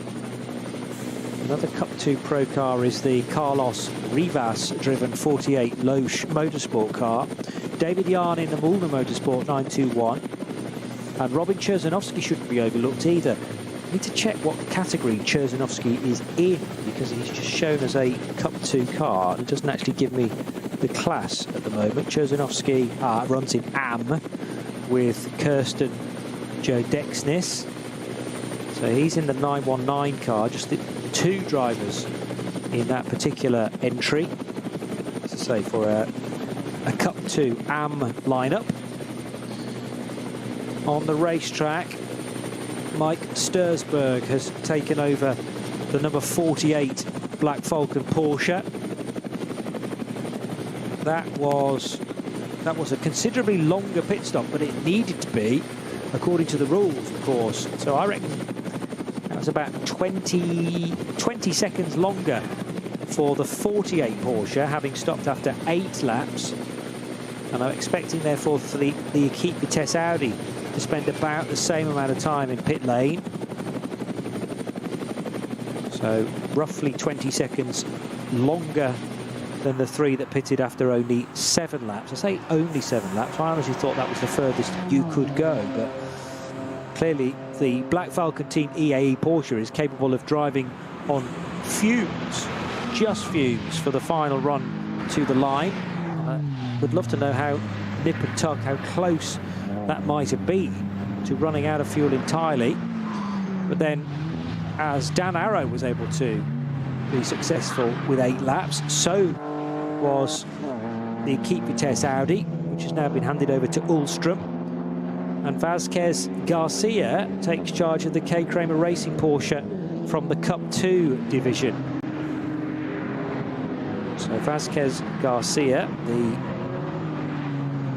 driver, I thought originally from Spain, but saying that Tobias Vasquez Garcia certainly lives in Germany these days. 929, a car that he shares with Michele Di Martino, Italian. Christopher Brook, the former Bentley Continental Works driver, and Fidel Leib, all part of the K. Kramer Racing outfit. 8 laps done, and therefore the pattern may well be set by several drivers now. Keep it at 8 laps all the way to the finish, but it's going to be fascinating to work out if there's a chance to vary the strategy a little bit, considering we're no longer working towards 6 o'clock as our finish time, instead 6:30. So 3:15 it says on my clock for the day, as in 3:15, and 3:15 it says on the time to go, but that means 3 hours and 15 minutes still to elapse. A long way, many different drivers to be cycled through, lots of different cars as well. As I can now tell you that Joe Dexnis spent 3 minutes and 23 seconds in the pit lane just then. And Joe Dexnis rejoining in Cup 2 Porsche 919. So that's its first stop. And potentially should have been, oh no, that's okay, 4 minutes 27 for his first split time on an out lap. Looks to be fine for Joe Dexnis. Let's just see whether we can pause, as Patrick Simon's going to catch up with Michel Gatting, a surprise name on the entry list. It definitely is Michel.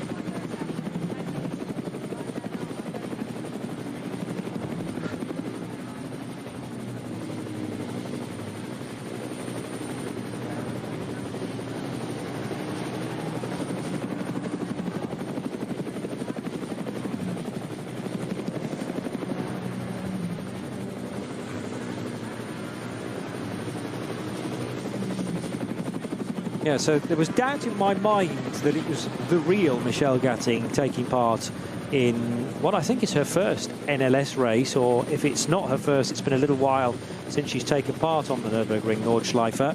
But her name appeared on the entry list in inverted commas, which normally tells us that it's not her real name, but Michel Gatting definitely is her name. The Dane, and a superstar in ACO rules racing, behind the wheel of a GT car. So Gatting entered this weekend in car number 420, which runs in the alternatively fueled category, and is a Porsche 718 Cayman GT4 Club Sport, sharing it with Alessandro Giretti and Robert Dehaan, who happen to be the top 2 runners in the current Porsche Carrera Cup Super Cup, the Mobile 1 Super Cup, which follows the Grand Prix, and there are 2 more races to go there. Any news, Snowy, on, or you're now buried in paperwork, on precisely how many minutes you have to serve for a 7-lap stint? Yes, I'm working it. It is 361 seconds, is that right? It could be. 361, did you say? Yes, because it reduces on the first stop. Then becomes 341. Yeah, at 7 laps. But 8 laps, it's 374. 361 is 7 laps. 361 minutes is 6 seconds. Minutes, isn't it? sorry, 361 seconds is 6 minutes and 1 second. Yep. Nothing like that. It's more like 3 minutes and 50 or thereabouts. What I'm intrigued by is the difference between a 7-lap stint and an 8-lap stint appears to be about 20 seconds. Exactly. If they've got that right. So my paper's very faded now. So what I'll do is I've got an electronic version of it somewhere. I was trying to look up the driver stints as well and the times, but the analysis isn't actually coming up. It's not loading it. It's not letting me see anything. So bear with me, Johnny, while I just try and get the other part up for us. Well, if it's about 4 minutes when you've done 7 laps, 4 minutes is the equivalent of 240 seconds, and you divide that by the 7 laps that somebody's completed, that's about half a minute. So if it increases by 30 seconds with every extra lap you do, you might not be too far away. What I don't understand is there was really quite a lot of variable between the number 3 Porsche of Klaus Bachler, who did a 3-minute 56-second stop, there or thereabouts, and the Vincent Kolb Mustang, which was closer to, well, it was over 4 minutes. So they certainly cost themselves some time. There was a little bit of contact there for one of the 2 Müllner Motorsport Porsches in Cup 2, and that's David Jahn, therefore, being slightly delayed coming out of the Caracciolo carousel, as there was just a bit of confusion between him and a slower BMW, an all-white BMW, and it meant that David Jahn had to get off the power, and Carlos Rivas, in the chasing 48 Loesch Motorsport Porsche, has a chance now to bear right down on the back of the blue and white car. 5.5 seconds was the gap at the sharp end of Cup 2, and this, by the way, is for 5th and 6th overall. Well, it should be a lot less than that towards the end of this lap. By the way, Mike Stursberg is now back into the race. That is after a pit stop for Dan Arrow's 48 car. And Dan Arrow spent about 20 seconds longer than the initial 3 cars that all pitted together in the pits. And the reason for that was because he completed an extra lap, and I have no idea how he managed to do it. 8 laps were in the book by the time that number 48 car pitted for the first time. I wonder whether, if you extrapolate that, therefore, can the 48 Porsche do as many as 9 laps in the race? Surely that's too much of a stretch, and you would need quite a bit of caution out there. As far as cautions are concerned at the moment, well, Dottinger Ruhr is clear again. On your little automated tracker, which delivers all of the incidents to you, Snowy, is the track now appearing to be clear, or is there still something being dealt with? No, it is. It is full green, full course green at the moment, yes. Wow, so this is a big chance now for those that have dropped a bit of time here and there to try and gather that back up again. It's also bad news for David Jahn, who, not because of a caution, just because of a bit of a misjudgment in traffic, has lost time to the chasing Carlos Rivas, and Rivas will be right with him towards the end of this lap. The sky blue and white Porsche heads into the Tiergarten. That's the 353 by the looks of things. Car 353. No, can't be 353. 263. Let's try. 263 is the SP4T 718 Cayman GT4. From memory, the only SP4T that is in the field, and Harold Rettisch drives that. He shares it with Jacques Duren, the Belgian. Now climbing out of the carousel, 2 Falcon Porsches totally together and leading and being second place in this race. So Menzel from Bachler started this lap separated by just under 6 seconds. It's nothing like that now, as Bachler has got the better of the traffic. Remember, being a few meters back also just helps you, gives you a bit more time to do the final judgment. And also, Oh, not sure which side to go. This traffic is Nico Menzel. Is there a gap underneath the little hatchback car, the VW Golf? And the Falcon cars virtually side by side, but Blackler didn't want to go fully side by side into Brunchen. They now go towards Ice Curver, where you get well over one half of the car over the curbing there. Flansgarten next, and certainly the leading Porsche briefly left the ground. Another slower car to negotiate, and once more Backler, just with that bit more time to respond, is able to get the better exit speed. He then, though, couldn't see the next back marker because it was totally silhouetted by the Menzel car. So Nico Menzel got a much better view of one of the smaller TCR type cars into the tricky left-hander at the Kleiner carousel. Now Backler desperate to be closer to Menzel than he is currently, and he has been much closer to him throughout this lap, but Menzel's just got the break at maybe the crucial time, although he does kick up some of the dry earth through Galgenkopf, and as they head back onto the Dottinger Hohe. So Backler might still have an opportunity, but he needs to be making more progress towards the leading Porsche than this. It's getting closer, but might just run out of road before an overtake could even be thought about. Antonius Bucher in the distance. But Volker Motorsports, now, he's certainly giving us a good show here. And even though they're together and potentially slowing one another up, I think the gap's opening up as well to Vincent Kolb, who's not as quick in the Ford Mustang as Frank Stippler. It would appear not, and I did say at the beginning that you said it's going to be another Porsche one. The Mustang's got the straight line speed. These two Falcon cars, they've got to be careful they don't trip over one another.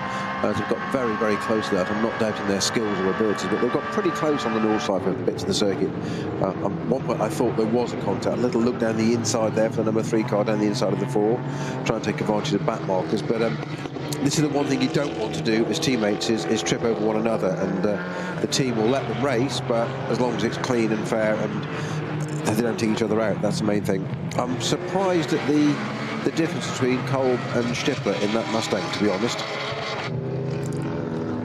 Yeah, Kolb is, well, he's not as experienced in different race cars as experienced as Frank Stippler. I think Vincent Kolb is still a silver-rated driver as well. I don't think he's gold, but I will just check that to be absolutely sure. But Kolb is one for the future, you might say, as well. So I certainly didn't expect him to be able to be as consistent as Stippler, but a drop-off of this level is a surprise. And is there perhaps suggestion that there was a problem with the car during the stop, and that's now extended into this race at Stint? Yeah, Vincent Kolb is 30 years old, and he is silver. So you might say if he was going to get bumped up to gold or platinum, that might have happened already prior to reaching his 4th decade. Still opportunity to do that if he stays in partnership with somebody like Frank Stippler, but Kolb is less experienced with this front engine type of car and may be less able to apply himself as quickly as Frank Stippler does. Coming from a mid and rear engine background, Vincent Kolb has driven several times with Herbert Motorsport with the Renault twins, so that will have been in a Porsche and also in Audis from teams like Scherer Sport Phoenix. So that's where the connection comes with Stippler. Stippler, a regular runner with Scherer Sport in the past, and still was due to race an Audi today, in fact, before the 8 car in the hands of Sergei Veremenko had an incident during qualifying at Arenberg, and they weren't able to get the car back in time for it to take part in the race. So Stippler, we knew for certain, was only going to take part in one car, but it just seems that whatever car he is in, he can just go fast in it with very little time needed to adjust his driving style.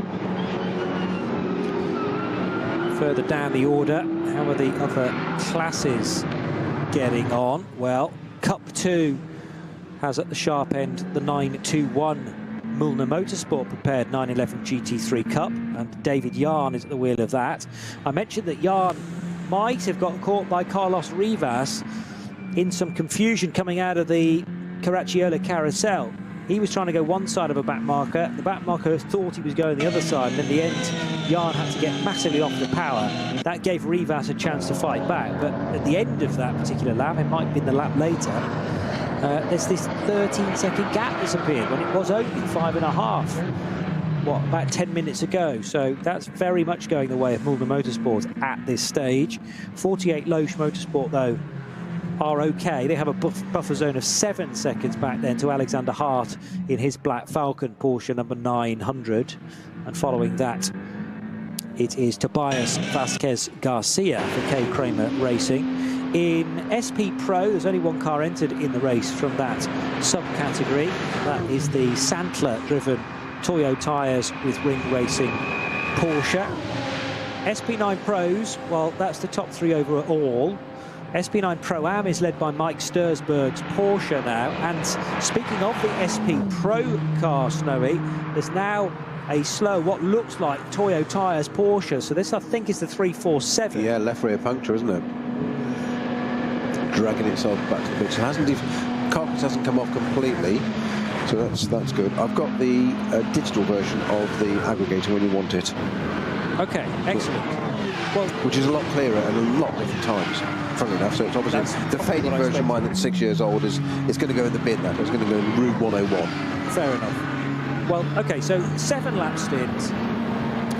Regardless of when you do that in the race, as long as it's not in the final 70 minutes, a 7-lap stint means you have to do a pit stop of what time? Well, if it's the first pit stop, you have to do 182 seconds. 182 seconds. Whereas you do 8 laps, it's 203. So you're right, it's still 19 seconds different, isn't it? 21 seconds, actually. 21 seconds, yes. It was a difference of 1. It was depending on whether you went one which way up or one down. Yeah. I did say maths wasn't a strong point. Yeah, well, to be honest, it's the blind leading the blind a little bit here anyway. I think not. So 182, minus 60, minus 60, minus 60. That is 3 minutes and 2 seconds. It still ended up being quite a bit longer than that. Yeah. Anyway, the difference. Which car was a lot to Well, for all 3 that came in together. So the 4 and the 3 Falcon Porsches and the Mustang, they were all in the pits, I thought, for closer to 4, no, maybe it wasn't 4 minutes. Because the regulations are obviously for that car, so it's pit stop A, i.e. your first pit stop, that's it. Pit stop 2, the second start after the start of the race, it's a different figure, but it's less, not going up, so... Right. Now, I think, actually, I'm confused myself. I think it was a 2-minute 56 stop for one of the cars, but unfortunately, some of that data, which gives me a total pit stop time, has a deviance, has a kind of grace period of about 5 seconds either side. So 2 minutes 6 would be 126 seconds. Not 2 minutes 6, sorry, 3 minutes 6. Ah, right. 2:56, I think it said. 2:56 wouldn't be enough, because that is 176 seconds, isn't it? So anyway, what I don't get is that there did seem to be a difference between the quickest Porsche, as in both of the Falcon Porsches didn't pit at the same rate. There must have been about 4 seconds between them, and then the Mustang was even slower. Well, having now found that in the regs, I'll keep that open to one side, so if we need to refer to it later in the race, we can do. Indeed. Save a lot of time, bit of continuity for us there. The one thing that fits perfectly is the fact that Dan Arrow could do an extra lap, and he spent about 20 more seconds in the pit. So that, yeah, just bear in mind that is for SB9, SBX, and SB Pro cars. Different. Okay, well, that's fine. Different ones for different things. Yes, but you mustn't get caught up if we do an SB4T. It's totally different again. In Cup 2, have a different set of rules as well. They do like to make our brains work as violently or as noisily as possible. Manuel Metzger in the 150. Tim Bilstein BMW has just done the fastest SB8T time of the race so far. So Metzger is getting the hurry up. He's got about half a minute to try and find on the Griesick family BMW. The Plus Line Motorsport entered 155.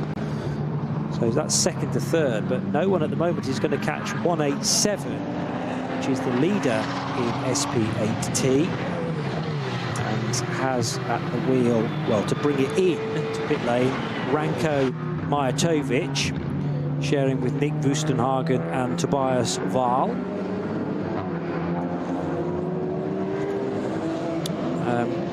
Giuliano Alesi is still in this race and was catching up with Patrick Simon not that long ago. He's in the Toyo tyres with Ring Racing Supra, so thankfully is uninvolved with the incident for the 347 Porsche.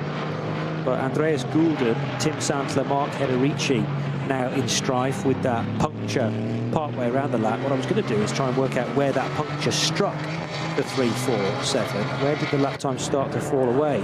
It's all happened in the final sector, hasn't it? And ordinarily that would take you 50 seconds, and it's taken well over 3 minutes for Mark Hederici. But it does appear that it's happened basically coming through that right-hander onto the Dottinger Hoor, and not before, because his penultimate sector is pretty good at 3 minutes 15. He's only lost about 5 seconds there. So if you're going to get a puncture, much better for it to happen in the final sector of the race. Very good dice for the lead at the moment, Snow. It's just a shame that the Mustang's fallen away for whatever reason. I think it's just maybe Kolb's got the wrong side of a caution here and there, as in the Porsches have managed to skip through a problem zone. Then something has hit straight afterwards. Let's hope not literally, but maybe a car has clanged into a barrier and Vincent Kolb has had to get well off it to abide by the speed limits. Well, it's interesting, isn't it? Because the two Porsche, the two Falcon cars right at the front, Menzel and Bachler, 7:56 and 7:57 are their respective fastest laps, whoever was driving in the car. The Mustang is an 8:03.8, that would obviously with Frank Stipper at the wheel. The Porsches have dropped off from 56.57 to 8:02s, identical. In fact, an 8:02, 7:31 and a 7:06, so they're pretty well matched, are they not? So that's gone up, what's that, 6 seconds, whereas the Vincent Kolb Mustang has dropped down to an 8:15. That's 12 seconds slower than its best on the lap. So I'm like you, Johnny, I'm kind of hoping that's a bit of traffic and just the way it goes. We've seen this before, haven't we, around here in the North Side? We know not to fall into it and just go, oh, it's suddenly lost a load of time. It might be for different reasons. Just catch a slow zone at the wrong time, or a slow zone clears for other cars. I think the next lap will be the interesting one to see what Vincent Kolb does. Yeah. Well, yeah. Let's not throw him under the bus yet, put it that way. No, but just, I mean, look at the last lap times. 8:02 from the two leading Porsches, and then 8:15, 8:21, 8:80 for everybody else in behind. So there has to have been a code 60 or even just a double wave yellow somewhere, which has now increased the gap second to third. It's almost a minute. So this has become definitely a Falcon Motorsport benefit to throw away, if you like. It's fallen in their lap and only they can send it in the other direction at this stage. 3 hours, mind you, to go. So all sorts of things can strike in a long distance race.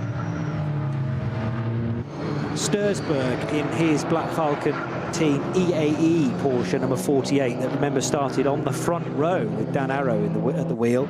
Mike Stursberg, I'll remind myself of his rating and therefore a likely sort of pace that we would see from Mike Stursberg. Just bear with me.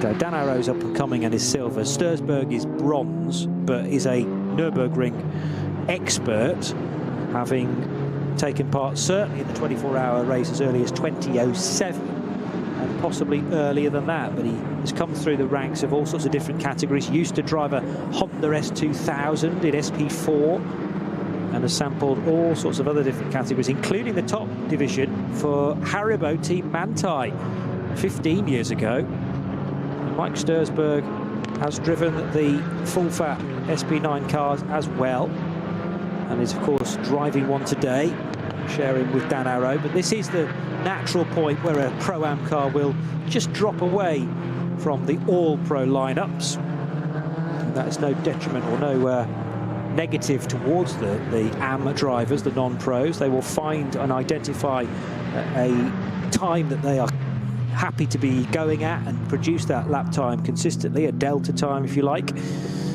And you're looking to try and lose as little time as possible when the traffic starts to interfere. So either you have to work your way by a big clump of it, or some quicker cars want to find their way through. It's your job not actually to dodge out of the way. You've got to stick to the racing line, but at the same time lose as little time in the process. This looks suspiciously like the 917 Porsche, which is a tad slow. Again on the Dottinger Ruhr, it had stopped in a little lay-by and now picks up the pace again. So was that a turn everything off, turn it back on again, potentially for Tim Heinemann in the all-silver car? This livery more akin to a Mercedes. We haven't got a Mercedes in the field today, so maybe this is standing in for a Silver Arrows. You can't say that about a Porsche, can you? Not really, no. Bit of rival. Yes, other brands are available, yeah, but it's continuing on. So, as you say, suggest possibly pull over and a little bit of a hard reset, and it's back working again. My road car does that all the time. Oh, does it? Yeah. How many miles? It'll turn 342,000 the next couple of days.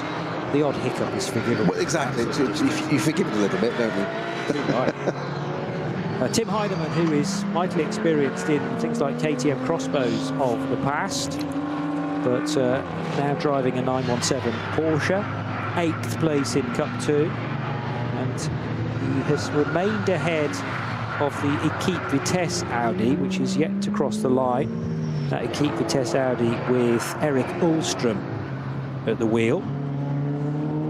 Half blue, half black BMW with the number 1 on the side, meaning that that team are defending champions. A little bit too early in this 2025 season to start talking about championship permutations, because you are also allowed drop scores. Remember, it used to be 2. I think it still is 2, even though there are officially 10 NLS races. But that's...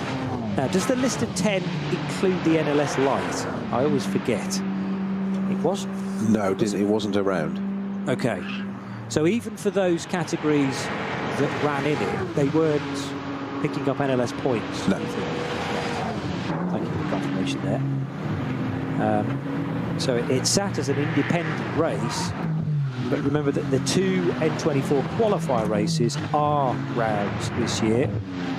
So we jumped from NLS 1, NLS 2, NLS 3 to this, which is NLS 6, the KW 6-hour ADAC Ruhr-Pokal-Rennen, not running to its full 6 hours for reasons we've already identified. But the reason why we didn't have an NLS 4 and 5 by title is that they were the 24-hour qualifying races, but also carrying NLS points this year. Is this an opportunity for Klaus Bachler to get ahead of his teammate? Because again, they arrive absolutely nose to tail. That's too late. He's done it by now. Antonius Bucher. Sorry to be miserable, sorry. Well, no, sorry to interrupt as well, Johnny, sorry. No, it's okay. I spoke without thinking. Okay. Normal. Getting excited. Because unfortunately, you know, a 3-way dice for the overall race lead has compressed. Yeah. This, however, might be. To 2. This is a good opportunity, isn't it? Not sure necessarily the sound of the flat 8 really married with the pictures there. Flat outside 8? Inside trick, flat 8, flat 6. Yeah, listen, can you get a flat 8? Listen to what you mean, not what you say. That's an instrument, I think. Exactly. So I'm not sure that's necessarily whether the pictures married up with the engine note, because it sounded like Klaus Bachler was actually getting off the throttle well before the corner, but he is properly back on it again now. And down through the gears, much better closing speed into the cut through. But Nico Menzel just ever aware of what was going on around him. You almost don't need to look in the mirrors, you can just sense sometimes where particularly a teammate is. Bachler so quick on the throttle for that hairpin then, but unfortunately couldn't capitalise on it. Because the car in front is his teammates. It's the one car you can't go and tap. Not that you can do that with anybody anyway, but it's the one car you absolutely must not do that to.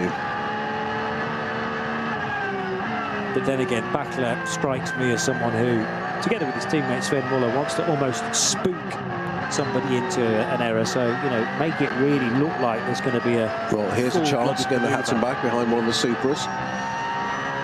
It's out of the way already, so that's cleared very quick. I thought that was going to last a little bit longer there. I thought we were going to have a little bit more on the middle section of the Hatzenbach. Yeah, those Supras run well, depending on which one it was, it's an SP8T car, I think. We need probably a Cup 2 car for them to stumble across, which is sufficiently fast enough to cause the race leader a problem. And Hatzenbach's a rare opportunity, but sometimes a bit of traffic can make that possible. Flugplatz is a bit too fast on the approach, but the other area that we have seen overtakes in the past is Schwedenkreuz-Arenberg. That's where we're going to now, Snowy. Yeah, Bachler's got a good run there. He's going to have a little look down here. He's getting closer and closer. Can he do anything about it? Can he nip? Can't really nip to the right-hand side here. It's not really on there. It's tempting. You've got to look in the mirrors and fill your teammates' mirrors up with its team car, just to say Arenberg not quite got the job done yet. But if you can get a run out of here and get down the hill, that's another possibility. But you've got to be brave to do that. But these boys certainly are. Down the foxhole, super quick. Can he do anything? Can he pop out to the top that little bit quicker? Get a bit of a toe down here. Highly unlikely, I'd have thought, but he's certainly going to look. It's constant pressure, isn't it, between these two teammates? This is the really slow bit. Now, that's where there's a possibility. Look, almost to can you not get any closer to your teammate than that? Klaus Bachler, right literally at the back of Nico Menzel. There must have been the thickness of a respray between those two Falcon Porsches. Yeah, those at Falcon will have maybe had fingers over the eyes there for fear. For fear that the cars weren't going to make contact. So peeking one eye open. Exactly, yeah, there's an emoji for that these days as well. But yeah, they weren't ever close enough and going at enough of a speed to take one another out, but they could easily have been paint exchanged, or should I say wrap exchanged. And what we've got to admire here is, Johnny, that we're saying this about battling it out, and we're looking from a commentator's point of view, because we want to see a dice or a change, whatever.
Sie sagen, es ist nur ein Auto, aber wir sagen, es ist Herzblut, Schweiß und Perfektion. Denn wenn du schraubst, dann zählt jeder Millimeter.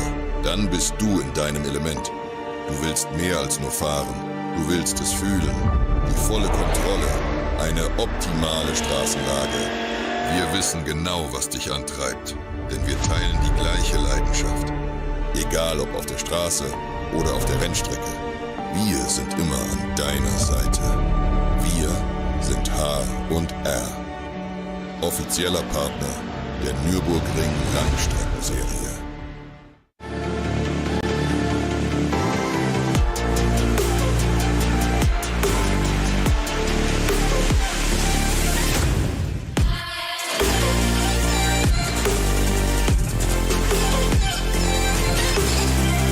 Falkenreifen.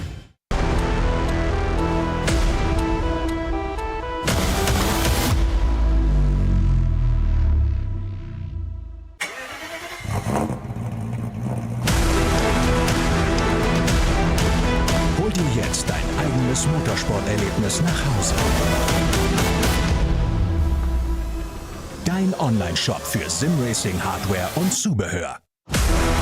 www.simraceshop.de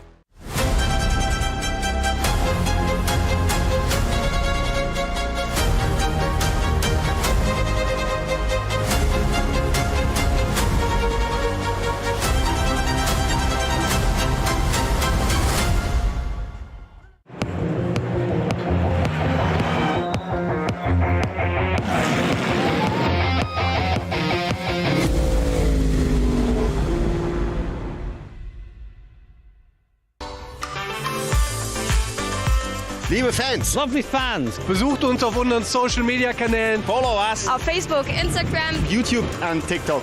Willkommen bei der NLS.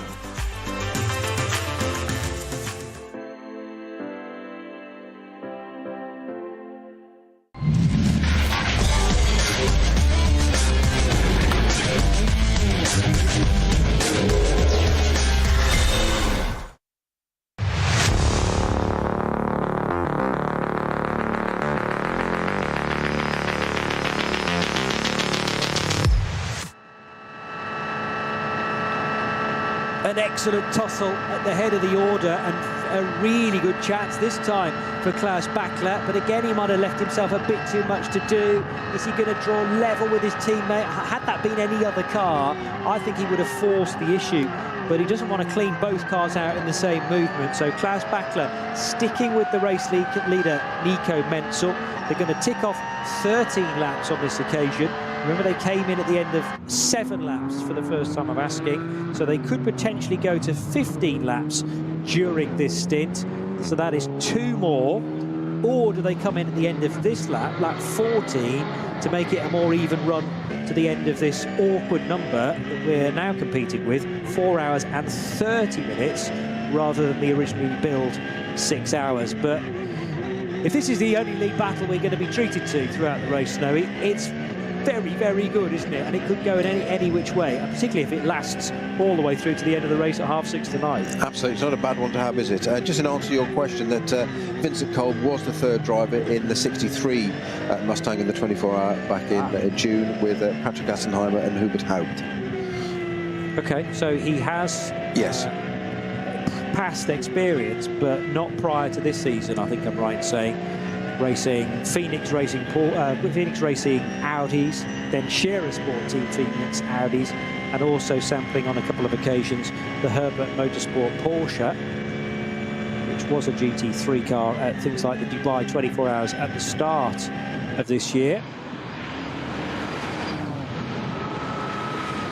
We don't necessarily know, of course, that all is right with that Ford Mustang. The car took a little bit longer in the pits than we would have expected. Remember, though, Stippler got ahead of both Porsches by the point that they were stopping. And that was a big shock for both you and I, that Stippler was the first car to arrive on pit lane, having made the jump on Nico Menzel, we assume, at the end of the Dottinger Ruhr. And that's where the Mustang was particularly rampant. It was at the end of that long straight through Antonius Bucher. And even though it's got a big silhouette, you know, much longer wheelbase, possibly wider car than the Porsche as well, the straight line speed in traffic was really to be revelled with. So a real shame then that the Ford Mustang could not retain its lead and fell, for whatever reason, back behind one of the Porsches, and now it was picked off by Klaus Bachler, and we have those 2 cars nose to tail. Well, you say that now, it's just Vincent Coles posted an 8:09 at the end of that lap, so considerably quicker. So that just kind of points to that which we said, that maybe he just had an unfortunate fall of the dice with, you know, codes, flags, whatever, traffic, etc. So that's back, certainly, but it's not as quick as the cars in front, clearly, but it's we were slightly concerned he was way off the pace. An 8:15 back to an 8:09, you know, 6 seconds difference. So that gives us some hope, does it not? Certainly does for them as well. Yeah, agreed. And he is faster than everybody else behind him as well, although that's partly because there's a Pro-Am car behind, and Stursberg, with the greatest respect to Mike, is not as quick as his teammate Dan Arrow. And Gabriele Piana's in that car, I think, as well, kind of a 48 for Black Falcon Porsche. And then the cars behind that 48 GT3 are the Cup 2 Porsches, which, although they've got wonderful speed on the tubes, as they call them, the main straights, not as quick through the corners. The class is still led by David Yarn of Mulner Motorsport in 9.21, so 5th place, but leader in Cup 2, exiting the Mercedes arena now, and leading by 25 seconds over Carlos Rivas, man from Luxembourg. Rivas was right with this car for probably 40-odd minutes at the start of the race, and again, I'm not quite sure what's happened to develop this gap of 25 seconds. It's going to be tricky to come back from now. Has Jan just been enough faster than Rivas for the last chunk of the race? Really good fight again, heading up the hill. This is Klostertal and Kesselchen, surely not side by side here, but Bachler's going to go for it, and then he gets off the power because he realised that was probably a bad time, although going a little bit too deep. It's not Klostertal and Kesselchen, it's Bergwerk. So he was coming up through Exmuller there, 2 abreast at Exmuller is ultimate bravery, particularly when Klaus Bachler's fighting his teammate. It's just bonkers, if you ask me. But brilliant racing and great to watch. But he did get alongside him. I would say more than alongside, enough to take the position. But he backed out of it very wisely. Possibly, as you say, Johnny, because he was teammate. Now the fastest part of the circuit came up to the carousel, and he hasn't got the job done now. He's not going to do it yet. So unless he's going to do a dive at the carousel, which you just can't imagine, not on your teammate. But that was as close as you want to be. Fantastic racing between these two mates, and what professional respect as well. Well, Menzel, make no mistake about it, knows he's in an almighty tussle here, and has every faith, I'm sure, that Bachler's not going to do something stupid. You can imagine being on the radio, can't you, saying, "Can you just tell him we're teammates?" no, sorry, I can't hear you, mate. Sorry. Yeah. Does he not realise our cars are the same colours? Yeah. We park next to each other in the garages. We're not supposed to race like this, but Bachler says, no, I've got my own race to win. Because these guys are looking to maintain their drives with Falken Motorsport. This is a big opportunity, and if you're not trying to get through, then Falken could start to look elsewhere. So they have their own reputation to uphold. And Bachler wants to be showing not only Menzel, but others within the management that he is faster on certain parts of the circuit.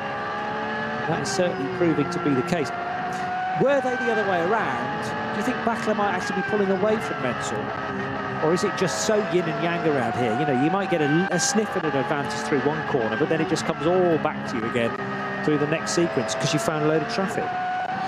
It's a difficult one, isn't it? Because I mean, look at the traffic they've just got now, and they're still getting their way through. And to stay that close to people and not acquiesce, it's extraordinary, fantastic. No better display of their skills can you get between these two. Absolutely top of the game and teammates. Just dodging around the Hyundai there. Admittedly had his indicator on. Yeah, Zach had his indicator on, so it's fine, he's staying there. But it's reading it, processing it, and staying. Blue flag's being waved down the inside, one of the Caymans. So Cayman stays out of the way, lets both cars through. I mean, this is Nürburgring racing at its absolute finest. I fear that Hyundai was going slower than it would ordinarily, though. And yeah, that last sector has taken 20 more seconds than, for instance, a sister car. So I think the car we're talking about is the number 496. Now the Porsches are going to get split by the number 1 BMW, the defending team's champion. And who is it? Yeah, that was unlucky, wasn't it? That's just going to not take him out of the toe he needed down the pit, down the Dottingerhoe there. But that's just the way it is, unfortunately. Yeah, and the driver of BMW number 1 doing nothing wrong, had to go through Galgenkopf at some point. And they're told several times in the driver's briefing that if you've got leaders bearing down on you, stick to the natural racing line, which is exactly what he did. It is, just trying to work out who's in BMW number 1. That is a 240i entry. And it's Adrian Rishny sharing with Kevin Van Bach and Sven Markert. Markert, I seem to remember, started in that car, but Adrian now doing some laps. Again, not quite sure how far a 240i will do on a full tank of fuel, but that's once more going to be slightly complicated, I would suggest, in terms of when you do your driver changes, because you're not neatly going to split a 4.5-hour race into 3 equal segments. So 1 or 2 drivers will have to do a double or a 1.5. They'll just wait till the fuel runs out and then make the stop, because that will be the defining factor to determine when the stint comes to an end. So frustration for Bachler a little bit. What he will find is that, you know, the next few corners, the race leader Nico Menzel's a bit too far in front, but it probably won't be too long before they're back together again, because the traffic has held Menzel up unintentionally. Yeah, exactly. It's a little bit of a breather till that moment for Nico Menzel, but as we always say, one of our colleague Bruce Jones's favourite phrases of the Nürburgring, the Nordschleife, is it giveth and it taketh away. So what happens in 2 corners can happen, you know, 5, 6 corners half a lap later. We'll get these two back in that battle again. It'll be fantastic. That really was a case of those 2 Falcon boys, a sort of lead, follow, or get out of the way, wasn't there? Yeah. No messing. Absolutely excellent to witness. 2 seconds is the difference between Menzel and Bachler, so that is definitely retrievable. Unfortunately, in third, Vincent Kolb continues to not be able to match the speed of these 2 Porsches, even though they're at such close quarters. They're not losing much time at all. Well, compared to their best, they are a little, 6 or so seconds. You think of the distance covered in that lap, Johnny, and all the traffic they just had to encounter that we witnessed, and they're 0.4 of a second apart on that lap time. Whilst in that traffic, that is an absolute testimony to their ability and the talent of these 2. Yeah, quite phenomenal. A couple of BMWs now heading for Tiergarten, where there's still quite a bit of cloud cover, but the track surface is at least dry. And the 187 BMW from the SP8T division is driven by Mick Wustenhagen. So the FK Performance Motors BMW, and in behind, although not strictly speaking in the same class, but very similar lap times, is an SP10 BMW, so that's to the strict GT4 rules. And AV Racing by Black Falcons M4 GT4 Evo is having a good dice with Nick Wustenhagen. Were they both to be in SP8T, this would be for 5th and 6th places. Or equally, you could say it's for 3rd and 4th in SP10, but actually Harrison in 163 is 3rd. On course for the bottom step of the podium, Harrison then in SP10. That's Ryan Harrison with his teammates Alexandru Vasilescu and Charles Espenlaub, who we've already spoken about.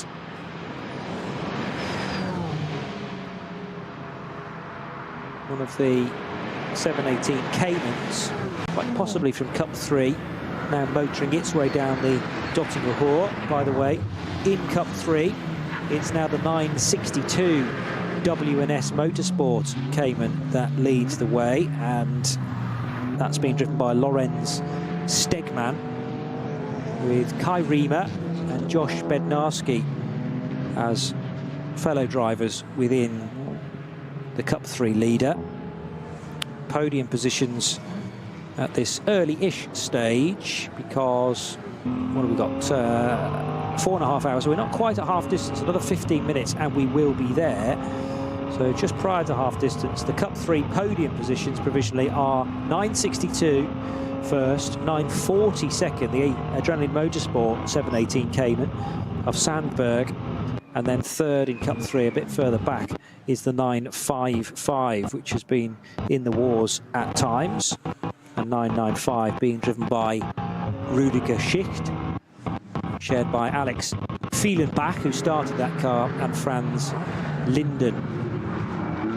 Shame we've not got more Lamborghinis in the race. Enjoyed the time when Conrad Motorsport appeared again for another 24 hours back in June, but Renazzo Motorsport team are here with an Huracan Evo 2, and Christoph Breuer in number 786 enjoying his time behind the wheel of this instantly recognisable Italian Raging Bull. This car's made one stop, 786, and Dieter Schmidtmann was being interviewed on the grid, so I know for a fact that he didn't do the opening stint. Just trying to work out who did. I think it was Christoph Breuer, who's likely to be been in from the start, actually. Zach Nana was impressive, though, in qualifying, doing the quickest time in this car, and Zach still to come. It'd be nice to see the Lamborghini have a bit more sort of consistency, just a I'm not going to say it's hit and miss, but it's quick. That's never an issue. And they've had, Conrad had the tyre issue, didn't they, a few years ago in one race that they really cost them an NLS race, I think it was. But it just never seems to have a consistency to it, and I don't know why that is. I'm not suggesting there's anything wrong with the car or the team prep or whoever runs one, but it just they always seem to sort of flatter to almost quite deceive, which is a great shame, because it's one of the most fabulous sounding cars out there. Certainly looking fantastic in that bright yellow livery. It's just not up there. It was in qualifying, but where is it at the moment, Johnny? It is 7th, isn't it? Well, it's not. At least it's breaking up some of the Porsches. True, yeah. The 7th isn't that bad. Perhaps I shouldn't be so harsh. And in the Red Bull team apt hands, the same car was very impressive in the 24-hour race. I mean, Mirko Bortolotti didn't exactly surround himself in a lot of esteem because of the red flag incidents in one of the sessions earlier on in the week. But he was permitted to race under a suspended ban, and he, along with Danny Yucadea and Jordan Pepper, did a very good job. The car didn't reach the end in the end, but it did do 126 laps, and compared to the winner that did, was it 141? It was in the final few hours that car sadly headed into retirement. And I forget the precise reason why it dropped away now, but it was only, what, 15 laps away from the ultimate distance covered.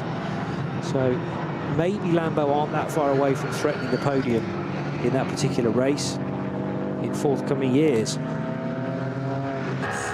The 312 Porsche heading through the intricate section of the Grand Prix track. Now, Klaus Bachler with a clear road in front of him, and he leads Nico Menzel. So, is that right?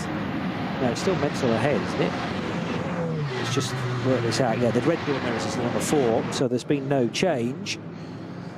Thought for just a second there, peering out from the front of Klaus Bachler's car, that there was an open road in front of him, but it's Menzel that leads, and Menzel who will pit at the end of 15 laps. So that is a 7-lap stint and then an 8-lap stint. So they are doing this more conventionally than, well, than perhaps I was guessing they might. And they pit together, because neither Porsche could have gone onto a 16th lap without fear of running out of fuel. Menzel, Bachler, they will stop nose to tail, and because Menzel is the race leader, has the better route out of here. And unlike the earlier stops, when they were accompanied by a Ford Mustang, then in the hands of Frank Stippler, it'll be about a minute or so, maybe a minute and 15, before Vincent Kolb in the same Ford Mustang arrives on pit lane. So that being an 8-lap stint, Snowy, should therefore be 203 seconds in the pits, or is this, because this is the second stint, is there another table to go by? There certainly is. So, of course. So, how many laps are we in now? That was an 8-lap stint. So that requires them to have a 194 stop. 4 seconds. Okay. So that is 3 minutes and 14. Yeah. 3 minutes 14 seconds, and therefore an additional. Well, no, actually less than, isn't it? Because for an opening stint of 8 laps, you have to spend 203 seconds in pit lane, whereas an 8-lap stint for your second stint is 7 seconds. No, 9 seconds less. Sorry, yes. Is that right? Yeah, 9 seconds. Yeah, 194 plays 203. Correct. Anyway, it will be the same for both, and it will be the same for Vincent Kolb as well, who has now arrived on pit lane from 3rd position, so he will spend 194 seconds in pit lane as well. Yeah, so it's 3 minutes 23, isn't it? 194. Is it? Okay. Yeah, 194 seconds is 3 minutes 23. Okay.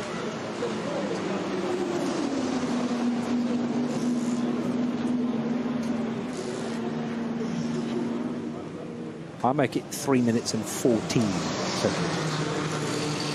60 plus 60 plus 60 is 180. And then 14 seconds to take it to 194. But you were going by the 203, weren't you? No, I was doing the 194.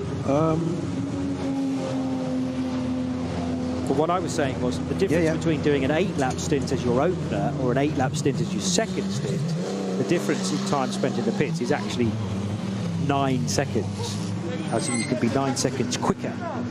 Oh, was there a reason to get onto the brakes there? No, I heard the squeal of brakes all of a sudden from the leading Porsche, but I don't think it was actually from that car. It may have been from something else that was being fed in to that particular onboard FX. Now rejoining next to a bright yellow, also Renazzo car, I think. So similar to the Lamborghini. And that is the 718 Cayman in Cup 3 for number 945. 945 is in the hands of Nolken, first name Marcus, or indeed Ulrich Daniel, because there are 2 Nolkens in the Renazzo Motorsport team's Porsche. And the Nolken family stay well out of the scrap for the lead of the race, which has that stayed as the lead battle as well. Well, actually, it shouldn't have done, because Mike Stursberg did not pit. And remember, Stursberg was one of those that, well, his teammate, Dan Arrow, got 8 laps out of the opener. And they're going to try for another 8 laps in this one. Surely Stursberg can't do a 9-lap stint. That is very much unheard of. So that'd be unprecedented, wouldn't it? I've not heard of that before. Unbelievable. As was really the attempted overtake of Klaus Bachler on Nico Menzel not that long ago. By the way, the 2 Porsches from Falken are now in different hands again, the same hands that started the race. So Dennis Marshall in Porsche number 4 leads from Sven Müller in car 3. And once again, quicker through the first sector was Sven Müller, who's doing the chasing. He was 6/10 of a second quicker through the first sector. Now, I don't know whether that was just a quicker pit stop or whether it was just better driving from the chasing German. That lead advantage has come down very slightly to Dennis Marshall.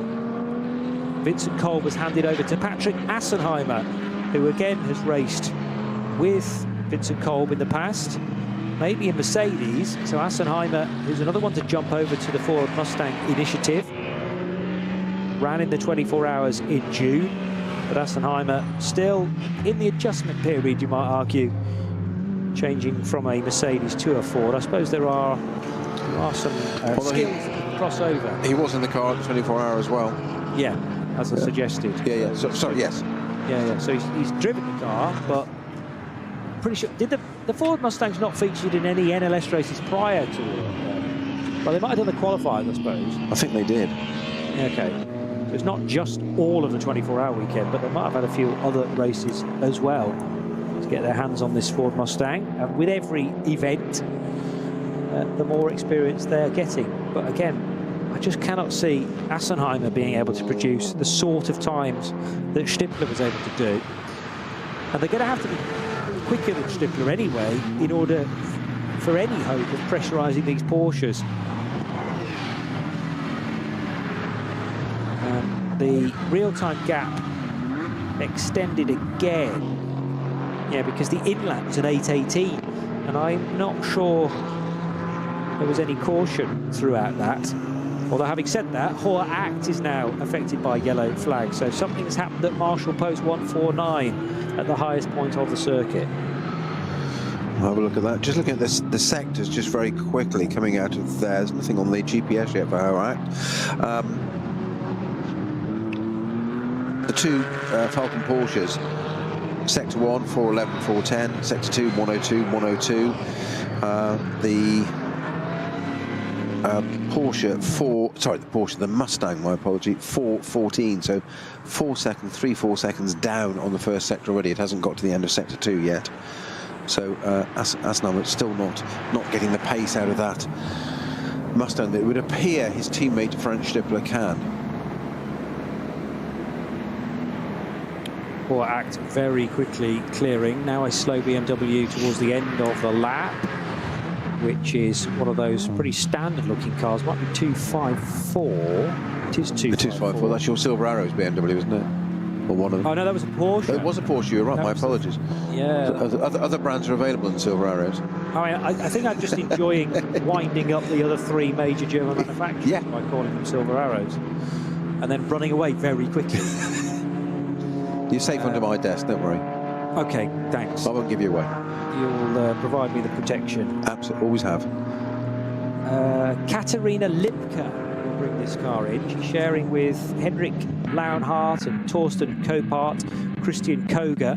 They are the SP4 entry today, but have been suitably finding cars to fight with.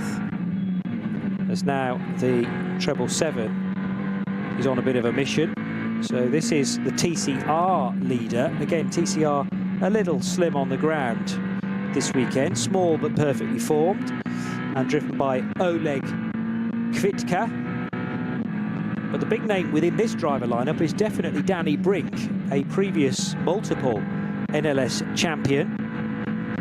And Brink still fairly new to TCR action. He's been in the BMW 235i competition a good few years ago, then moved forward into the 240s. But now getting more established in front-wheel drive machinery. And it'll be exciting to see how he gets on in this Audi RS3. I don't think Danny's been in that car just yet. It's the Goroyan RT by Sharkey Racing Audi RS3. Sharkey Racing have entered things like Minis in the past, and a couple of Audis as well. That is half distance, is it not? Oh, and as I say that, the clock all of a sudden jumps to 4 hours and 30. It's sort of reset. I thought that's exactly concerning. I looked up at exactly the same time as you to confirm. Because I was saying it went 4:30. I'm like, sorry, hang on. That's, yeah, am I? Right, so that means we're now. That actually means we're racing through until 18, about 8:45 tonight then. But we're not. Still built for a 6:30 finish, and we've had plenty of action to this point. We will amend the details with the clock, but it was a cracking getaway initially from Dan Arrow, who nearly snatched the lead from the pole sitting car. And in the end, Dan drove a very good opening stint, although there was that small contact with one of the BMWs from the 325i category, which rather dislodged the Porsche's bodywork, and Mike Stursberg has been doing a good job in not making that worse. I'm sure the team addressed it during the pit stop, but there was also great fuel mileage offered by Dan Arrow, and in fact Mike Stursberg has brought that car in now from what was the race lead after 16 laps, and Mustafa Mehmet Kaya is now shown as the new driver, but I don't think he's left the pits yet, or if he has, he's had to go around and come back in again. No, but it's not showing us 3 stops, so just the 2 have been made, and we're still waiting for Kaya, therefore, I think, to rejoin the race. What I don't understand is why it's already changed to Kaya's name, because it wasn't him bringing the car in, it was Stursberg. So has that car had to pit twice, and therefore this is going to be a substantial delay for number 48. It will not have affected the SP9 Pro battle anyway, because that is between 3 cars, the 2 Volker Motorsport Porsches and the Patrick Assenheimer Mustang. Very good run in the end from Frank Stippler on Dan Arrow to pick off the Dutchman.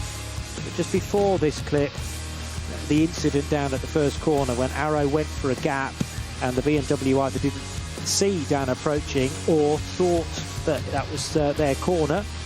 And unfortunately, contact was made. It rotated the BMW. It was briefly facing the wrong direction, but both cars were able to rejoin.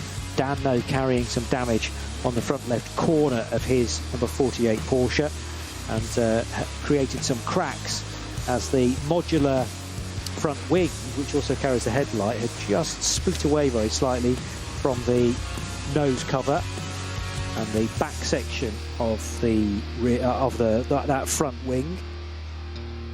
Then a moment of indecision or just confusion for the then Cup 2 leader, the Mühlner Motorsport Porsche, now being driven by Arne Hofmeister.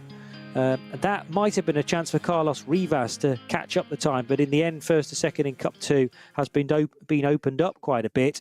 A puncture for 347, the Toyo Tyres Porsche, that happened in just about the best possible area of the track, i.e. the Dottinger Hohe, as the Ford Mustang crosses the line now, and the clock thankfully has been corrected, so we are indeed into the second half of today's race, not running the full 6 hours, instead a 4 hour and 30 minute race.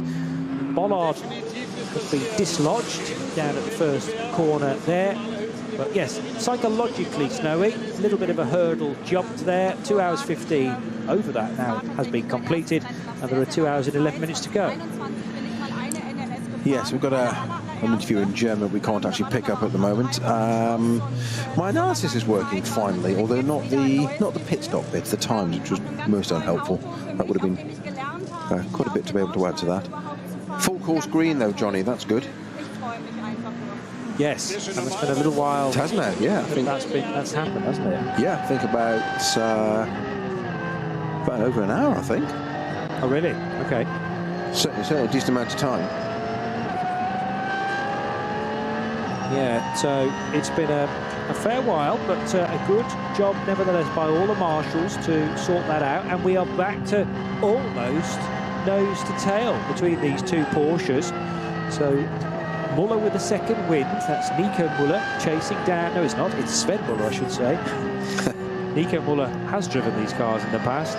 Sven Muller, we also have Tobias Muller in this race, and a variety of other Mullers that are particularly good in the corners. Dennis Marshall, car number 4, leads the way over Sven, who's chasing his teammate down. 2 minutes the gap, in fact 2:20 first to third, 2 minutes more likely from, well, it's less than that now, isn't it? So you can basically count the first and the second place cars as one. And yeah, 2 minutes 20 further back is the third place car, the Haupt Racing Team Ford Mustang, now in the hands of Patrick Assenheimer. I'm just trying to work out whether Mustafa Mehmet Kaya was put into car 48 just the once and that he hasn't needed to pit again.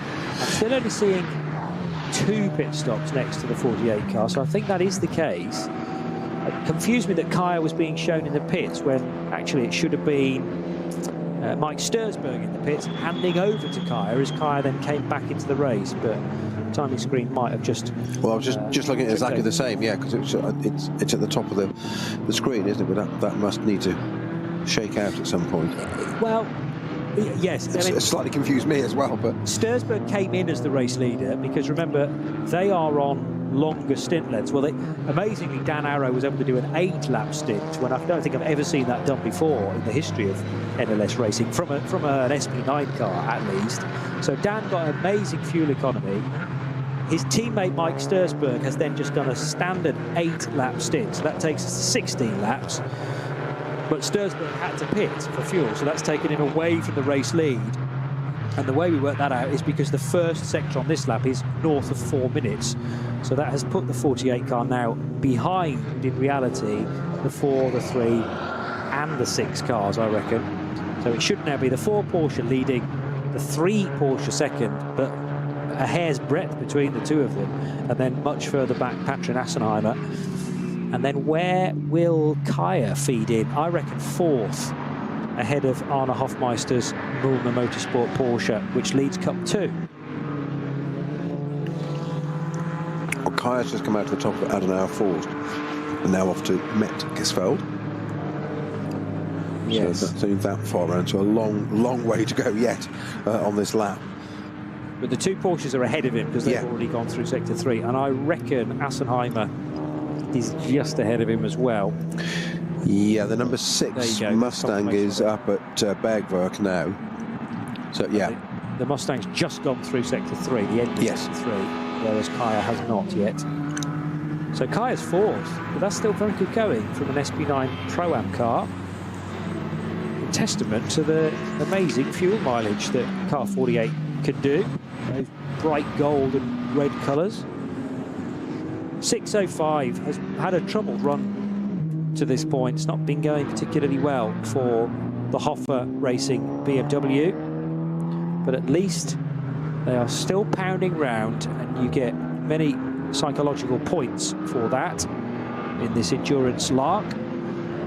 Thomas Mullens sharing with Alexander Prinz and Michael Kroll, but it's Mullens driving right now. The driver registered in Menden. And Mullens puts in that car's fastest lap of the race to date. Sadly, they are down in 104th position, though, in this 107 car field. It's got a bit more spicy between first and second in Cup 2, because at the point when Leo Messenger pitted, and the lead, Johnny. 7 seconds. Oh, hey up. Yes, sorry. Forget about the timing screen. Here come the two overall. Just a change there. Round the outside, yes. And he makes it stick finally to Sven Muller. Well, that's precisely what Klaus Bachler had been trying to do, lap after lap. Now we've plugged different drivers in. Thank you for calling my attention to that, because I was way off it. But down the Dottinger Ruhr again, had got into the wheel, into the draft, and this time Muller, with a much more considered approach, he made the move earlier down the Dottinger Ruhr and was able to draw level pretty much at the kink underneath the bridge today. Terrific overtake. Well, he just got the job done, so actually he was coming through the kink around the outside anyway, so then it's just down to the right-hand side, and it just, as you say, timed to perfection, and a well-considered approach to get around the outside there. Great job done. So, but I'm sure these two will catch up again, and with one another. There's a couple of car lengths between them already. Sven Muller will want to keep that as is at the moment, but that will change, I'm sure, on this lap as they get into a little bit of traffic through the switchback or the loop on the GP circuits. They start to head up to the rest of it. Lights flashing furiously. That Hyundai again that you thought was going a little bit slower earlier on. I think it's just a pace difference in class, to be honest there.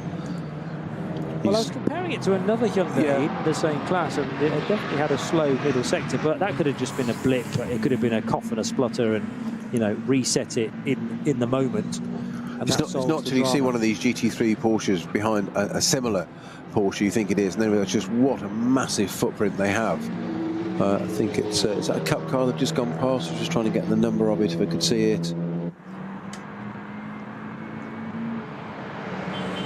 That was at Sabina Schmidt's curve. Yeah.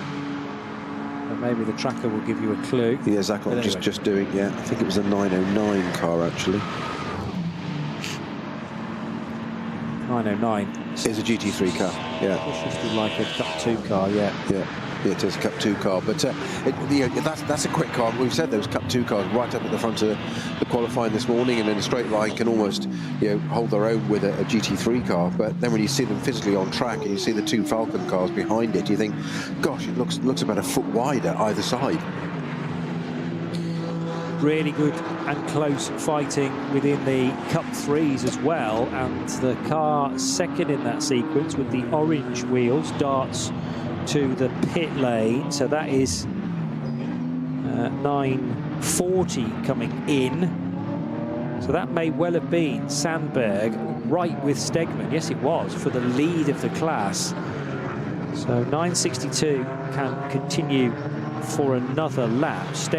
Laurens Stegman staying out, and his very near rival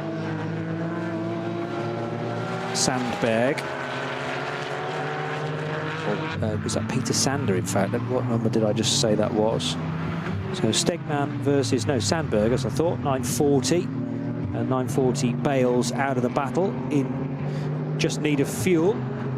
347 Toyo Tyres Porsche, the SP Pro entry, has had a new tyre fitted to the rear left corner and is going a lot better because of that. Surprise, surprise. Mark Henrici stayed at the wheel once that work had been done. So Muller versus Marshall for the lead scrap, and very slightly, Sven Muller able to eke out a gap through the first sector. He did the same through the second sector. Dennis Marshall not quite as quick, therefore, as his teammate. Open road in front of them at this stage, so a full second gained by the race leader Muller over Marshall, but that could tumble again towards the end of the lap, of course. SP7 led by the RPM Racing car, and RPM Racing here with just one car. So this is Milan Kodadek and Mario Farnbacher, Chris Cools, but also in car 78 we have an additional driver who I don't think is on the, no, he wasn't on the original entry list, but Charles has now joined this trio to potentially make it a quartet of drivers. And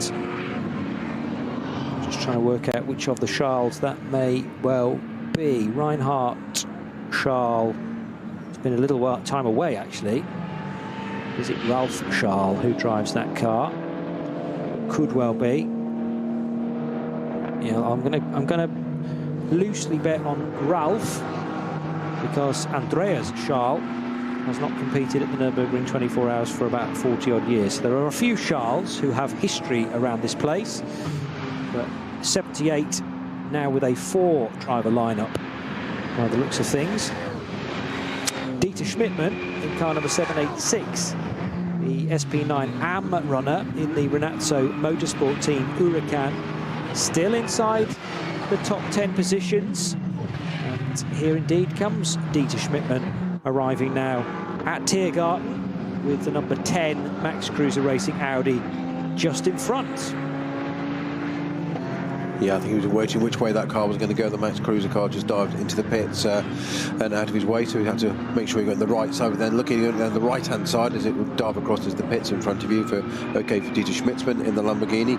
A couple of little things further down the order. The 520 car, which is the Toyo Tyres Toyota Supra, that's had a pit speed, had a 30-second stop-go penalty, which I saw in the pits a few minutes ago, for doing 65.8k in the pit, so 5.8k over, and 494, which is the Golf F&S Motorsport Golf. Fritcher had a code 120 speeding at 145k, so 25k over, so got a 95-second penalty and 1 penalty point on his license. So as ever, they're being as strict as they need to be here for the rules here and speeding and under safety.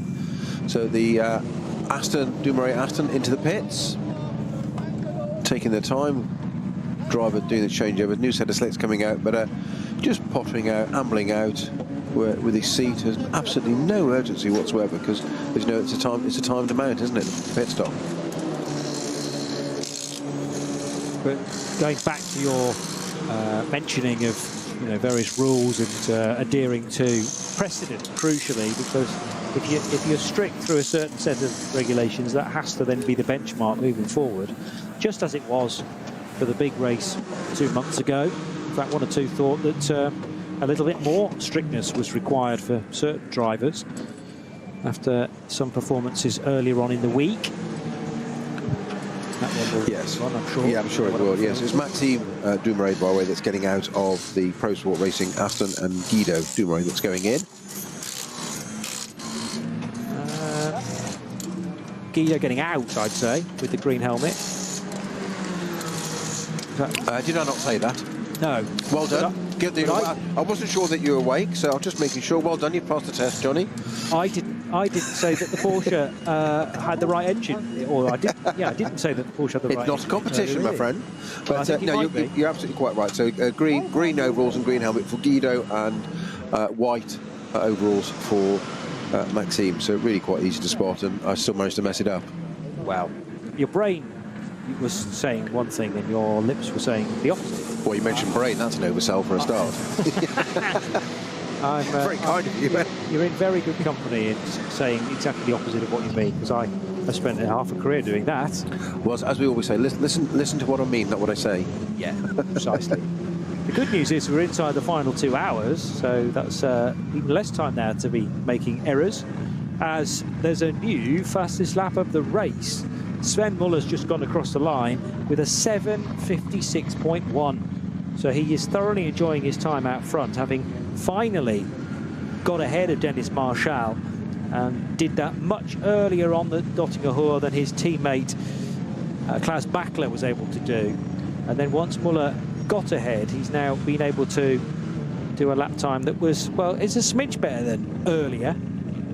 But bear in mind, Dennis Marshall's was not particularly slow, 7:57.3. It was a second slower than his teammate, but still within 7/10 of the number 4's best effort to date.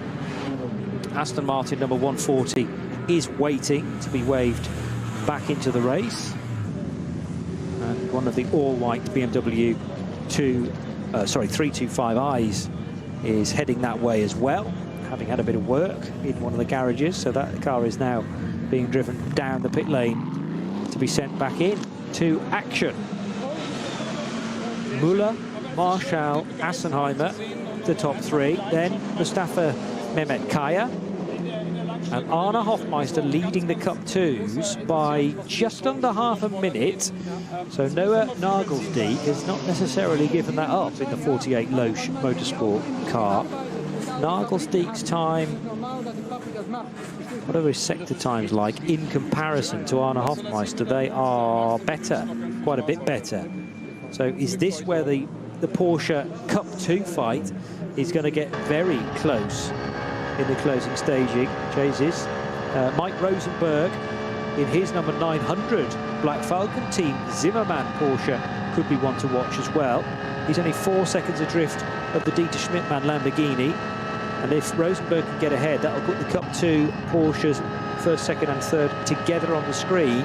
5th, 6th and 7th places. Wow, a bit tight there for the number 4 Porsche that is second in the race, because it couldn't afford to go wide on the exit of Schwedenkreuz because there was a TCR car parked there. I say parked, it was still in motion.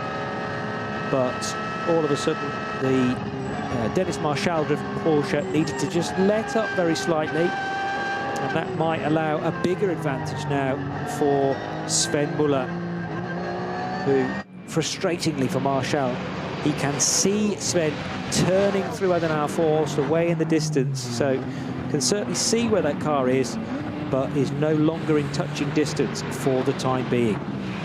And I can tell you it's absolutely agonising when you're in that, especially as a teammate. You know the car's effectively the same and prepared the same. There are, of course, always differences one side of the garage to the other, but you think about it less because if it's a different team, drivers will naturally, if a car's pulling away in front, even if it's the same model of car, will go, well, they're doing something different, or they've got an advantage. That's what drivers do. If it's in the same team, some of that is taken away from you because it is the same team, but there's nothing more frustrating. Oh, no, why was there not contact? There was contact there between that's the Dan Arrow car, the Porsche, isn't it? It's just, but yes, come back, he's coming, pulling off to the right there. That's already had an incident at the same spot earlier in the race, and just being clipped. This is the 48 car, just being clipped by an arrow. There's the tape we were talking about that we said would appear on that car.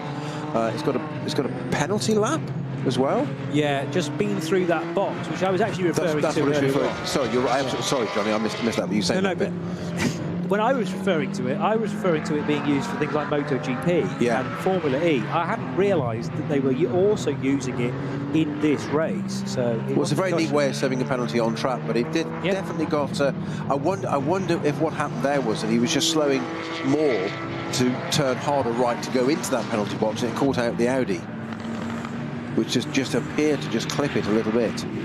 Yeah.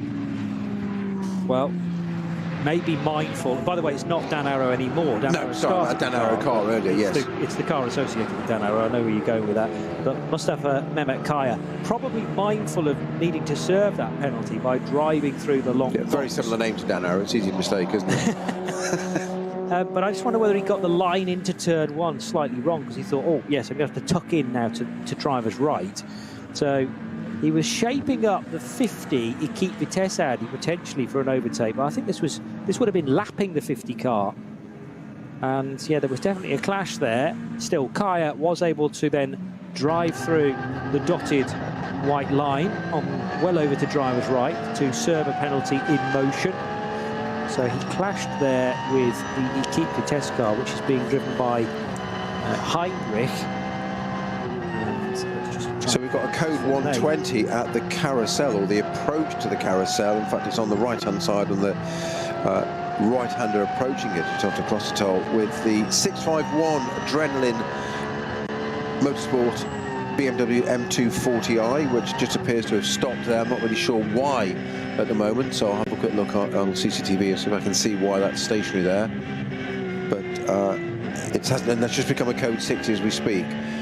That said, it appears to be on the right-hand side. As we get to the apex of the big right-hander before they run up to the carousel, it is green almost immediately, which is marshal post 139. So yellow flags start at 136, 7, 8 becomes a code 60, and by 139 it's back to green again. So a short delay there for cars. So yeah, plenty of action in this race, plenty for us to keep our eye upon as well. As in SP8T, Nick Wustenhagen leads in his BMW. The 962 car of Bednarski was the race leader in Cup 3, but Bednarski's now on an outlap, so has rejoined right behind the 940 car. So again, a cracking fight in Cup 3, with Griesner just ahead of the rejoining 962. So that is not actually for the race lead, although 944 pitted on that lap as well. So which is the best of the Cup 3 runners? If 944 pitted, 955 pitted, so actually this should now be for the race lead, with one car rejoining from the pit lane. The other had been out for at least a lap, and Griesner up against the rejoining 962 car of Bednarski. Meanwhile, Porsche number 900 with Mike Rosenberg at the wheel runs in 3rd position in Cup 2, and therefore behind Arne Hofmeister and Noah Nagelsdijk. Hofmeister to Nagelsdijk, that gap is definitely coming down. I'd sort of written the lead battle in Cup 2 off, but give that another, well, the rest of this stint, which will take us to basically about an hour to go, and the top 2 in Cup 2 could be neck and neck again, because Noah Nagelsdijk's times are quite a bit better than Arne Hofmeister. Now, whether that is just through traffic or Arne is struggling for whatever reason, but Nagelsdijk has proven himself to be a bit of a star in recent years and is turning the screw on Arne Hofmeister, but from a fair distance away, 25 seconds down. Mike Rosenberg 3rd in the number 900 car, and then in 4th place it's the 929, and that is being driven by Fidel Leib, with Tobias Vazquez Garcia, Michele Di Martino, Chris Brook, all as part of that lineup. It's interesting that from a GT3 SP9 perspective, drivers, in terms of depth of drivers, are a little bit slim on the ground. 7 GT3s entered into this race, but when you drill down into the Cup 2s and the Cup 3s, a lot of those lineups are 4 drivers, and no shortage of talent. Because I suppose, you know, people like Noah Nagelsdijk and Dieter Schmidtmann, Mike Rosenberg, this is their bread and butter, turning up for all of the key NLS races to try and score points as much as possible. You enter all of the NLS races down in your diary and then try and work a life around that, because this by far will be the priority for those that are regular names in Cup 2 and Cup 3. Yes, what we forget is that quite often this is, you have lots of gentleman racers is the term we use, amateur, if you want to call it, drivers, and there's people that are, you know, businessmen that want to go and do some racing and are very professional about it still. But for some of these people we're talking about, it's actually their job. We always think of, you know, Formula One being, you know, being racing drivers being Formula One and such thing. That's what gets the most attention. But we have people here that are extremely talented drivers that are making their living in sports car racing, and that is their job just as much as anything else.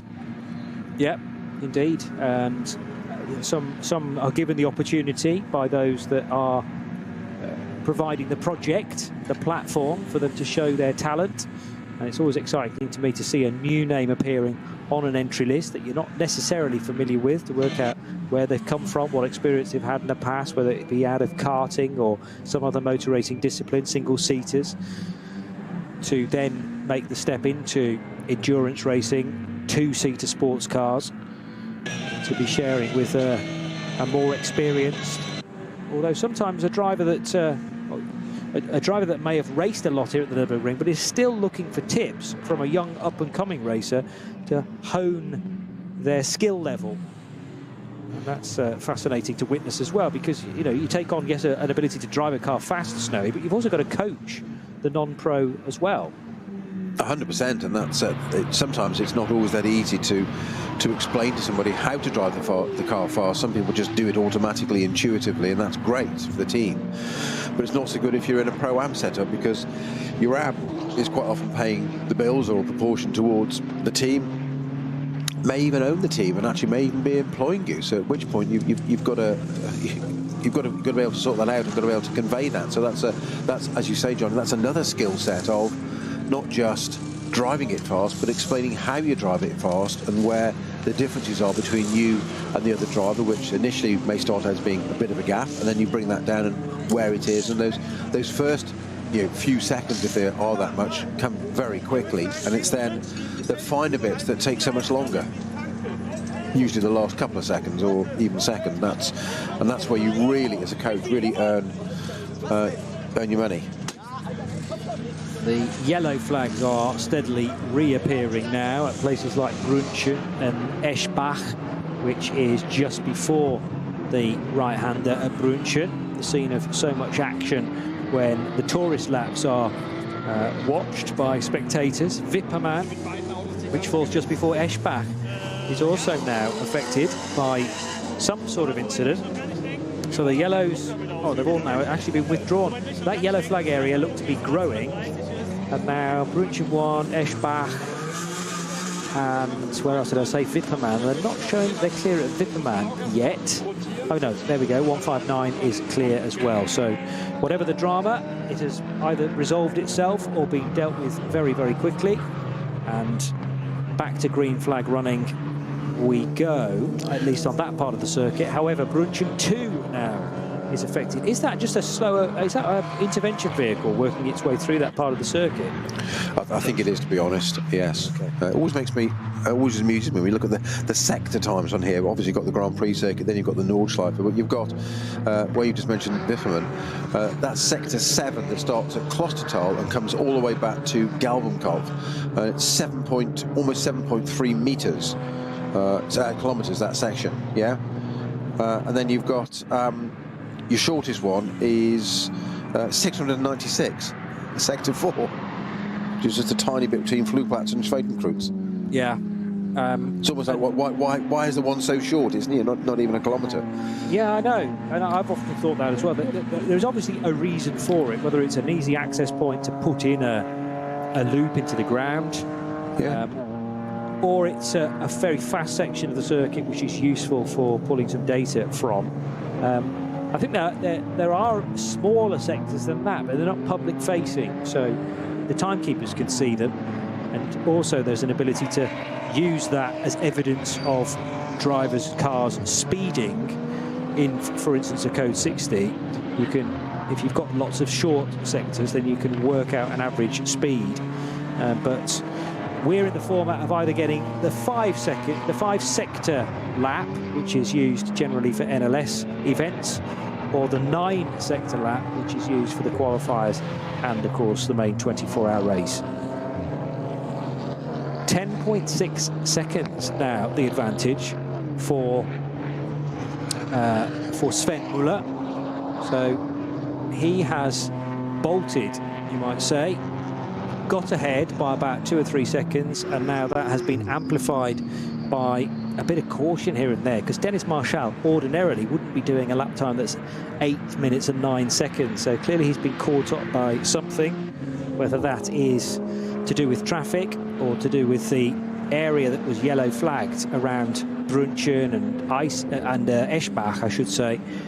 But clearly that's been pretty costly to the number 4 Porsche, because at the end of the previous lap there was over 10 seconds a deficit for Dennis Marshall. He's not quite in danger of falling back within the clutches of Patrick Assenheimer. And a few moments ago, something happened with the 121 BMW in the Mercedes arena. This is the Lempart-driven 325i, just taking lots and lots of curb, and meaning that the car actually wasn't on the racetrack briefly. It was, the whole thing was the illegal side of the white line.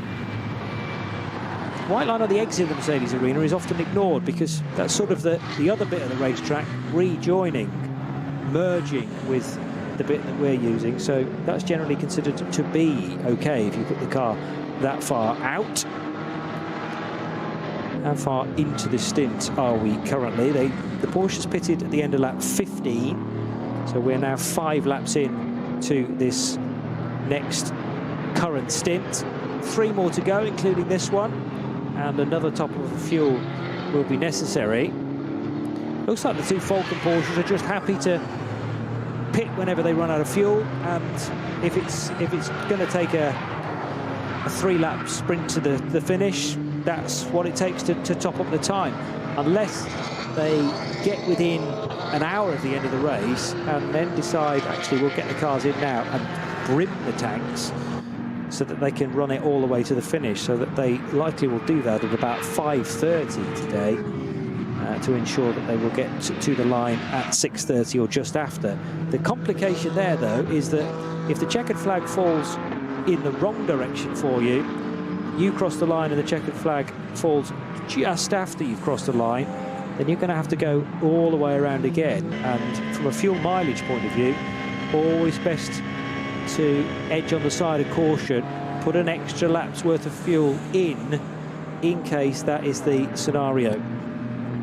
So there's an hour and 40 minutes still to go. You're tuned to RS1, part of the Radio Show Limited network of channels. And this is the 6-hour Ruhr-Pokal-Rennen.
Sie sagen, es ist nur ein Auto, aber wir sagen, es ist Herzblut, Schweiß und Perfektion. Denn wenn du schraubst, dann zählt jeder Millimeter.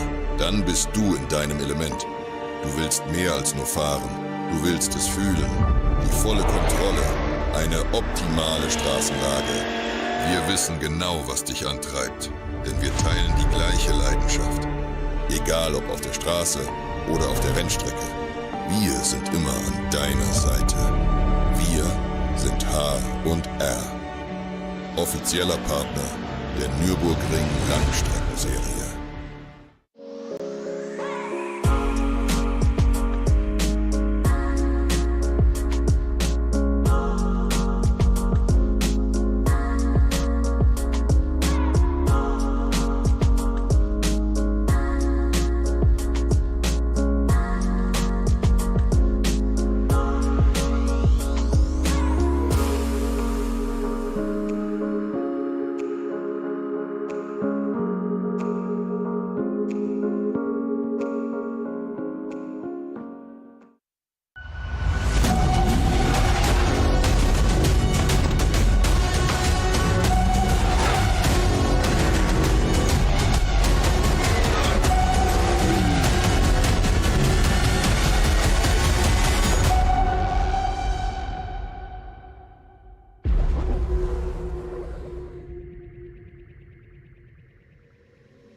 Liebe Fans, Lovely fans. besucht uns auf unseren Social Media Kanälen. Follow us. Auf Facebook, Instagram, YouTube und TikTok.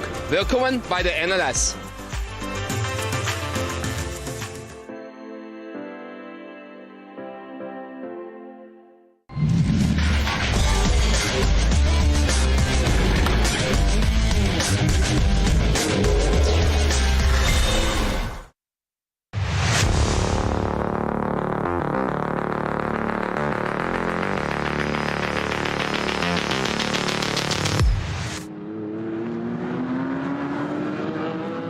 A few more pit stops taking place.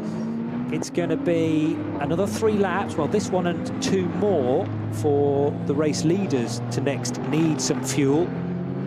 And massive advantage now to Sven Muller, 15 seconds better off than Dennis Marshall. They are matching one another stride for stride in terms of the pit stops. Great to have a Ford Mustang returning after the 3 from Haupt Racing Team had I think a good first step into NLS 24-hour racing 2 months ago, particularly as one of the Pro-Am Mustangs finished 4th in the hands of Salman Ovega, and Yusuf was in that car as well, brother Yusuf. And Salman actually the part of the driver lineup of the Advan by HRT Mercedes that won this equivalent race in 2024. Also a shortened affair, but nothing to do with weather. Well, it sort of was to do with weather, as in the rain arrived in the blink of an eye and caused a huge pile-up early in the lap. And that meant that last year's 6-hour race could only run to just over 4 hours. We're going to get to 4 hours 30 today, fingers crossed, but no further. And we are having to look a little bit further down the order, Peter Snowden, for where the battles are. But I do think that Cup 2 will all come to a head in the closing stages. And Cup 3 has been neck and neck throughout to this point. Pretty open, though, now for the overall honours. Yeah, we said, I mean, Cup 2 is 5th and 6th place overall at the moment. It's ahead of the Renato Motorsport Lamborghini SB9 AM car, admittedly, but that's quite extraordinary. Really, really impressive there. As I just said, that one of those pops into the... No, it's actually Cup who leave. The Kramer Racing Cup car comes into the pits.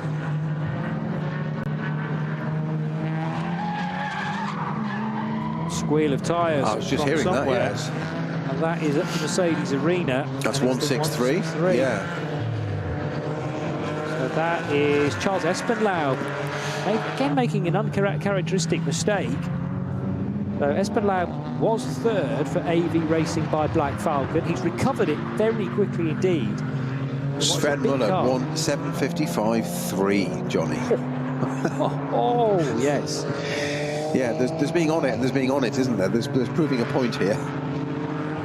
Well, Marshall can't get anywhere close to that. He's lost another 5 and a bit seconds now to the rapid German. And Marshall happy in 2nd, I'm sure, but not happy to be seeing the leading car, his teammate, 20 seconds further up the road. So Sven Muller having a whale of a time in the race leading car, continues to open up his advantage. Charles Espenlaub has rejoined, possibly in front of the Cup 3 leader, and the Cup 3 car, leader or not, actually it's the 2nd place car of Bednarski, looking for a way by the recovering Espenlaub. He wasn't going to let that happen, was he, in a hurry? No. Well, Josh Bednarski's thoughts are, I can't waste too much time behind you, Charles, because the leader in Cup 3 is getting away, and we've been neck and neck for an awful lot of this race. So it's the 940 car that Bednarski's trying to stick with. 940 in Cup 3, being driven by David Griesner. He's just taken that car over from Oscar Sandberg, and Nico Silva possibly still to come. Yeah, 940 and the chasing 962 separated by just 2.5 seconds. That's sort of the worst case scenario for Josh Bednarski, for Charles Espenlaub to have had his incident and then rejoined right in front of the WNS Motorsport Porsche. So it's just a distraction, a headache that Bednarski really did not need.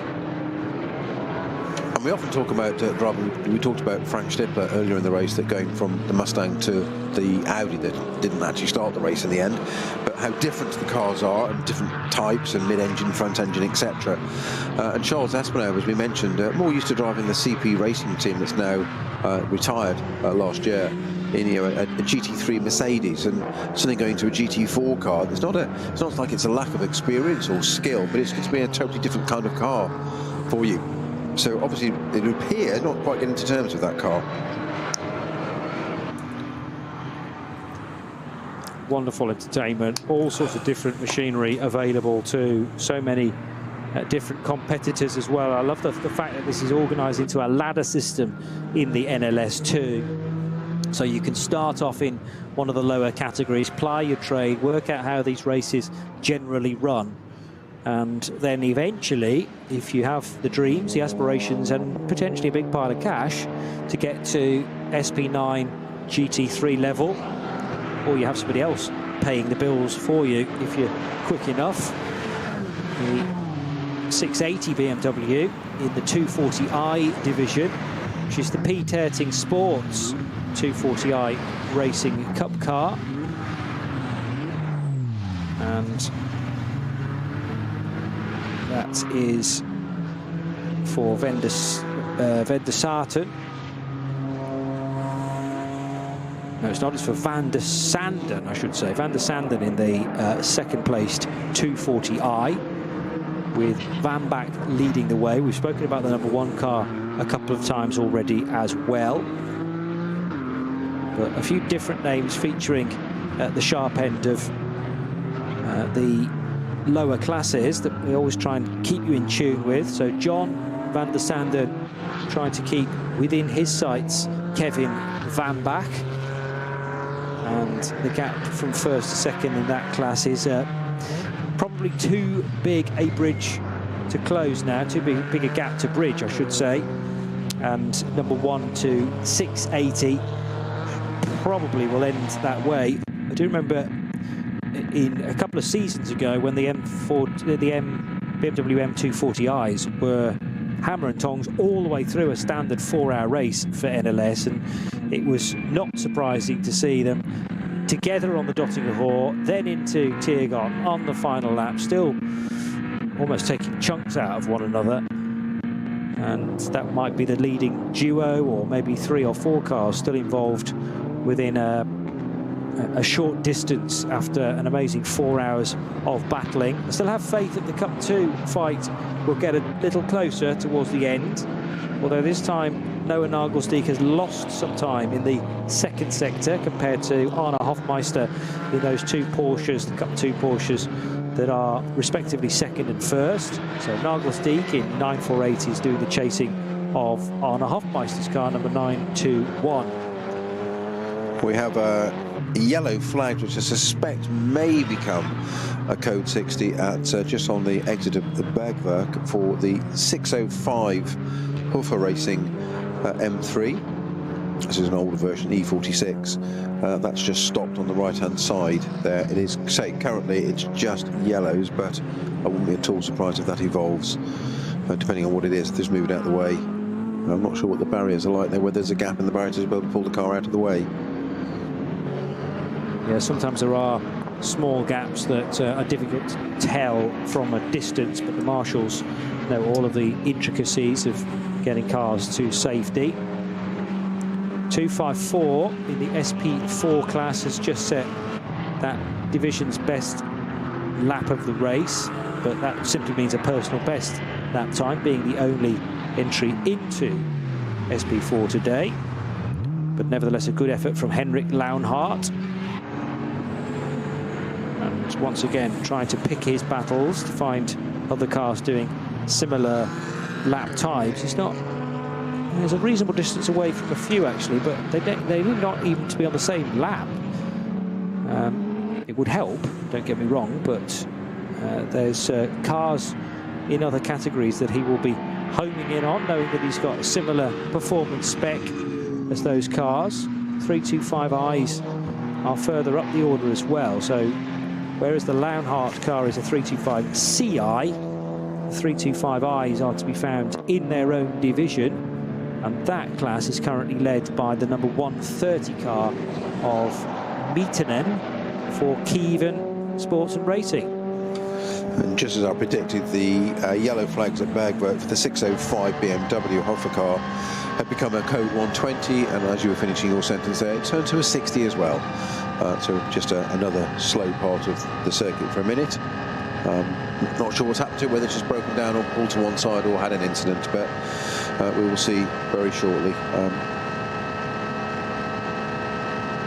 Full power for Sven Muller, and no distraction ahead of him. There's barely anybody behind either. They're all at a comfortable distance, including Dennis Marshall, who might be over 20 seconds in his wheel tracks now. Will this be an even better lap time from Sven Muller? Well, there's signs of improvement here and there. The last time through, he did a 7:55.359. Remember that these two leading Porsches pitted at the end of lap 15. So they are capable of ticking off another lap and going on to an 8th lap within this stint, and that is exactly what Sven Muller will do. We'll get our answer regarding Dennis Marshall in about 15 or so seconds time. And Marshall's going to come in. Okay, so they have decided to split the Falken Motorsport strategy a little bit. Marshall had another lap up his sleeve, should he have required it, but that's maybe not a bad hedging your bets decision by Falken Motorsports, because there's now lots of space to service both cars, and they'll service them a lap apart, Snowy. Well, I was just thinking that they've serviced them together identically, haven't they? Literally stopping in the pit lane at the same moments, and not really block one another, but it's busy, and it just adds a little bit of jeopardy. And now you've got that gap, so why not take advantage of it? Just very quickly back to the 605 Hoffa BMW. That actually had a problem at Callenharden originally, and has limped its way around to Bergwerk, where it's finally met its demise. Whether that was just mechanical tyre or something, I don't know, but I'm not sure what the reason was. But that's why it stopped. It's developed a little bit earlier in the lap. So it's got through Versailles for Exmoor and all the way down through Bergwerk. We've got a bit of splitter on the trap on the Dottinger Hoa. You can see it from our long shot down, so everybody try and miss that and dodge round it.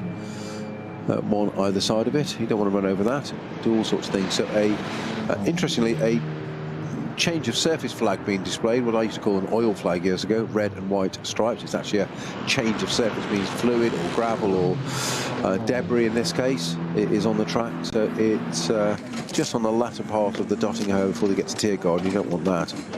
Certainly not. We don't want to run over it anyway. Well, no. The team probably want it back on their car as well.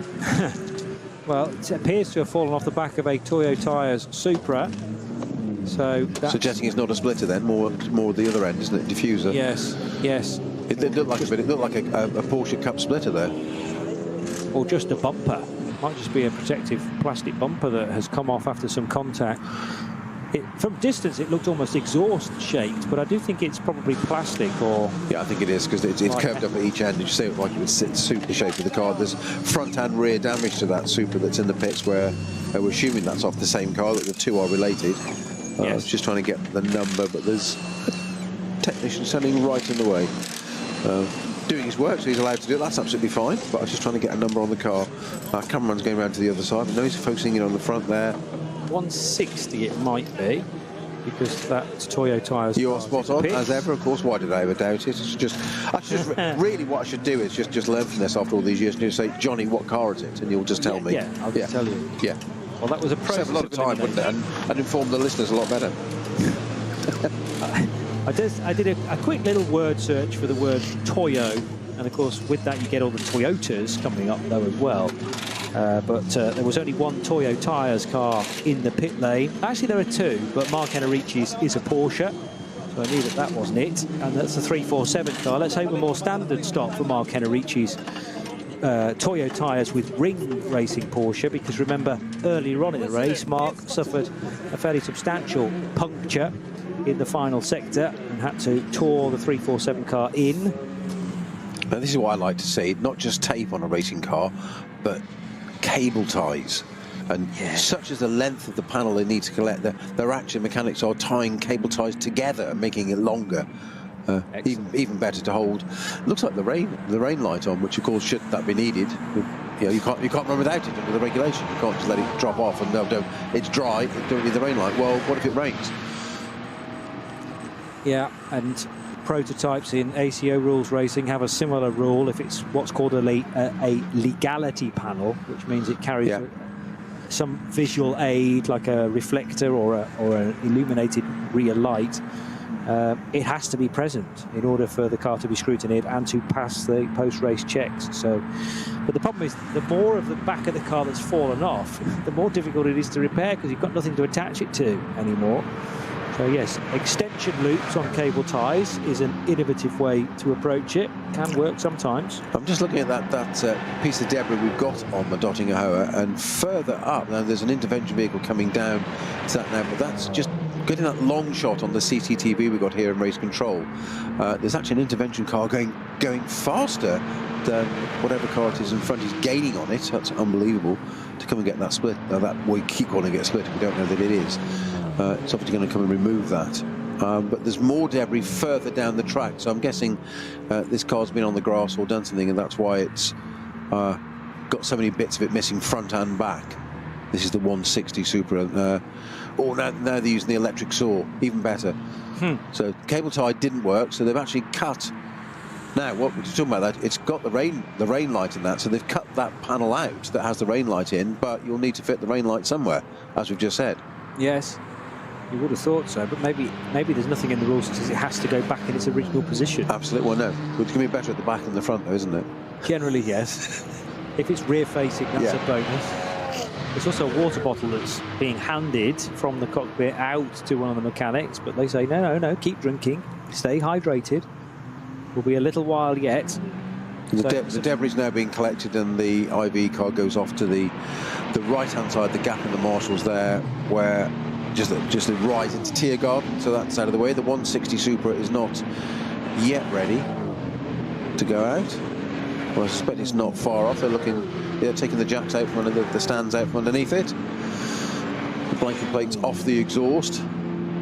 They always cover up while they work on the car, so they can get down there.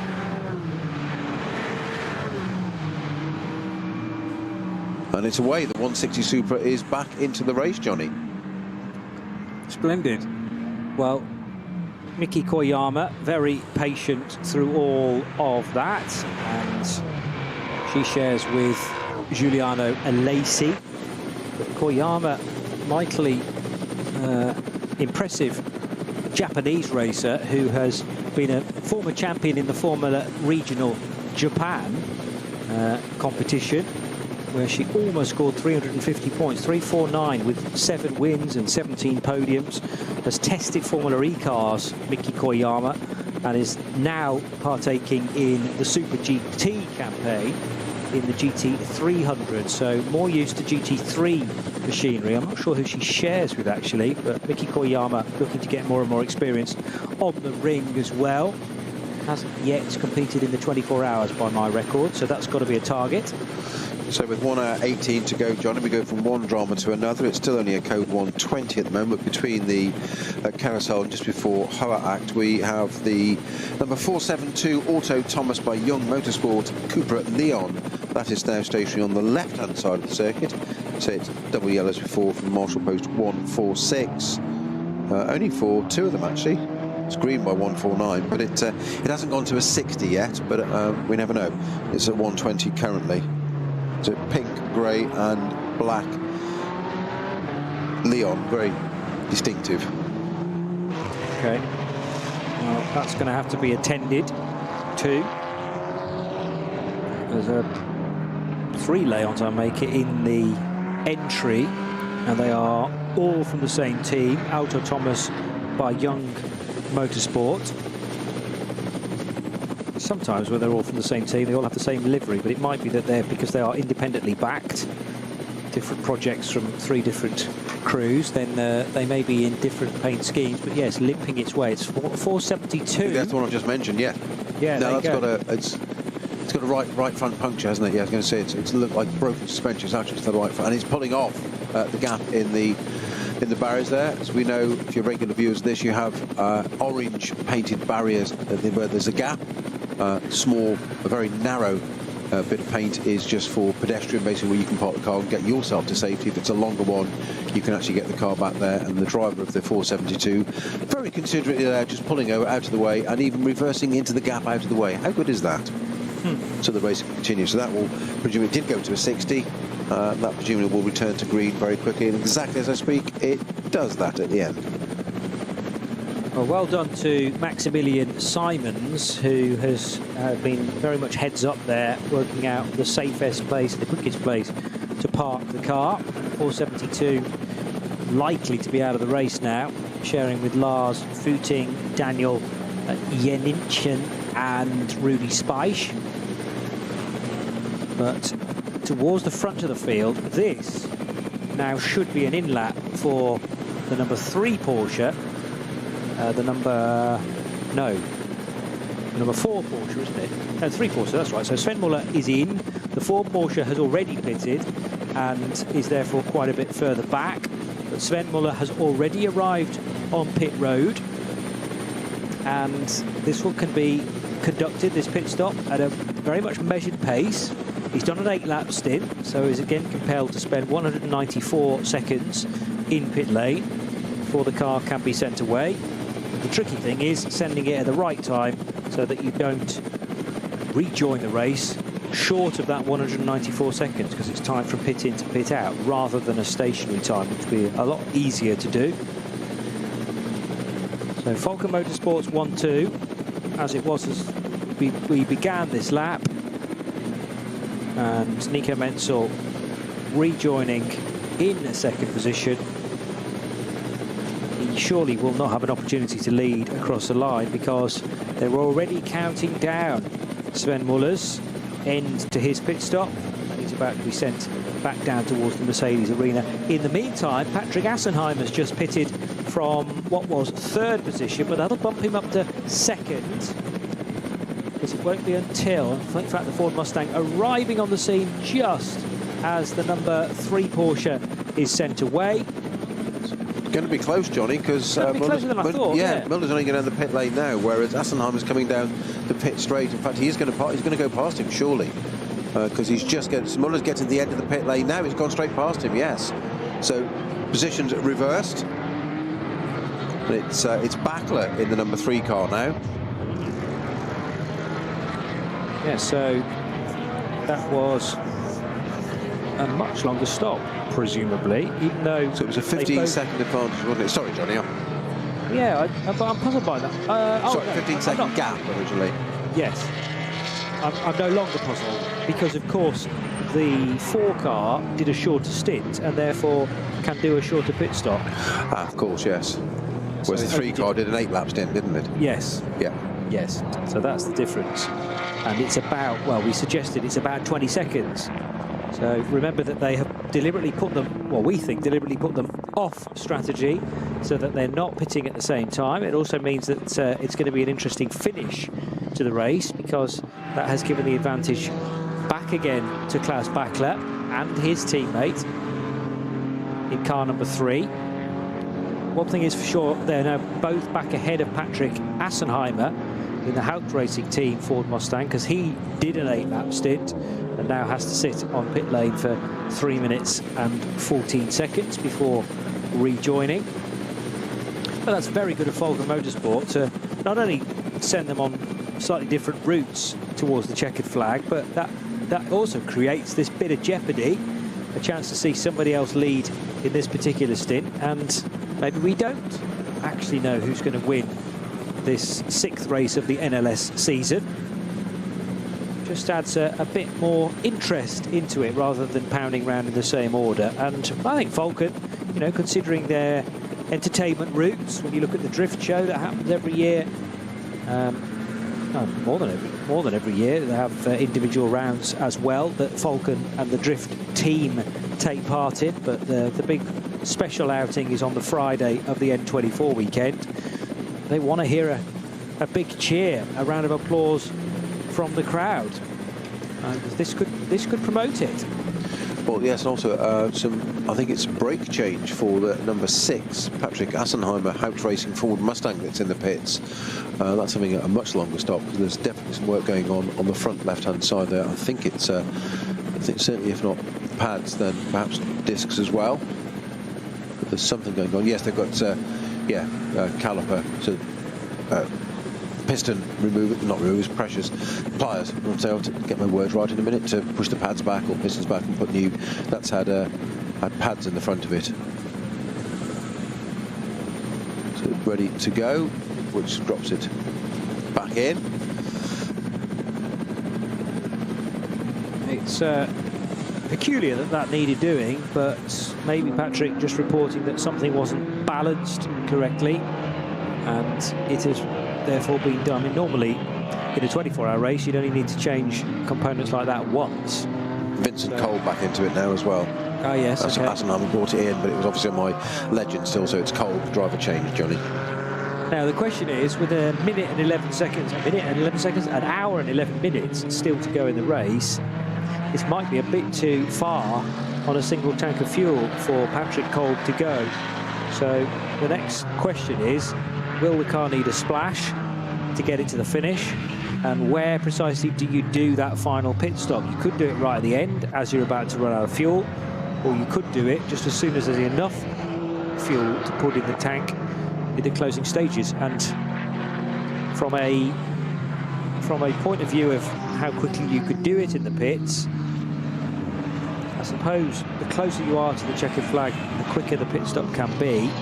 But equally, if you do a shortish stint, so let's say he only does 2 laps on this stint before then pitting again, that could be a quick pit stop as well. Well, I think what will be interesting here was to see the pace of Vincent Kolb in this compared to Assenheimer and obviously Stipper on the car before, because we had a little bit of a question mark over in Murder. That first lap was very slow. That was at 8:15 or something we saw. Then we got down to quite a bit lower. It could be quite a ruse there to do a short stint and then come in again. So it'll be interesting to see what it does with Hout with this Mustang. Yeah. Well, they either need to do it very early on in this stint, exactly, or as late as possible. There's nowhere in between, is there? No. Either way, you net yourself a very quick stop, and probably the time that you need to serve is shorter than actually it takes for the fuel to go in, which is very rare during a pit stop in the NLS, in that all of your duties are the defining factor. Normally, every job is done, and then you just wait for the clock to ebb away. Heading up the hill is Klaus Bachler towards Act. So Klaus in the number 3 car, leading by what appears to be a huge margin now, but will allow them through the next split to get a true indication. So the 917 having another issue, not its first issue in this race. It's had a few little stops and starts. It wasn't the car that we thought had to do a stop and pull over and do a sort of like a hard reset? Yes. Yeah, well, it just appears like it's done exactly the same again. Yeah, it stopped in the almost a little lay-by, which serves as the entry route for the tourist laps. But you can just duck to the right there and be off the main racetrack. It's a safe place to be sitting for a short period of time whilst you do a quick electronics reset. And that did solve the problem for Alex Fielenbach in his 917 Porsche. Again, in certain people's hands, this car's very, very fast. I'm just not necessarily convinced they've got the speed across the driving talent in order to... he's going to come into pit lane, in fact, via the unconventional route. So swinging right and left through the tyre stacks. And for Alexander Fielenbach, more reporting back to the team, but that might also be the demise of the Speedworks automotive Porsche. It almost suggests a recurring electrical issue, doesn't it? Because it's certainly twice, if not 3 times, it's had to do that in this race. Yeah. Yeah. Very annoying when you know you've got a fast car in Cup 2 as well. Cup 2 has been shaken up a fair bit since the off at 2 o'clock this afternoon. Cup 2 still being led by Arne Hofmeister, for Mühlner Motorsport. The gap was coming down to Noah Nagelsdijk as well. He's now got, well, Christoph Breuer's got between them in the Renazzo Lamborghini, so that might be just confusing the distances a little bit. But also Fidel Lieb was one to watch out for, but he's also had to stop in the K. Kramer Racing Porsche for some fuel. So Breuer in, Lieb in, Grosser stays out for SRS Team Sorg Rennsport. Just done an absolute best, and now a full, well, it's a personal best lap time. It's not an absolute best lap time, i.e. better than Klaus Bachler, but with a purple Sector 2, Nico Menzel's just gone back to the top of the times, and that is a personal best effort, a 7:55.692. So retakes the race lead as we suggested he would because of the 7-lap stint he did compared to Klaus Bachler's 8. Once more, very good speed found by Nico Menzel's number 4 Porsche from Falken. And only 3/10 off the best time set by Bachler as well. Yes, so it was a 55.359 and a 55.692 has just been done by Menzel. Finding good late race speed. Say late race, we would have ordinarily had just 35 minutes of the race still to go. We're ticking on around till 6:30 now, so just over an hour of it still to enjoy. This is where, if you've been stuck behind an opponent, unable to get by in the next, well, in the final 60 minutes, just that feeling of upping the stakes a little bit, try and go for a last gasp manoeuvre. And Klaus Bachler, we have already seen, he's prepared to leave nothing on the table. Even if he's fighting with a teammate, he's going to stick the nose down the inside. He, in the end, was not successful. It was teammate Sven Muller who pulled off the manoeuvre on Dennis Marshall. But it's the duty, potentially, of their 2 teammates now to try and be brave as that. 65 minutes still on the clock, and Nico Menzel heads Klaus Bachler with Vincent Kolb in his Ford Mustang running in 3rd position ahead of Mustafa Mehmet Kaya in first of the Cup 2. Sorry, that's not a Cup 2 Porsche, that is an SP9 Porsche. It's not until we get a bit further down where we find the number 948 car of Noah Nagelsdijk, and that is the Cup 2 equivalent, so much less aero, but being driven very nicely by Noah Nagelsdijk. He is just about one of the fastest Cup 2 cars that we have seen in the race so far. Although bits of yellow may well be hampering them still as well. So, having looked entirely convincing for Klaus Bachler, the fact that the team decided to pit them on slightly different laps this time around has provided the opportunity to, or the pendulum, to swing in the opposite direction, Snowy, and this time back towards Nico Menzel. Yeah, who'd have thought? I mean, this is these two at one point just looked like they had it sewn up between the two of them, and either one of them at the moment totally different. We had what was the gap last time? We had a 15 seconds was the biggest gap it went to, wasn't it, between these two cars. Now we're down to 3.8 across the lineup. Suggest that's a little bit more on this one. Looks like nearer 5 to me, but we'll see when we get to the end of that. But it's never over. We say we've got an hour and just I'm say an hour and 3. It's just ticked under now to go. So it's anybody's game still at the moment, and anything might happen. You know, we've seen this before where crucifying, you've had a puncture or something very strange. Let's not hope that. Let's hope that doesn't happen to either of them. But you asked before the race, would there be do you think it could be anything other than a Porsche? Well, it's Porsche's 1-2 at the moment. Mustang in 3rd, Porsche's 4th and 5th. The Lamborghini still hanging on to 6th now. The Renault, so that was 7th at one point, but then 7th right through to 12th 13th actually is Porsche, and they're all Cup cars as well, interestingly enough. Then we have the first of the BMWs, Jimmy Broadbent in the 150, which has just popped up to 13th now. Just caught sight of Michael Flamer's Honda Civic Type R, the H2 entered 611 car, so for cars up to 2 litre, non-turbocharged. And Michael Flamer shares with Frank Kuhlmann and Mark Giesbrecht. So another situation where you're commentating on an NLS race and what, just under 3.5 hours in, I've spotted a car for the first time. I'm still convinced that at about half distance, if we've had some retirements, they start throwing out some brand new cars from the paddock just to keep things interesting. Talking of things being thrown out, penalties. So a few penalties just been issued, but the 4th place one is an interesting one. That's the Black Falcon number 48 Porsche. With Kaya at the wheel at the moment. That's just doing a driver change.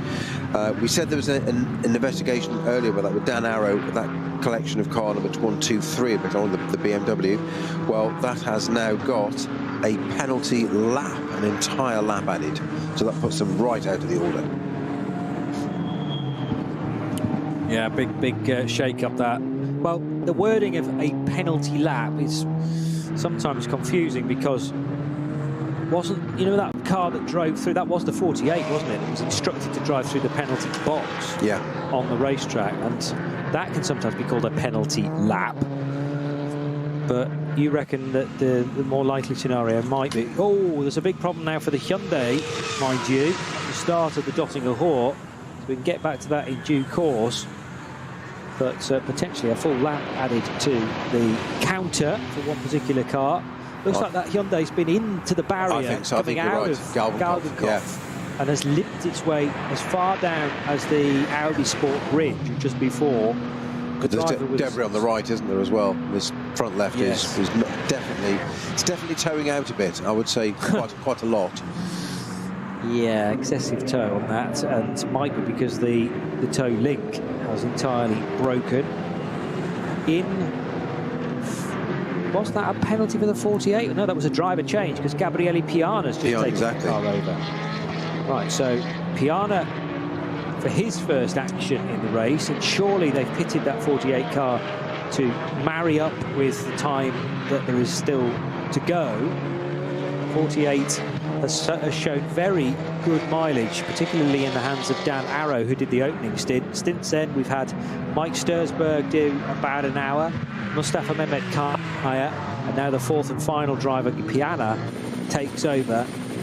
And Piana's one of his first jobs may be to make sure he knows precisely which penalty he needs to serve. I think that's been served, Johnny. I think that's what happened at the penalty box that you clocked when we saw it. My understanding is that's been served already. What is interesting now is, though, we've had obviously that slow bit at the Galgenkopf. We've suddenly got the 2 Falcon cars, 4 and 3, quite close again. Appreciate there's 10 car lengths between them, but we're suddenly back into a little bit of a battle there with 3.8 seconds between them. Porsche's the car staying to the right, so they're coming up to Tiergarten, and they should just get through. The back markers reading them perfectly, almost yet, on the 330 BMW. So yeah, we're going to get that. So we've got a code 60 surely at Galgenkopf for this. Was it an Audi that we saw? That looks like it's been in Hyundai. My apologies. Yeah. And looking for one that has entered the final sector but not completed the final sector. So I'm going to go for 466. Correct. 466 appears on the screen almost as I read that out. Look, we know how this works. Say, you know which car it is, I just agree. Okay. it's very simple format, and it'll work every time. It's good to have a graphic slate to back my evidence up, though, as well. So that's Emil Christian Gierdrum of Melee, and he shares with Fabio Scherer. Fabio Scherer, who he won the LMP2 level of the 24 Hours of Le Mans, driving with a broken foot, you might remember. So Fabian Scherer, the highly talented Swiss, and Matteo Villagomez in the Valkenhorst Motorsport Hyundai i30N. Sadly, that car looks like it's going to go no further. And there's also a further drama now for the 514 BMW 330i. So 514 has the driver known as Bar at the wheel, B-A-A-R. And first name is Matthias Bar, with Tim Peters and Christoph Blumer and Loris Kabiru Gomez. So they race with SRS Team Sorg Rennsport. Was that the 514 going through at pace now? Just going to check. Just look at it. It's coming to view. No, I think that's the 514's been overtaken. That's another car coming through at pace. That's a later M4. Just what is it? 3.8 seconds was the gap between Menzel and Bachler. That's down to 1.1 as they cross the line, Johnny. Oh. Right, so entirely together. Yeah, two right. And with both cars now refreshed, full of fuel. And Bachler, by the way, 3 seconds a lap quicker that lap, so 8:15 to 8:12. Yeah. Not previous lap. That's the reason that could be traffic led. So much. 0.7 of a second found back in the other direction by Nico Menzel.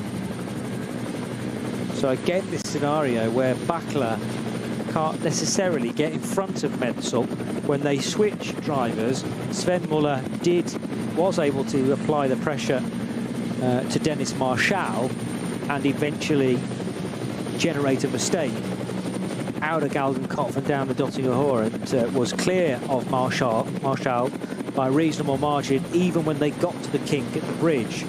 But Bachler has been trying this several times over. Will it take something as audacious as getting alongside an ex-Muller, which he did with Nico Menzel in their previous stints? Great fun to see the same duos in the cars at the same time. So, you know, they get to the end of their stints, generally speaking, and they both hand over to their co-drivers. So what we haven't seen yet is Sven Muller up against Nico Menzel, for instance. Battle has always been Bachler versus Menzel. But there's also a bit of a question mark as to how far these Porsches can get through the final hour. They pitted with over an hour and 5 minutes to go, I think. So I'd be very surprised if there's enough fuel in either of these cars to get to the finish. Well, particularly the one that stopped earlier, which was the Menzel car. Car 4 pitted a lap before car 3. So whereas 3 might just be able to make it, it seems unlikely that the Menzel car will be able to equal that fuel performance. Over the bridge, past another one of the Tankstellers.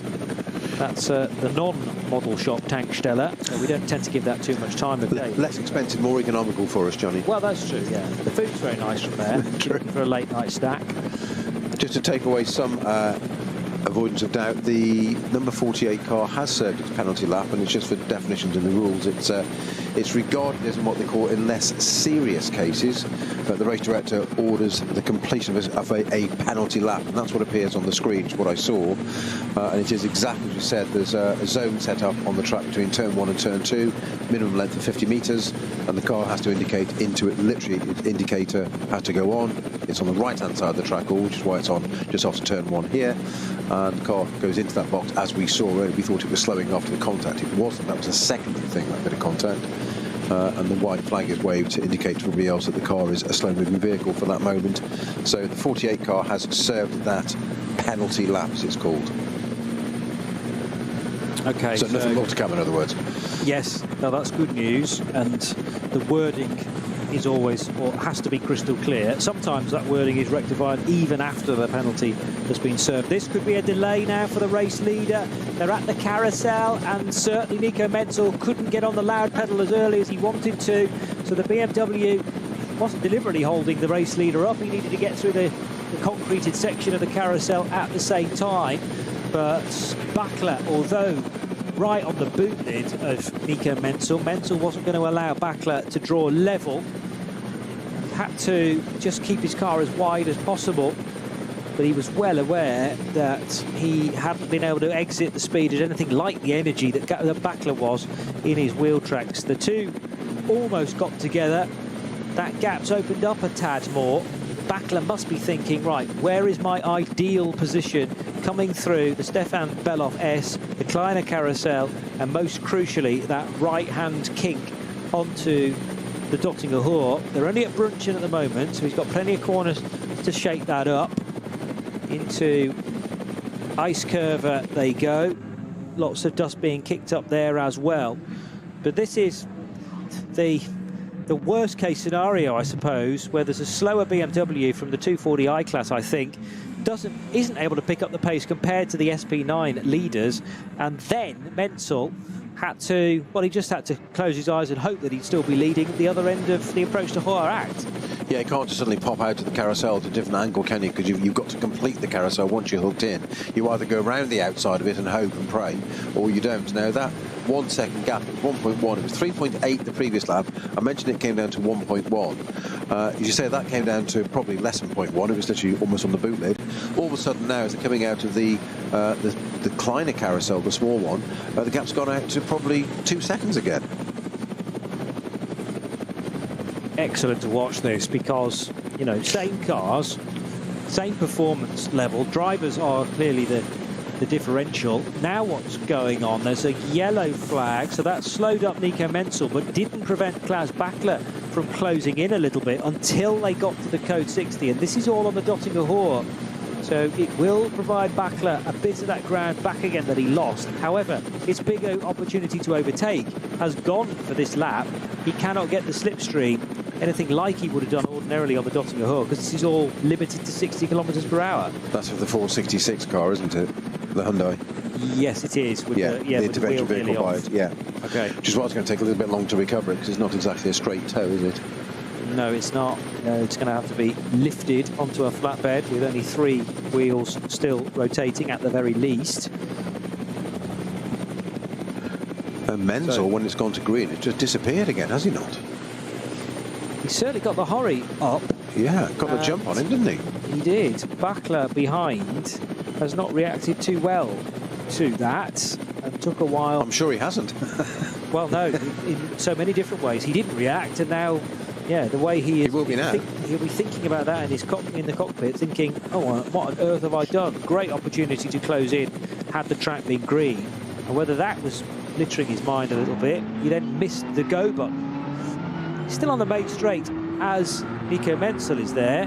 Lights frantically being flashed as well in the background, just to warn of another slower car that he'll want to get through. Yeah, that's a Cayman in between the two of them, but so far back, he's probably 10 car lengths back, and he's still flashing because he knows he's going into a slow technical bit of the arena, so he knows he's going to catch that car really quite quickly, under braking, and then we'll catch up, and he's like, let me know, I'm here, get out of my way, I need you to move.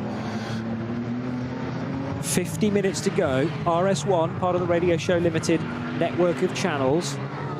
This is NLS6, originally billed as the annual KW 6-hour ADAC Ruhr-Pokal-Rennen, but the weather intervening early this morning meant we couldn't do qualifying on time. Visibility was awful through the fog, so it has been turned into a 4.5-hour race, and at about half distance settled down to a fight between Nico Menzel and Klaus Backler, together with their co-drivers, but crucially the 2 Falcon Motorsport Porsches now, hammer and tongs in this virtual arm wrestle to decide who is going to finish first. And we've got a little over the standard length of the NLS racing this year to decide it, and about to enter the final 45 minutes. Good exit this time for Klaus Backler out of the second left-hander that leads on to Hansen back. Now Menzel's so far ahead, he's disappeared from view. Yeah, those gaps, Johnny. Sorry, 3.8, 1.1, 2.8 again. You're scribbling them down. They're going to be great to reference towards the end. How those winter nights fly back in the Snowden household, yeah?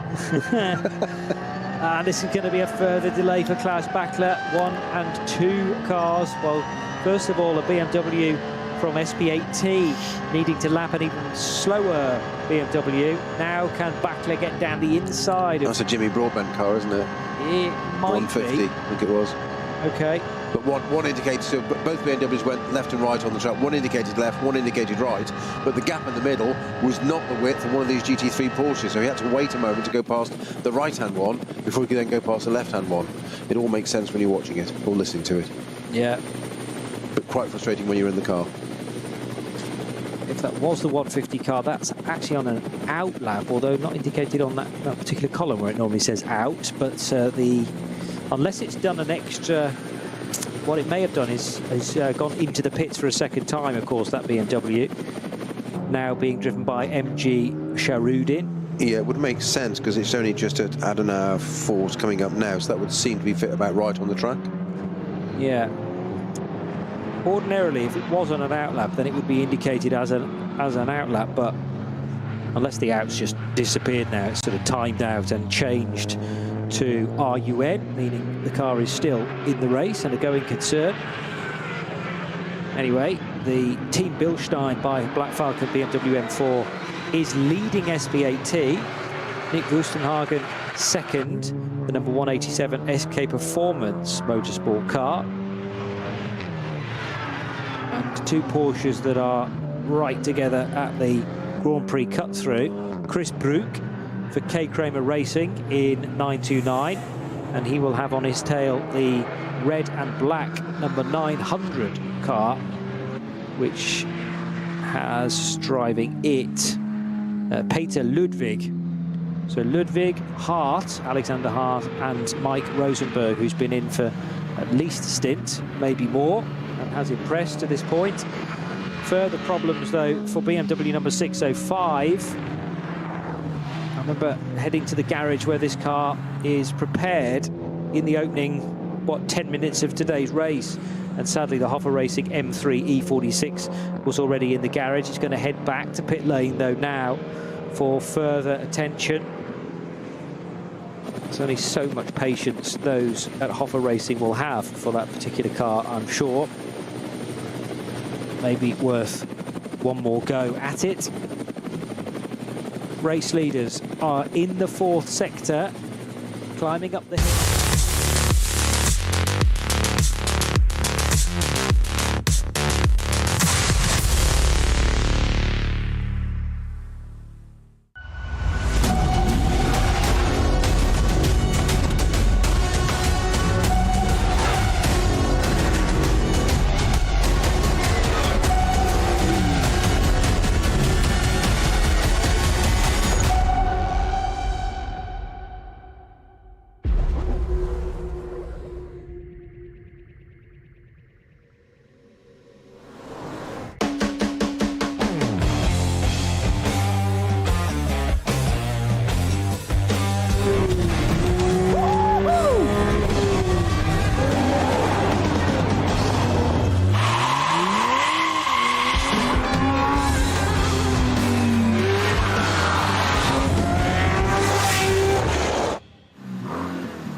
Sie sagen, es ist nur ein Auto, aber wir sagen, es ist Herzblut, Schweiß und Perfektion. Denn wenn du schraubst, dann zählt jeder Millimeter. Dann bist du in deinem Element. Du willst mehr als nur fahren. Du willst es fühlen. Die volle Kontrolle. Eine optimale Straßenlage. Wir wissen genau, was dich antreibt. Denn wir teilen die gleiche Leidenschaft. Egal ob auf der Straße oder auf der Rennstrecke. Wir sind immer an deiner Seite. Wir sind H&R. Offizieller Partner der Nürburgring Langstrecken-Serie.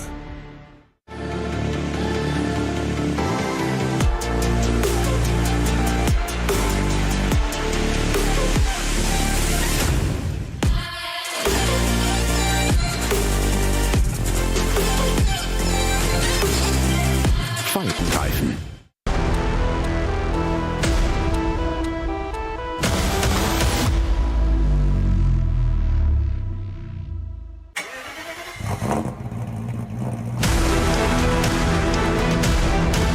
Hol dir jetzt dein eigenes Motorsporterlebnis nach Hause.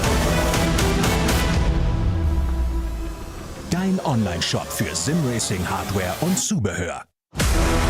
www.adacruhr-pokal-rennen.de simraceshop.de.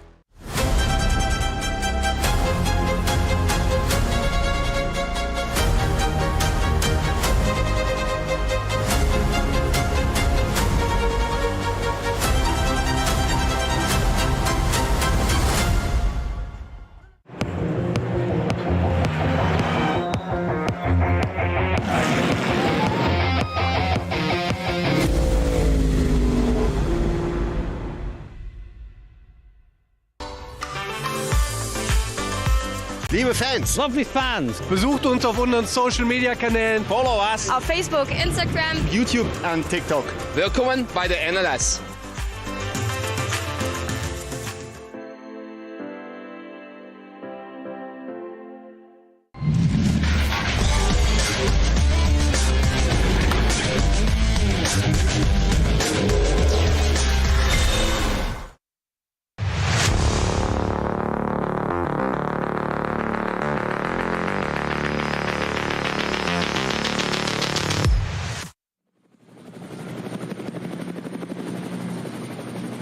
Menzel through the long sector 4 has done a lot better than the chasing Klaus Bachler and bought himself about 2.5 seconds, so he'll cross the line maybe with a gap of 5, 6, perhaps 7 seconds. No, it's not as much 4.6. as that. Well, you're not far off. Okay. 4.6, 4.67, so it's nearly 5 seconds. So it has extended by about double what it was at the start of the lap. The big gain there was Nico Menzel through sector 4. You're tuned to RS1, part of the Radio Show Limited network of channels. We're live from the Global Broadcast Centre. It's Peter Snowden there and Johnny Palmer here. And what a difference in these lap times as well. 7:55.6 was the best lap of Menzel. 7:55.3, as we said, for Bachler. It just gets the bragging rights for that. But now they're in 32s and 33s because of traffic, and that's what can make all the difference. So still matching one another time-wise, but with that gap of, as you say, nearly 5 seconds, 4.67 seconds between them. But it's not over between these two teammates yet. There's 40 seconds to go. 40 seconds? 40 minutes to go. I had you worried for a minute there, didn't I? This would not be the first 1-2 by any stretch of the season for this particular team. They managed to pull it off at certainly the second race, the ADAC Ruhr-Pot Trophy.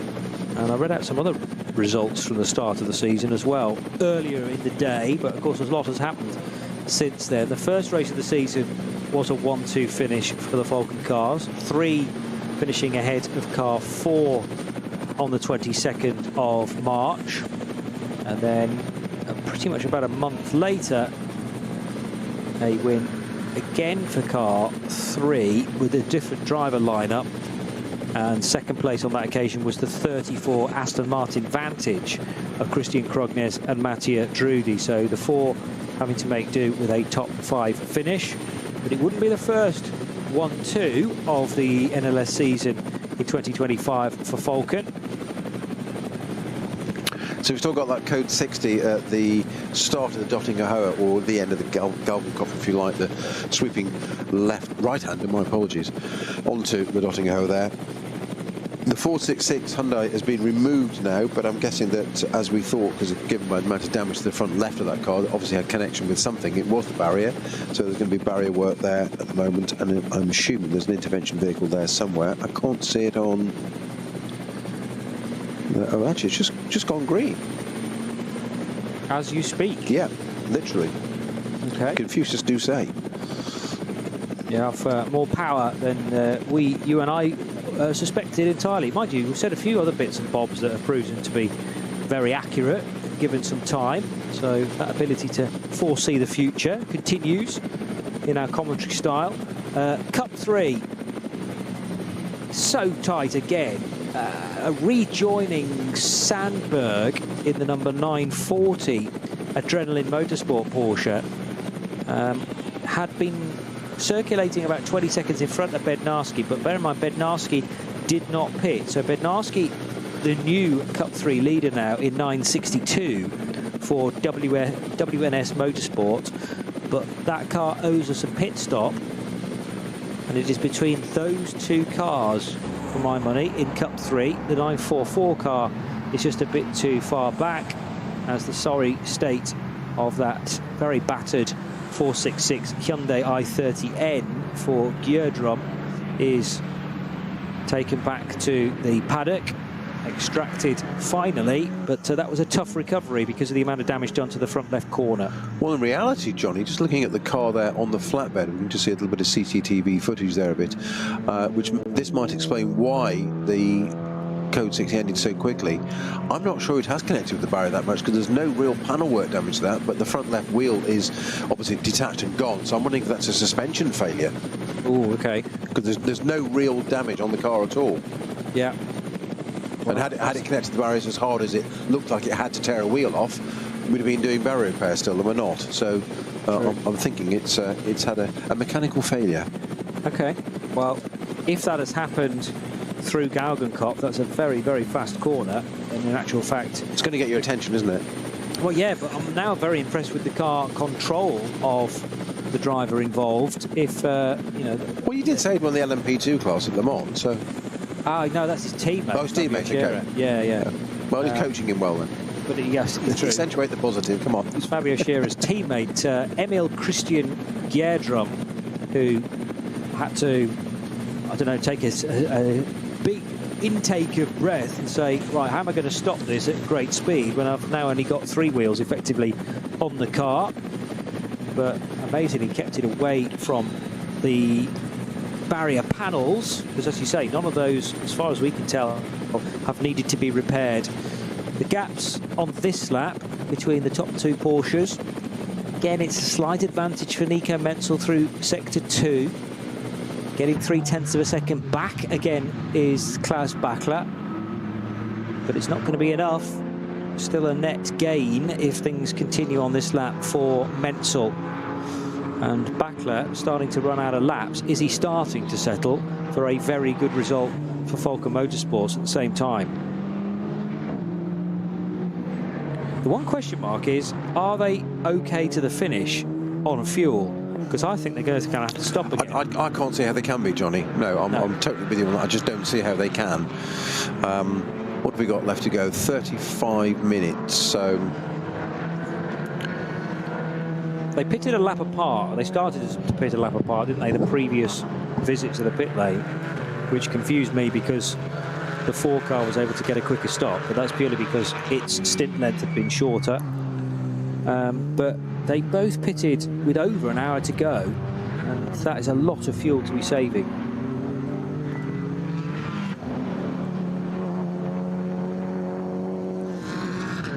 So would that make it 4.5 laps from this point? Yes.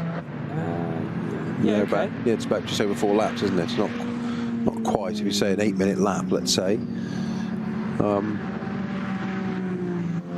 Piani just set the new fastest lap for the number 48 Porsche.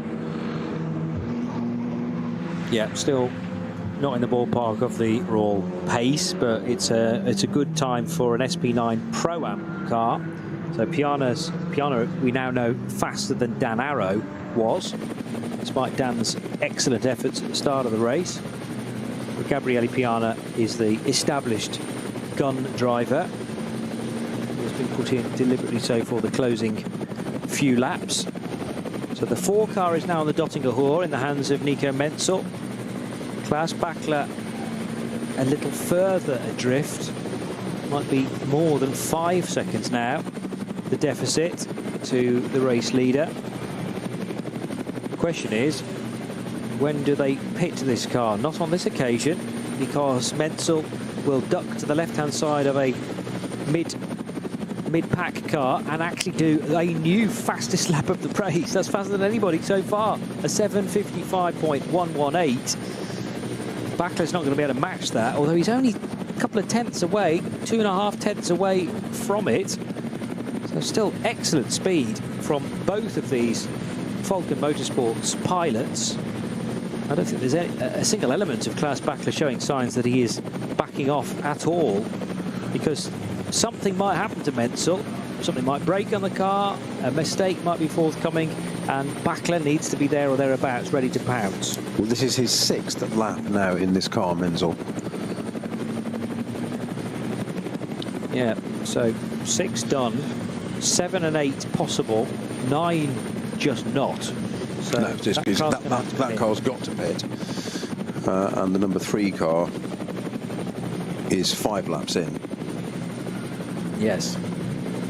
So that becomes more of a possibility, but I still don't think it's likely. I think you'd have to lift and coast a bit too much still. Yeah, yeah. With 5 laps in now, I'll be very surprised. I think both cars are going to have to pit and do a splash and dash. Of course, the later it is in the race, the shorter the stop. So what are we, 28 laps in, aren't we? So we just need to have a look at the aggregator and see where we are.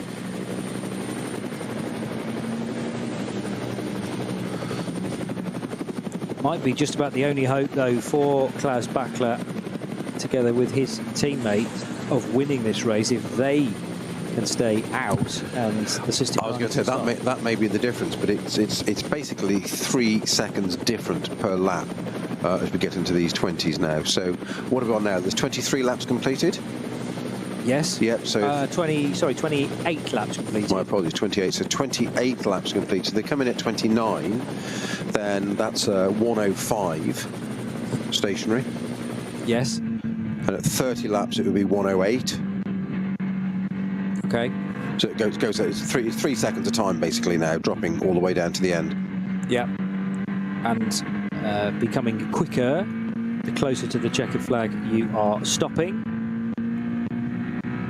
So another good lap as well by the SP7 race leader, Mario Farnbacher. Perhaps no surprise to see the RPM Racing pilot doing the quickest time in SP7. A big surprise to see Mario here this weekend, but also an excellent effort for him and maybe some other of the Farnbacher family heading back to their home country for a bit more action on the Nordschleife, with all that success in the US in the last couple of decades or so, 15, maybe not as long as that, last 10 years for sure.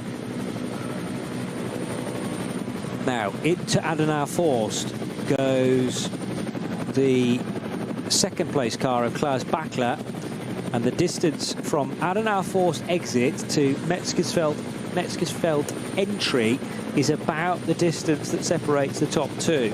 So Menzel turning left seconds after Bachler had turned right and exited Adenauer Forst. They're now heading down the hill on the approach to Verseifen. First to second at the start of the lap was 6 seconds or so. Vincent Kolb still in third in the Haupt Racing Team Ford Mustang. And in fourth place, it's the 48 SP9 Pro-Am car of Gabriele Piana, having now shown to everyone that he is the quickest car in that gold and red offering from the Loesch outfit.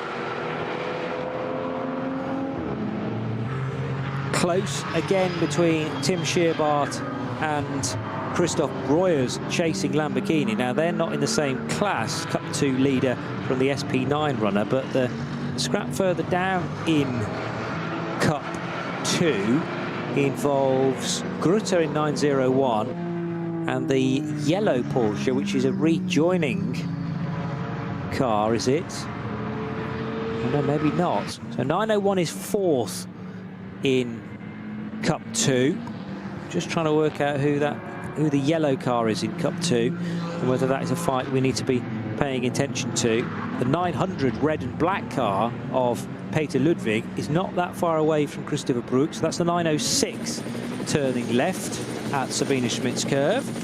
And 906 is, yeah, a rejoining car. So that is the Bonk-driven 906, which has just done its third and, I reckon, final stop. But of those two Cup 2s, they were close together on track. Unfortunately, though, not on the same lap. So even if one did get ahead of the other, it wouldn't affect their positions.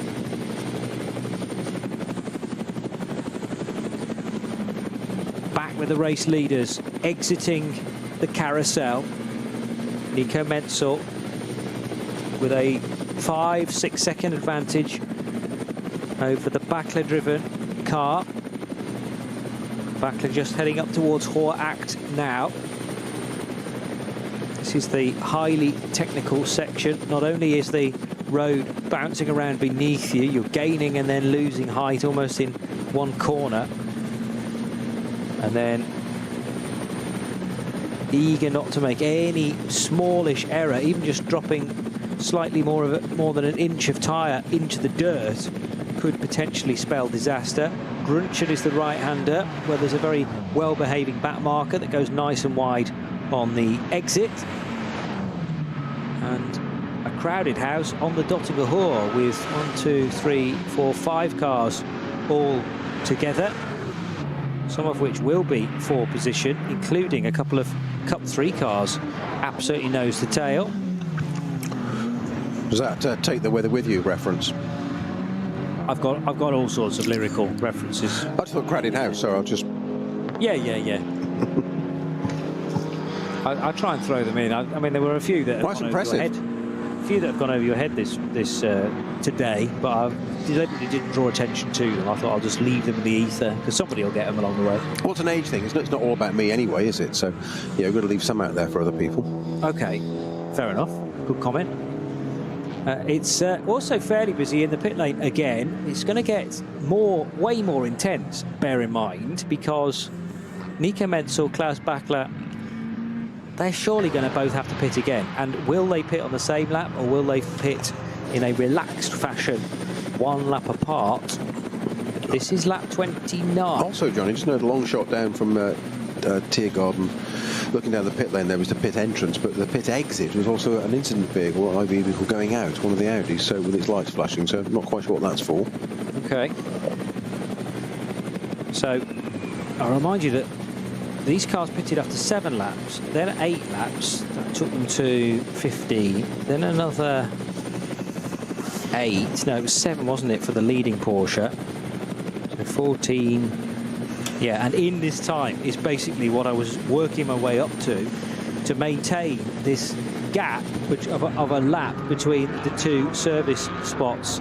Perhaps that might provide an answer. That's the 605 BMW again. Yeah, that's exactly what it is. Exactly gone out there. The pit lane exit is just pulled round to drag that BMW out of the way. You can see the profile of the BMW there.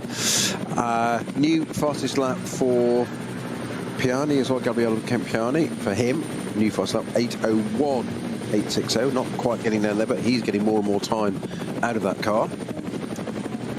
Disaster for Klaus Bachler. He was heavily delayed because of the incidents on the main straight, and at the first corner wasn't permitted to overtake the Motorsport Porsche that was ahead of it on the road, but he had to wait for the green flags to arrive. So whilst his rival is parked being serviced for the final time, Nico Menzel, Klaus Bachler just wasn't able to get the hammer down, try and recover that 5-6 seconds that separated them, because well, as soon as you see yellowed, you're not allowed to overtake. And there was a slower Cup 2 car, which was doing precisely the right thing as well. Yeah, it was to recover that BMW, wasn't it? It was the code 60. And the thing is, will the number 4 car, will that Menzel actually catch that code 60 or not? Will it affect it or not? Because one of the teams one of the team cars is going to gain from it, and one's going to lose. True. Will it be clear by the time? Well, it looks like the Haug hook is now clear. We're not using all of that. We are using the right-hand element of it. The main straight no longer has yellow flags. So I think for the former race leader, even though Klaus Bachler is now into the race lead, this is crucial time being made up by Nico Menzel, who stays at the wheel after this car's final stop of the race, and a joy to witness that turn 1, the right-hander, together with the next 3 corners around the Mercedes arena, you can go at race pace, and that is a big win for Nico Menzel and Dennis Marshall. Yeah, that's just played hugely into their hands, hasn't it? But that's the way it is. As we've said, it giveth and it taketh away. It could just change in a blink. You know, we've got 23 minutes left. It may reverse again. It's not over yet by a long way.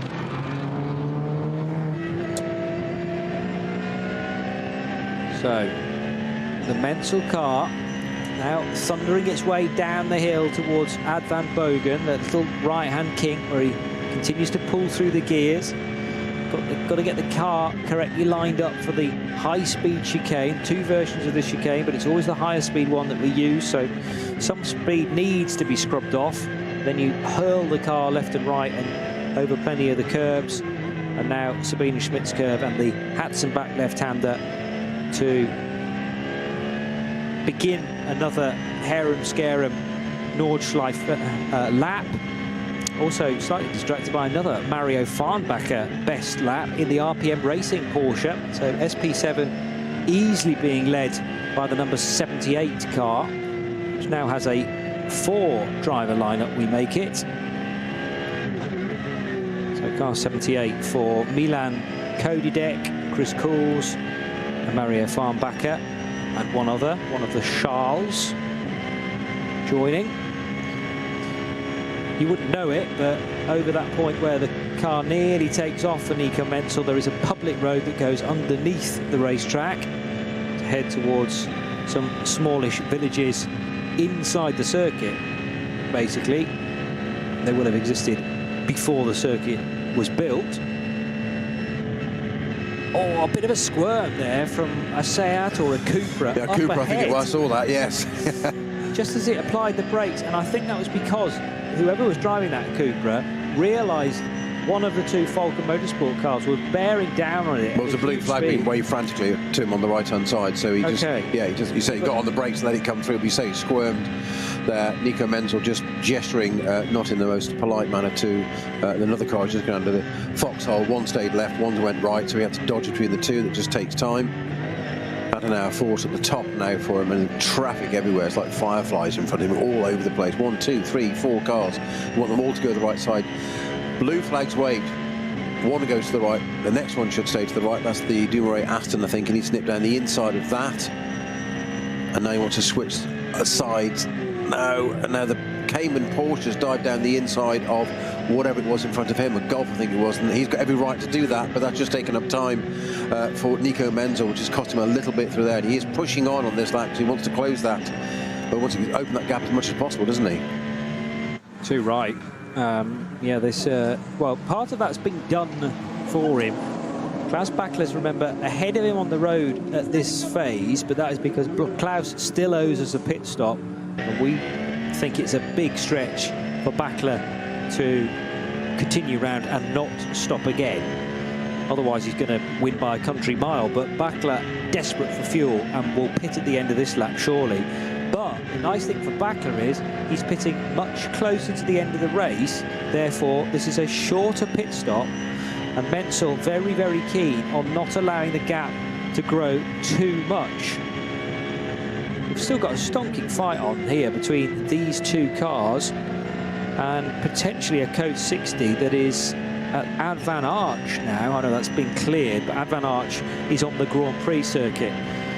But now back to green. Bachler's done 6 laps in the number 3 car, and he can do 8. They have done, Muller's done 8 in it, so we can possibly get, I would suggest he might do a 7th lap just to try and stretch it out a bit, and then make it a shorter one, because you get a shorter stop at the end then as well. So they might go to 7 just to try and test. I think 8, personally, I think that's just pushing it a little bit too much. If it runs out on vapours, you're going to be absolutely beside yourself, aren't you? But they'll know, the engineers at Falcon will know what they're doing with that. But 8 is perfectly fine. I mean, there's been no issue with 8 through the years, so 8's your limit. I agree, 9 is beyond it, and quite how some drivers have managed to do. I love how calmly you just say that. Yeah, 8's fine. Well, it is. 8 is the recognised length that you can do on a total fuel in a GT3 car. I am surprised that they started doing 7s. Oh, you won't know 6? Really? It might well have been. Well, no, he's done 6 now. So the first stint for that car was 6 laps, then an 8, and it's done 6 now. Okay. It's completely 6. This is its 7th lap. So the question is, does it pit at the end of this lap, or do another one and run to another? You do another one. Run to 8. And then your stop is much closer to the checkered flag. Oh, and therefore much Johnny the strategist, step forward. But we need trousers here, don't we? If it doesn't pit at the end of this lap, how much more time is going to be left on the clock? More than a single lap. So he wouldn't make the finish, would he? But no. If this is his 7th lap, I can't see any reason why this car would pit right now. I mean, not this car. I mean the 3 car of Klaus Bachler. But we're about to find out. And as I say, I see no reason why this Porsche could not do an 8-lap stint if it hasn't already done one. Well, 29 laps completed, so it's 105 seconds. Okay. Well, does it go left or right of the blend line? This is the leading car. Left. Bachler will stay out. Well, that, for me, was just a kind of very simple equation. What I don't understand is, why did the Menzel car come in as early as it did? Unless there was a concern about a slow puncture or similar. It will be fine now to the finish. But it's potentially given up the race lead to the Bachler and his teammate Sven Muller combination, when that looked very, very unlikely at the point where this stint started. Because remember, Bachler had that big delay in a yellow flag. Menzel did not, and now it's looking unlikely that car 4 is able to take the win, because the length of time that Bachler's car needs to spend in the pits once it pits in 1 lap time is a very small percentage of how long car 4 needs to sit in the pit lane. Under the bridge at Antonius Bucher, Menzel cannot be faster at this point. Foot absolutely glued to the boards. Then at the last possible moment he jumps on the anchors, threads the car through the Tiergarten chicane, Hohenrhein, and back onto the main straight, with some traffic away in the distance. So has to be clinical through this bit. But as we're talking about Menzel slowing for the Mercedes arena, already off and into sector 2 goes Klaus Bachler. Just a very quick update from long before the race, actually, but from Utah. The official statement that unfortunately during qualifying in drying conditions, our driver hit a wet patch and lost the car, resulting in damage we can't repair in time for the race. Very disappointing, but that's motorsport. We'll come back stronger next time. But that explains why the number 8 car didn't take the start of the race. I know it's a long time ago, but that is why. Yep. They needed to have the car in a position to begin repair work as well, but they'd obviously assessed from a fair distance that they didn't have the necessary parts or the necessary time to fit them / repair them. 15 minutes exactly still to go, and this one has rather spun on its head several times, to be honest, because there's a point where I settle in and think, yep, I know which Falken Motorsport car is going to win this race, and within about half an hour I've had to change my mind. And I think one more switch of momentum is now firmly sending it in the direction of car number 3. Yes, it's still got one more pit stop to serve, but we are heading now around lap 31. Was there something to pick out a couple of seconds ago as the Cup 3 Caymans were doing battle? Yes, the car with the orange wheels. Is that one of the Manhattan Wheels cars that was compromised as it was trying to stick with the Cup 3 part of the race? That is for the lead, by the way. So Bednarski and Sandberg, 9:62 and 9:40, began this lap 0.8 of a second apart. We've been racing for 4¼ hours, and 0.8 of a second is the margin between the leading and the second placed Cup 3 Porsches. Absolutely excellent from all involved there. Sadly, we can't include a third-placed car within that fight, because the Irma 944 driven Cup 3 car is a fair bit further back on the previous lap. Not a full lap behind, but might be about a half a lap away from Bednarski and Sandberg. Joshua Bednarski sharing with Lorenz Stegman and Kai Riemer. But that's going to run and run, and in fact down the Dottinger Hoor it does so now, but no opportunity for those positions to change, because Bednarski's been able to open up a bit of a gap through Galgenkopf. Maybe corners before that as well at the Kleiner Carousel to take the firm advantage. He's on lap 28. Just bear in mind the Cup 3s are that little bit further back from the overall pace. But about to start another lap now, and it's likely to be 8 minutes 50 or so. A Cup 3 time, yeah. So just south of 9 minutes. And therefore they will do this lap that they're just beginning, plus one more to decide the order for Cup 3. Both tick off 28 laps. Josh Bednarski up against Oscar Sandberg. And Bednarski will have been loving the fact that Sandberg was pushed that little bit wide by a slower car. That's given him a small amount of breathing space. Into the penultimate sector is about to arrive Klaus Bachler in the race-leading Falken Motorsports Porsche. That will mean there's about 3 minutes and 20 seconds to go until he arrives on the Dottinger Ruhr. 50 or so seconds to do that long straight, and then we'll dive straight into pit lane for the final stop of the race for Porsche number 3. Cup 2's opened up slightly from when we last checked, so Tim Schierbar and Tobias Muller still having a good tussle, but there's about half a minute between them at the moment, Snowy.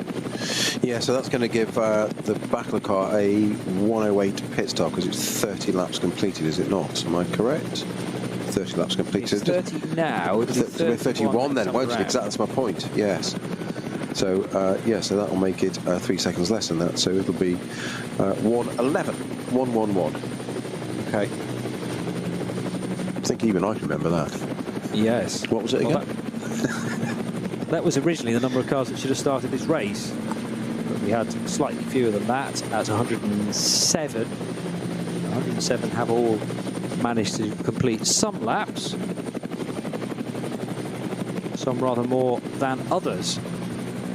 Cup 3, 1.4 seconds the margin. That's huge compared to the 0.7 or 8 that it was at the end of the previous lap. But it is definitely between 9.62 and 9.40. So WNS Motorsport versus Adrenaline Motorsport. The number 940 car. Also, this will help out Klaus Bachler, because he's got a nice little tow down the Dottinger Ruhr, having picked up the Renazzo Motorsport Lamborghini. Yeah, but he can't do anything about it, can he? It's just... Well, not unless, so far. unless he's flashing his lights. He's coming up to the King, so I thought he was further through than that, actually, so he should be able to pull out now and get rid of the side draft, take some of the air off that Huracan, but he's not making it easy, and no, he's not got the job done. No. Well, part of the reason for that is... He's coming into the pit. Yes, well, yes. That, yes, but also this Huracan is derived from a Super Trofeo car, I think. So therefore the Super Trofeo, a cup car, a bit like the Porsche, and in fact the Renazzo Lambo is going to come in as well. But yeah, that little dorsal fin, as Bachler very nearly ran into the back. Didn't he just? Exactly. That was a little on the brakes, and we see them catching up there. Obviously, you get to your 60k bit, and there's the board, but the little swerve there, like, oh, I might just catch that. Not what you wanted to literally the last few minutes of a race with 8 odd minutes to go. Yeah. So this is going to basically be, so it's new tyres, fuel, and obviously splash and dash 1:11. We know time-wise, and of course now it's going to be one lap, isn't it? From this point on, yeah. Yes, it is. Indeed. So fuel going in, and no real waiting required at all, so it wasn't a question of allowing the clock to tick by anymore. Just send the car out, but it's going to be surely comfortably ahead of the chasing second Falken Motorsport Porsche. Well, that's a Tiergarten now. I think that's going to be in view in a minute. There it is on the pit straight. Yep. So yeah, it's kind of well, he's straight into traffic though for Klaus Bachler. then, of course, now the Rinazzo Lamborghini has joined too, and the number 4 Nico Menzel Porsche has got to find its way through. This could get very interesting. This could be a very interesting last lap. Certainly could, with still the scope for things to change in the closing stages. So one more tour of this famous racetrack to do to decide the winners of, well, officially titled the KW 6-hour ADAC Ruhr-Pokal-Rennen. It's going to run to 4.5 hours and a little bit, although we may not be that far away from finishing right on the bubble. And Bakler will certainly not want to be doing an extra lap. Frantically flashing the lights this time to the 48, or the 948 Porsche, I reckon that is, in the green and black, which is the Loesch Cup 2 car. Yep, 948. Sister car to the 48 gold and red that has been running so well in SP9 Pro-Am, and now off the track but on the Grand Prix circuit. So behind the race leaders is the 288 Toyota GT86, which is coincidentally our SP3 leader, although it's the only entrant in SP3, and that has happened on the next left-hander after the cut-through on this shortened Grand Prix circuit.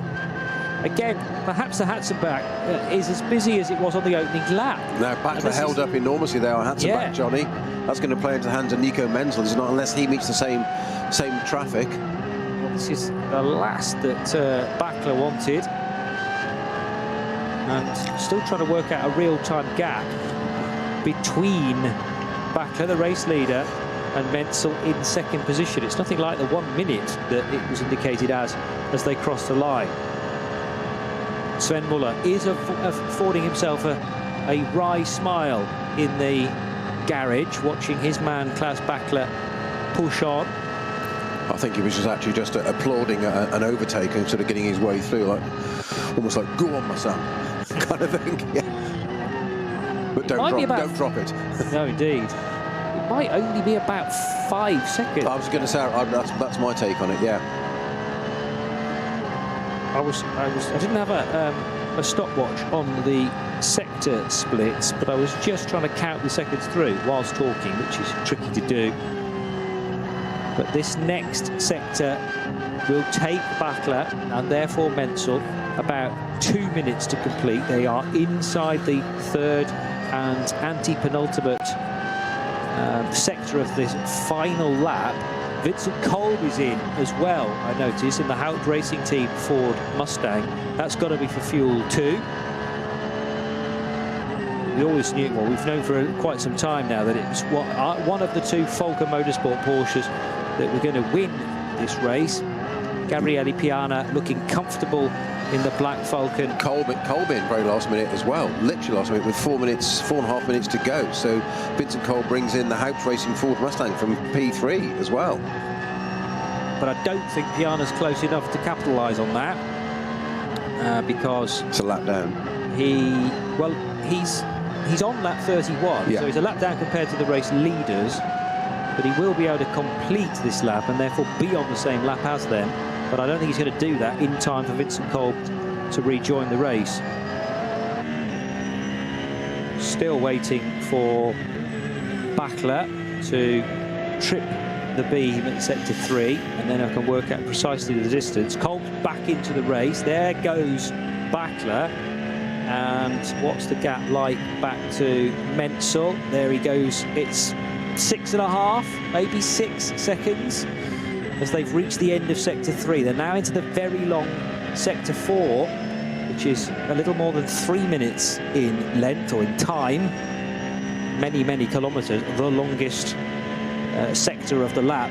And let's not shy away either from the scrap within Cup 3, because Oscar Sandberg has just done the best Cup 3 lap of the race so far. He's crossed the line behind Joshua Bednarski by the difference is 0.185 of a second, and now there's a lead change, in fact, because that's the Manhattan car ahead. So the Manhattan car of Sandberg has got ahead, presumably on the brakes of Joshua Bednarski, and flipped it all around in the Cup 3 Pro part of the field. these two have been racing, not always these drivers, but these two cars have been racing for almost 4.5 hours, and they begin their final lap separated by less than 0.2 of a second. How good is that? Brilliant. And the Manhattan car with the orange wheels you just said there, that was pushed wide. That's the 940 car. That was pushed wide with the back marker only a few minutes ago. No, very slow. Is there a yellow section there where they are now? Yeah. Green flag now. Yes, so in the background, so they just slowed Provisional. down. Provisional, correct. Yes, I think that's for 288 car there. So there's an intervention vehicle out.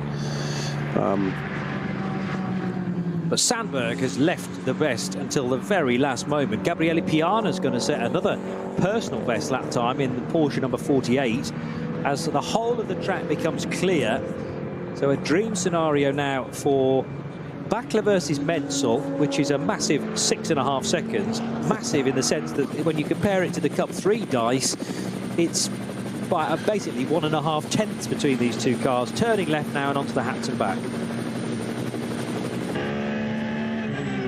Yeah, I mean, they gap 0.185 between these two Cup 3 guys. And that was when the yellow and white car was ahead of the black car, so the gap's about the same, but now Sandberg's ahead of Bednarski. So tremendous stuff. I don't quite know where Sandberg did him, but maybe on the brakes into the first corner, because he was already then ahead as they rounded the Mercedes arena. Race leaders about to arrive. Well, not quite onto the Dottinger Ruhr. They're heading for Flanskart now. No, they're not. They're a bit further on from that, actually. Still the 4 trailing the number 3 car, I think. Actually can't see Klaus Bachler now. He's the other side, I presume, of the Renazzo Lamborghini, and just heading into Galgenkopf way off in the distance. So unfortunately for Nico Menzel, it does appear that Klaus Bachler, together with his teammate Sven Muller, are too far in front. And that was the beauty of pitting. Yes, he indeed he is. That was the beauty of pitting 2 laps later than the number 4 car. Still not quite sure why the 4... Well, it's going to be tight on time, Johnny, because there's 40 seconds on the clock left. Oh, okay. So they might end up with another lap, you know, because they're coming to Tiergarten now. So you might end up taking the line and taking another lap. The next question is, has Bachler got enough in hand to just rein things back again, or does he have to go around again? No, it's too close. 25 seconds going into Tiergarten now, so he's going to cross the line. There's going to be another lap, Johnny. My word. Okay, so stand by your beds for another 25 kilometres. Is he slowing down? No, he can't. He just can't do it because he can't afford to lose that amount of time. Exactly 10 seconds to go across the line, so it's another one. And the Falcon boys in the pits are just like, oh, really, 10 seconds, another whole lap? Seriously? Well, you couldn't afford to slow down for those 10 seconds. It would have given it away. Did they put, because the gap was 8 seconds on the line. Exactly. Did they put enough fuel in either of these cars? Don't start that. For the extra lap is the next question. There's the devil in you, Armour. Well, the brilliance about that is that we get to enjoy another lap of the Sandberg versus Bednarski arm wrestle as well. This, unsurprisingly, is now displayed as the final lap, with Bachler quicker. Well, he wasn't quicker because that was an out lap, wasn't it? So it was a quicker lap for Menzel by basically a minute. And Menzel now heading through Ravenel with the blue headlights of Klaus Bachler, the leading car, heading now for the Vidal chicane. I'm also trying to keep tabs on what's going on in the Cup 3 part of the race. 16th and 17th overall. Oscar Sandberg was leading Joshua Bednarski as they headed out into the country. The black car with the orange wheels with a slim advantage over the yellow and white of WNS Motorsport. So this is the 962 car, isn't it? It's leading at the moment. 962. No, Sandberg got ahead, remember, so the black 940, my apologies, yes, with the screen the other way around. Indeed, they came over the line with Bednarski marginally ahead, but then immediately after, at the next corner, I think, Sandberg outbraked him. And I'm now just trying to work out from the splits whether that's still the same order. I have to say the Sandberg times are more impressive than Bednarski, so just little bits here and there being eked out now by the Adrenaline Motorsports Team Manhattan Wheels car. Yeah, 16th and 17th overall. As far as Cup 2 is concerned, that is a more separate battle. So Tim Scheerbart in 921 for Mühlner, leading from Tobias Muller's number 48 Losch Motorsport car. And a bigger gap then back to Ben Bunagel's 904 Cup 2. Race leader is at Arenberg for the final time. And plummeting down into the foxhole. Grip level still pretty good. Way past the hour that we expected to be running. This is a very late finish in NLS history, although of course the Saturday races of the double-header weekends typically run not quite into full darkness, but to sunset time. We will be finished well short of that, he says, as Bachler enjoys something like an 8-second lead.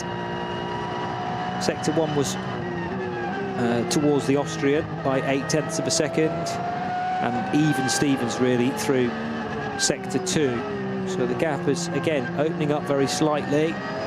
Still areas of jeopardy here and there though, including the 944 numbered Porsche, which is another Cup 3 runner. That's the car of Irma, on course for a podium actually, distant from Bednarski and Sandberg, but still on course to finish on the Cup 3 podium. The other thing is, are the duo that lead Cup 3, well, Sandberg leads it, Bednarski's second, are they likely to be caught before the end of this lap by the overall leader? And will that therefore lock them into position? Or will they need to go around for another lap as well? Remains to be seen.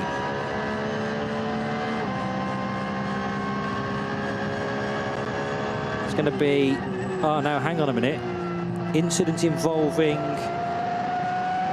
between car 940, which is the current Cup 3 leader, and the 155, which is an SP8T car, and there's a 30-second time penalty in exchange for car 940.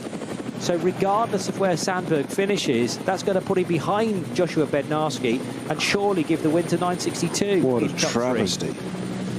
And that is not even an incident that involves another Cup 3 car. I don't think we saw the SP8T incident, so I can't really comment, but it's been looked at, and, well, regardless of whether they're going to do another lap or not, that will take the spectacular battle in Cup 3 away from us, and more importantly, away from Oscar Sandberg and his teammates. That was just so hard fought for as well, but it's it's gutting. Hugely so. You've got to think about David Griesner and Nico Silva, who share that car as well. Because depending on when it happened, it wasn't even necessarily Oscar Sandberg who was to blame. He might have been sitting in the garage at the time, and he's driven really well to take the race lead, as long as that overtake was a clean manoeuvre. But it kind of doesn't matter, because the car has been spotted in an incident somewhere, which warrants a 30-second time penalty. Still waiting for the race leaders to appear at the start of the Dottinger Ruhr. We will be doing that within the next couple of minutes, I'd estimate. Yeah, they're at Wifferman now. Okay. And the Cup 3 runners that lead, at least at the moment, they've just completed a lap. So 940 is there, and as I described, Sandberg is now ahead of Bednarski. The only thing Sandberg could possibly hope for is to build a 30-second gap over Joshua Bednarski. But the rate of difference between these two cars all race long, that just seems to be an utter impossibility. I was going to say, how? Yeah. They've been inseparable for the whole of the last 4.5 hours, so you can't just suddenly say, Oscar, give us a 30-second gap, would you? Can't see that happening at all. And if they can get the message to Josh Bednarski, they'll just say, Josh, stay with him, stay within 30 seconds, and we've won this race. So our race leader just approaching the first left-hand part of the Scharfenschwanz. Is he going to be brave enough to slow a little bit to allow it to sort of team photo finish? And we've got an Aston just stationary on the track now. Literally, that's on the GP loop, isn't it? That's, yeah. Is it an Aston? Or is it? Yes, it is. It is an Aston, yeah, with that grille. Of course it is. And it's likely to be the It's got going. It's 175 Koi, correct? Yeah. It's got going again, so another old control reset. Yeah. Phew. That's good, because that could have been a hurdle for several. Now the race leader's got to slow down because of an incident on the Dottinger Ruhr. Double waved yellows. No speed limit in place though yet. So there's actually nothing preventing Nico Menzel from getting on the back of Klaus Bachler. I think they are into a code 60 now though. No, because the green flag's on the right-hand side. Oh, so the green's come out. They can go again, so... Yeah. So that will bring the 8-second distance down a little bit, but not enough. It's that BMW just pulling off, isn't it? It's a Tier Garden onto the right-hand side, so that's out of the way now. That's just stopping, but... yeah, well read there. As you say, double yellows, you can't overtake under that, but you say no speed limit. But, you know, a bit of drama right to the end. I mean, you know, how many... Well, we've done 32 laps, 170 corners per lap, and it's still right to the end. Well, it'll be 33 then as the Klaus Bachler and Sven Muller car crosses the line. Another excellent result for Falken Motorsports. It's another 1-2 to add to a highly successful season, not only for the Falken tyre manufacturer, but also for Porsche as a brand, because the one race they've missed out on, typically, which is the one they desperately wanted to win, was the 24 hours of the Nürburgring 2 months ago. But I'm pretty sure every other NLS race, whether they be a Nürburgring qualifier or a more standard NLS titled race, has been won by Porsche, if not a 1-2 or a 1-2-3 finish. So nobody can stop the GT3R, and particularly when Falken turn up with limited competition, it has to be said, but they've got to get the cars to the finish. This would have been a 6-hour race had the fog not intervened at the start of the day, but they still needed to dodge many bullets throughout the course of a 4.5-hour race, including the fact that we're well beyond the 6 o'clock original advertised time, and by 10 seconds they both needed to do an extra lap as well. So 1 or 2 hearts in mouths to make sure that they had put the relevant amount of fuel in the cars to do another racing lap, plus this little bit of a slowing down lap on the Grand Prix circuit as well. But tremendous effort from Klaus Bachler and Sven Muller, and also from Dennis Marschall and Nico Menzel, who might have thought on several occasions that they would have won that. Well, the first round was won by Sven Muller and Maurice Schering. And that was in the 3 car. Correct, in the 3 car. The 4 car with Dorian Boccolacci and Nico Menzel was second in round 2. It was won by Falken. And the 3 car again, I think. The 3 car with the 4 car being 5th. Okay. Round 3 was Manti. But also in that race, the 3 car finishing ahead of the 4 car. Correct, 3rd and 4th. Correct. Okay. Yeah. And then we had 2 qualifying races on back-to-back days. One into the twilight. Yeah. Which was another win for 911. Yes. Yeah, but with the 3 and 4 again. Yeah. There's a pattern here, isn't there? There is. Yeah. And you know, you have to your heart goes out to the drivers of the 4 car, because you would have thought that they deserved to finish ahead of their teammates, but they couldn't manage it the following day either. So Shearer Sport won the round 5 with their Porsche. Okay, I've selected the wrong sheet, so yeah, Manti second, and I don't think. I don't think Falken actually took part in that turned one. up. No, they're not in that strangely. one. Yeah, they didn't do that one. Oh no, sorry, they were 33 and 44 on that day. Wow. So they changed their numbers entirely for the. Yeah, they obviously had the 24 hour, which is totally different, and then the NLS Light, which obviously didn't feature those cars at all, and now today. So yeah, 1st and 2nd, but honours to 3rd and 4th, 3 and 4 again in that order. So on one occasion, I make it, the 44/4 car has had a better result than the 3.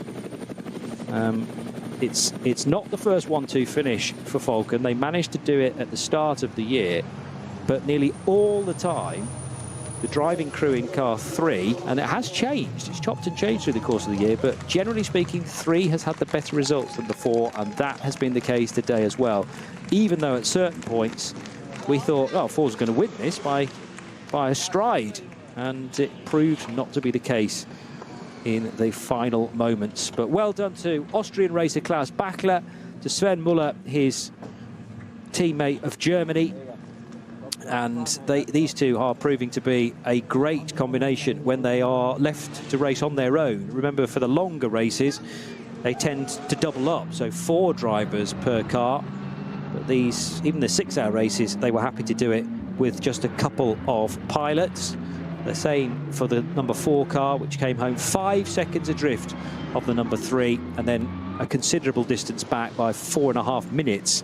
Vincent Kolb, Frank Stippler, Patrick Assenheimer in their white and blue Ford Mustang. Cup 2 are home and hosed, aren't they? Yes, and Tim Scheerbart for Mühlner Motorsport, 921, take the victory there. 921 shared by David Jahn and Arne Hofmeister. But the one that we've been focusing on all the way through the race is the fight within Cup 3, and they are still not back yet. Give them a few more moments.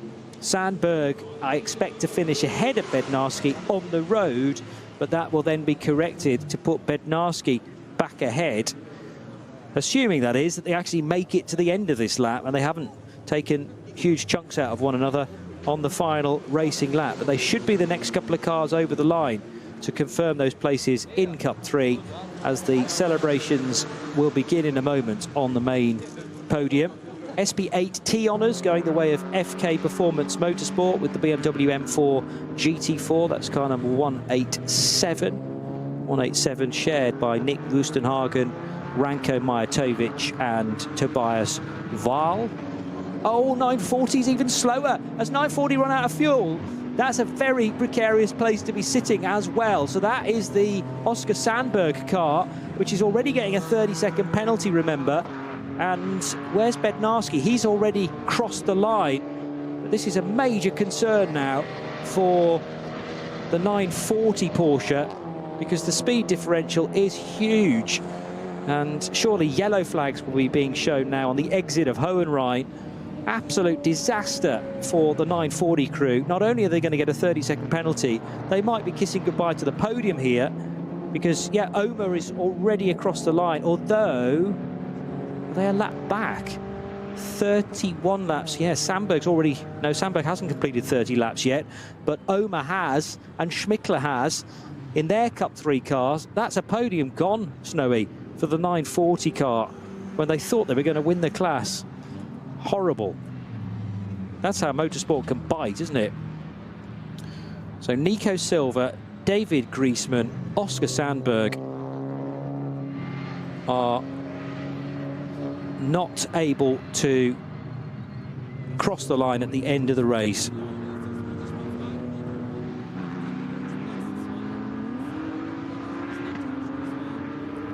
So that is it for the NLS race and the final opportunity for the KW6-hour ADAC Ruhr-Pokal-Rennen.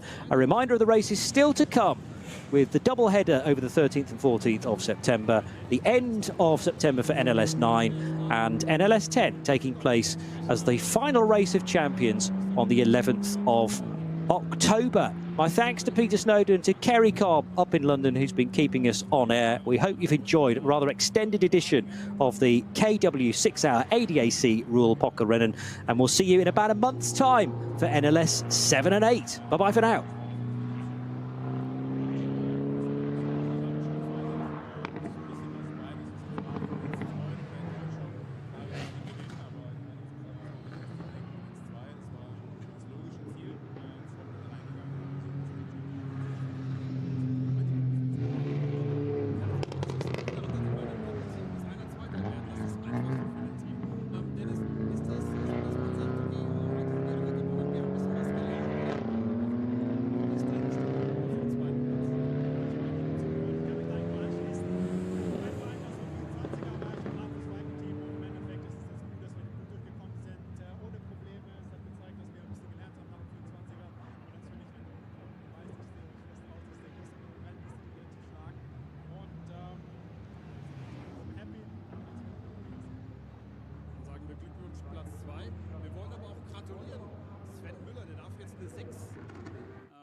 eintragen in sein Klassenbuch, was die Gesamtsiege am Nürburgring angeht. Das ist sein 6.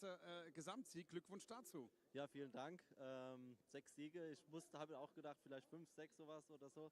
Ja, mega Erfolg. Also es war wirklich ein spannendes Duell. Wir haben beide Autos, von Anfang an nichts geschenkt. Wir wussten, okay, das Schwesterauto ist der größte Konkurrent. Der Ford am Anfang mit dem Stippi war sehr, sehr schnell.